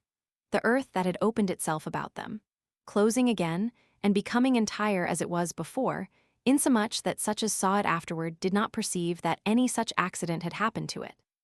Thus did these men perish, and become a demonstration of the power of God. And truly, anyone would lament them, not only on account of this calamity that befell them, which yet deserves our commiseration, but also because their kindred were pleased with their sufferings. For they forgot the relation they bear to them, and at the sight of this sad accident approved of the judgment given against them. And because they looked upon the people about Dathan as pestilent men, they thought they perished as such, and did not grieve for them. 4. And now Moses called for those that contended about the priesthood, that trial might be made who should be priest, and that he whose sacrifice God was best pleased with might be ordained to that function. There attended 250 men, who indeed were honored by the people, not only on account of the power of their ancestors, but also on account of their own, in which they excelled the others. Aaron also and Korah came forth, and they all offered incense, in those censers of theirs which they brought with them, before the tabernacle. Hereupon so great a fire shone out as no one ever saw in any that is made by the hand of man, neither in those eruptions out of the earth that are caused by subterraneous burn rags, nor in such fires as arise of their own accord in the woods, when the agitation is caused by the trees rubbing one against another. But this fire was very bright, and had a terrible flame, such as is kindled at the command of God. By whose eruption on them, all the company and Korah himself were destroyed, too, and this so entirely, that their very bodies left no remains behind them. Aaron alone was preserved, and not at all hurt by the fire, because it was God that sent the fire to burn those only who ought to be burned. Hereupon Moses, after these men were destroyed, was desirous that the memory of this judgment might be delivered down to posterity, and that future ages might be acquainted with it. And so he commanded Eleazar, the son of Aaron, to put their censers near the brazen altar, that they might be a memorial to posterity of what these men suffered, for supposing that the power of God might be eluded. And thus Aaron was now no longer esteemed to have the priesthood by the favor of Moses, but by the public judgment of God. And thus he and his children peaceably enjoyed that honor afterward.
Chapter 4. What happened to the Hebrews during 38 years in the wilderness? 1. However, this sedition was so far from ceasing upon this destruction that it grew much stronger and became more intolerable. And the occasion of its growing worse was of that nature, as made it likely the calamity would never cease, but last for a long time. For the men, believing already that nothing is done without the providence of God, would have it that these things came thus to pass not without God's favor to Moses. They therefore laid the blame upon him that God was so angry, and that this happened not so much because of the wickedness of those that were punished, as because Moses procured the punishment. And that these men had been destroyed without any sin of theirs, only because they were zealous about the divine worship. As also, that he who had been the cause of this diminution of the people, by destroying so many men, and those the most excellent of them all, besides his escaping any punishment himself, had now given the priesthood to his brother so firmly, that nobody could any longer dispute it with him. For no one else, to be sure, could now put in for it, since he must have seen those that first did so to have miserably perished. Nay, besides this, the kindred of those that were destroyed made great entreaties to the multitude to abate the arrogance of Moses, because it would be safest for them so to do. 2. Now Moses, upon his hearing for a good while that the people were tumultuous, was afraid that they would attempt some other innovation, and that some great and sad calamity would be the consequence. He called the multitude to a congregation, and patiently heard what apology they had to make for themselves, without opposing them, and this lest he should embitter the multitude. He only desired the heads of the tribes to bring their rods, 3 with the names of their tribes inscribed upon them, and that he should receive the priesthood in whose rod God should give a sign. This was agreed to. So the rest brought their rods, as did Aaron also, who had written the tribe of Levi on his rod. These rods Moses laid up in the tabernacle of God. On the next day he brought out the rods, which were known from one another by those who brought them, they having distinctly noted them, as had the multitude also. And as to the rest, in the same form Moses had received them, in that they saw them still. But they also saw buds and branches grown out of Aaron's rod, with ripe fruits upon them. They were almonds, the rod having been cut out of that tree. The people were so amazed at this strange sight, that though Moses and Aaron were before under some degree of hatred, they now laid that hatred aside, and began to admire the judgment of God concerning them. So that hereafter they applauded what God had decreed, and permitted Aaron to enjoy the priesthood peaceably. And thus God ordained him priest 3 several times, and he retained that honor without further disturbance. And hereby this sedition of the Hebrews, which had been a great one, and had lasted a great while, was at last composed. 3. And now Moses, because the tribe of Levi was made free from war and warlike expeditions, and was set apart for the divine worship, lest they should want and seek after the necessaries of life, and so neglect the temple, commanded the Hebrews, according to the will of God, that when they should gain the possession of the land of Canaan, they should assign 48 good and fair cities to the Levites, and permit them to enjoy their suburbs, as far as the limit of 2,000 cubits would extend from the walls of the city. And besides this, he appointed that the people should pay the tithe of their annual fruits of the earth, both to the Levites and to the priests. And this is what that tribe receives of the multitude, but I think it necessary to set down what is paid by all, peculiarly to the priests. 4. Accordingly, he commanded the Levites to yield up to the priests 13 of their 48 cities, and to set apart for them the 10th part of the tithes which they every year receive of the people. As also, that it was but just to offer to God the firstfruits of the entire product of the ground, and that they should offer the firstborn of those 4-footed beasts that are appointed for sacrifices, if it be a male, to the priests, to be slain, that they and their entire families may eat them in the holy city. But that the owners of those firstborn which are not appointed for sacrifices in the laws of our country should bring 1.5 shekels in their stead. But for the firstborn of a man, 5 shekels, that they should also have the firstfruits out of the shearing of the sheep, and that when any baked bread corn and made loaves of it, they should give somewhat of what they had baked to them. Moreover, when any have made a sacred vow, I mean those that are called Nazarites, that suffer their hair to grow long, and use no wine, when they consecrate their hair for and offer it for a sacrifice, they are to allot that hair for the priests. Such also as dedicate themselves to God, as a Corban, which denotes what the Greeks call a gift, when they are desirous of being freed from that ministration, are to lay down money for the priests. 30 shekels if it be a woman, and 50 if it be a man. But if any be too poor to pay the appointed sum, it shall be lawful for the priests to determine that sum as they think fit. And if any slay beasts at home for a private festival, but not for a religious one, they are obliged to bring the maw and the cheek, and the right shoulder of the sacrifice, to the priests. With these Moses contrived that the priests should be plentifully maintained, besides what they had out of those offerings for sins which the people gave them, as I have set it down in the foregoing book. He also ordered that out of everything allotted for the priests, their servants, their daughters, and their wives should partake, as well as themselves, excepting what came to them out of the sacrifices that were offered for sins. For of those none but the males of the family of the priests might eat, and this in the temple also, and that the same day they were offered. 5. When Moses had made these constitutions, after the sedition was over, he removed, together with the whole army, and came to the borders of Idumea. He then sent ambassadors to the king of the Idumeans, and desired him to give him a passage through his country, and agreed to send him what hostages he should desire, to secure him from an injury. He desired him also that he would allow his army liberty to buy provisions, and, if he insisted upon it, he would pay down a price for the very water they should drink. But the king was not pleased with this embassage from Moses. Nor did he allow a passage for the army, but brought his people armed to meet Moses, and to hinder them, in case they should endeavor to force their passage. Upon which Moses consulted God by the oracle, who would not have him begin the war first. And so he withdrew his forces, and traveled round about through the wilderness. 6. Then it was that Miriam, the sister of Moses, came to her end, having completed her 40th year 5 since she left Egypt, on the first 6th day of the lunar month Xanthicus. They then made a public funeral for her, at a great expense. She was buried upon a certain mountain, which they call Sin. And when they had mourned for her 30 days, Moses purified the people after this manner. He brought a heifer that had never been used to the plow or to husbandry, that was complete in all its parts, and entirely of a red color, at a little distance from the camp, into a place perfectly clean. This heifer was slain by the high priest, and her blood sprinkled with his finger 7 times before the tabernacle of God. After this, the entire heifer was burnt in that state, together with its skin and entrails, and they threw cedar wood and hyssop and scarlet wool into the midst of the fire. Then a clean man gathered all her ashes together, and laid them in a place perfectly clean.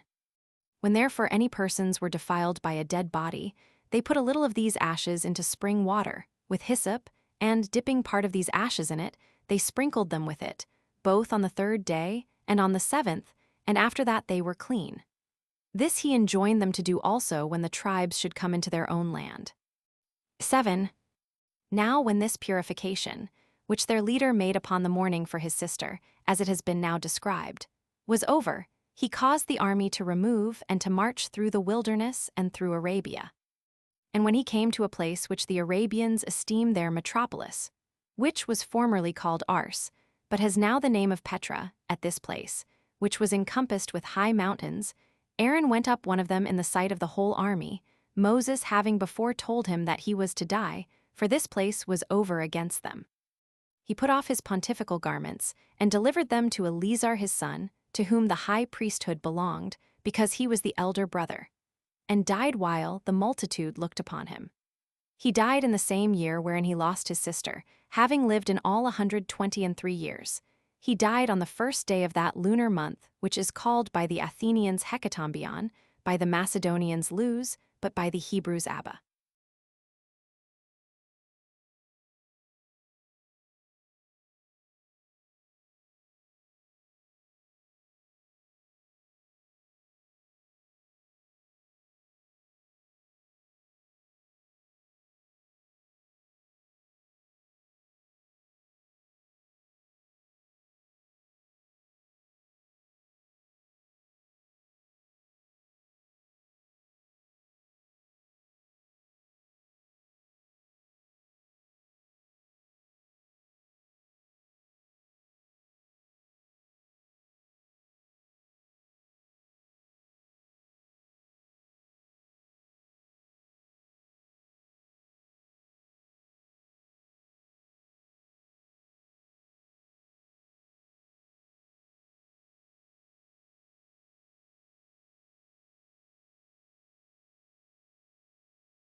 Chapter 5.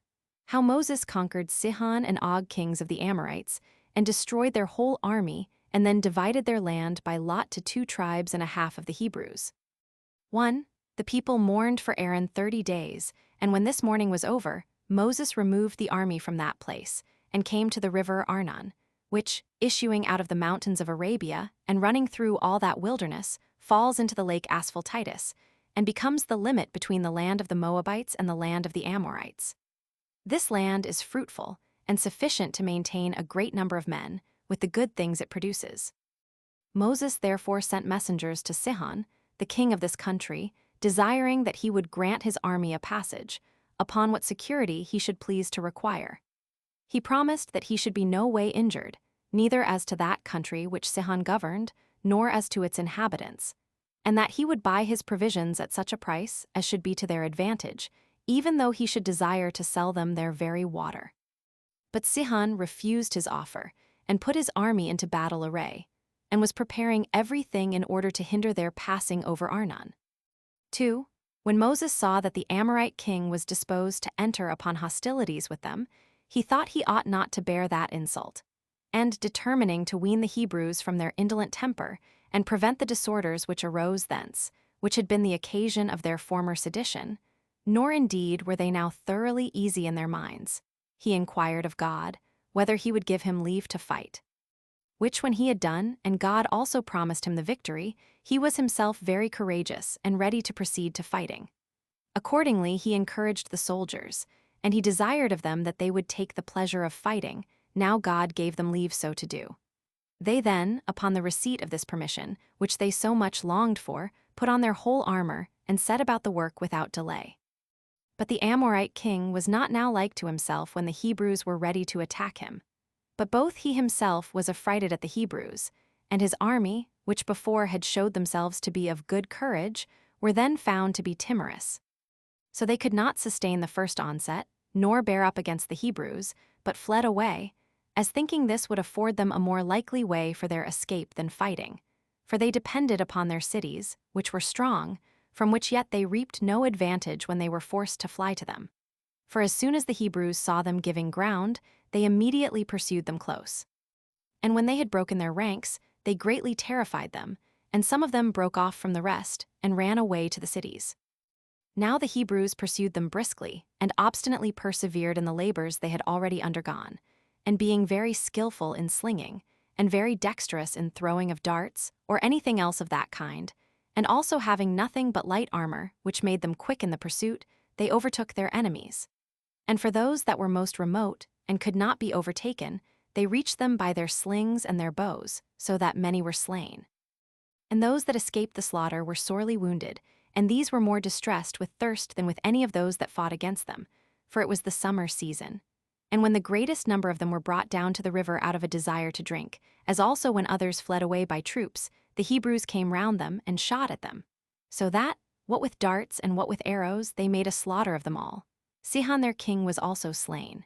So the Hebrews spoiled the dead bodies and took their prey. The land also which they took was full of abundance of fruits, and the army went all over it without fear, and fed their cattle upon it, and they took the enemies prisoners, for they could no way put a stop to them, since all the fighting men were destroyed. Such was the destruction which overtook the Amorites, who were neither sagacious in counsel, nor courageous in action. Hereupon the Hebrews took possession of their land, which is a country situate between 3 rivers, and naturally resembled an island.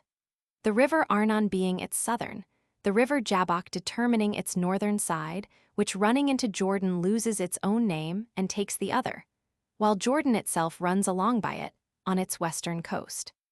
3. When matters were come to this state, Og, the king of Gilead and Golanitis, fell upon the Israelites. He brought an army with him, and in haste to the assistance of his friend Sihon.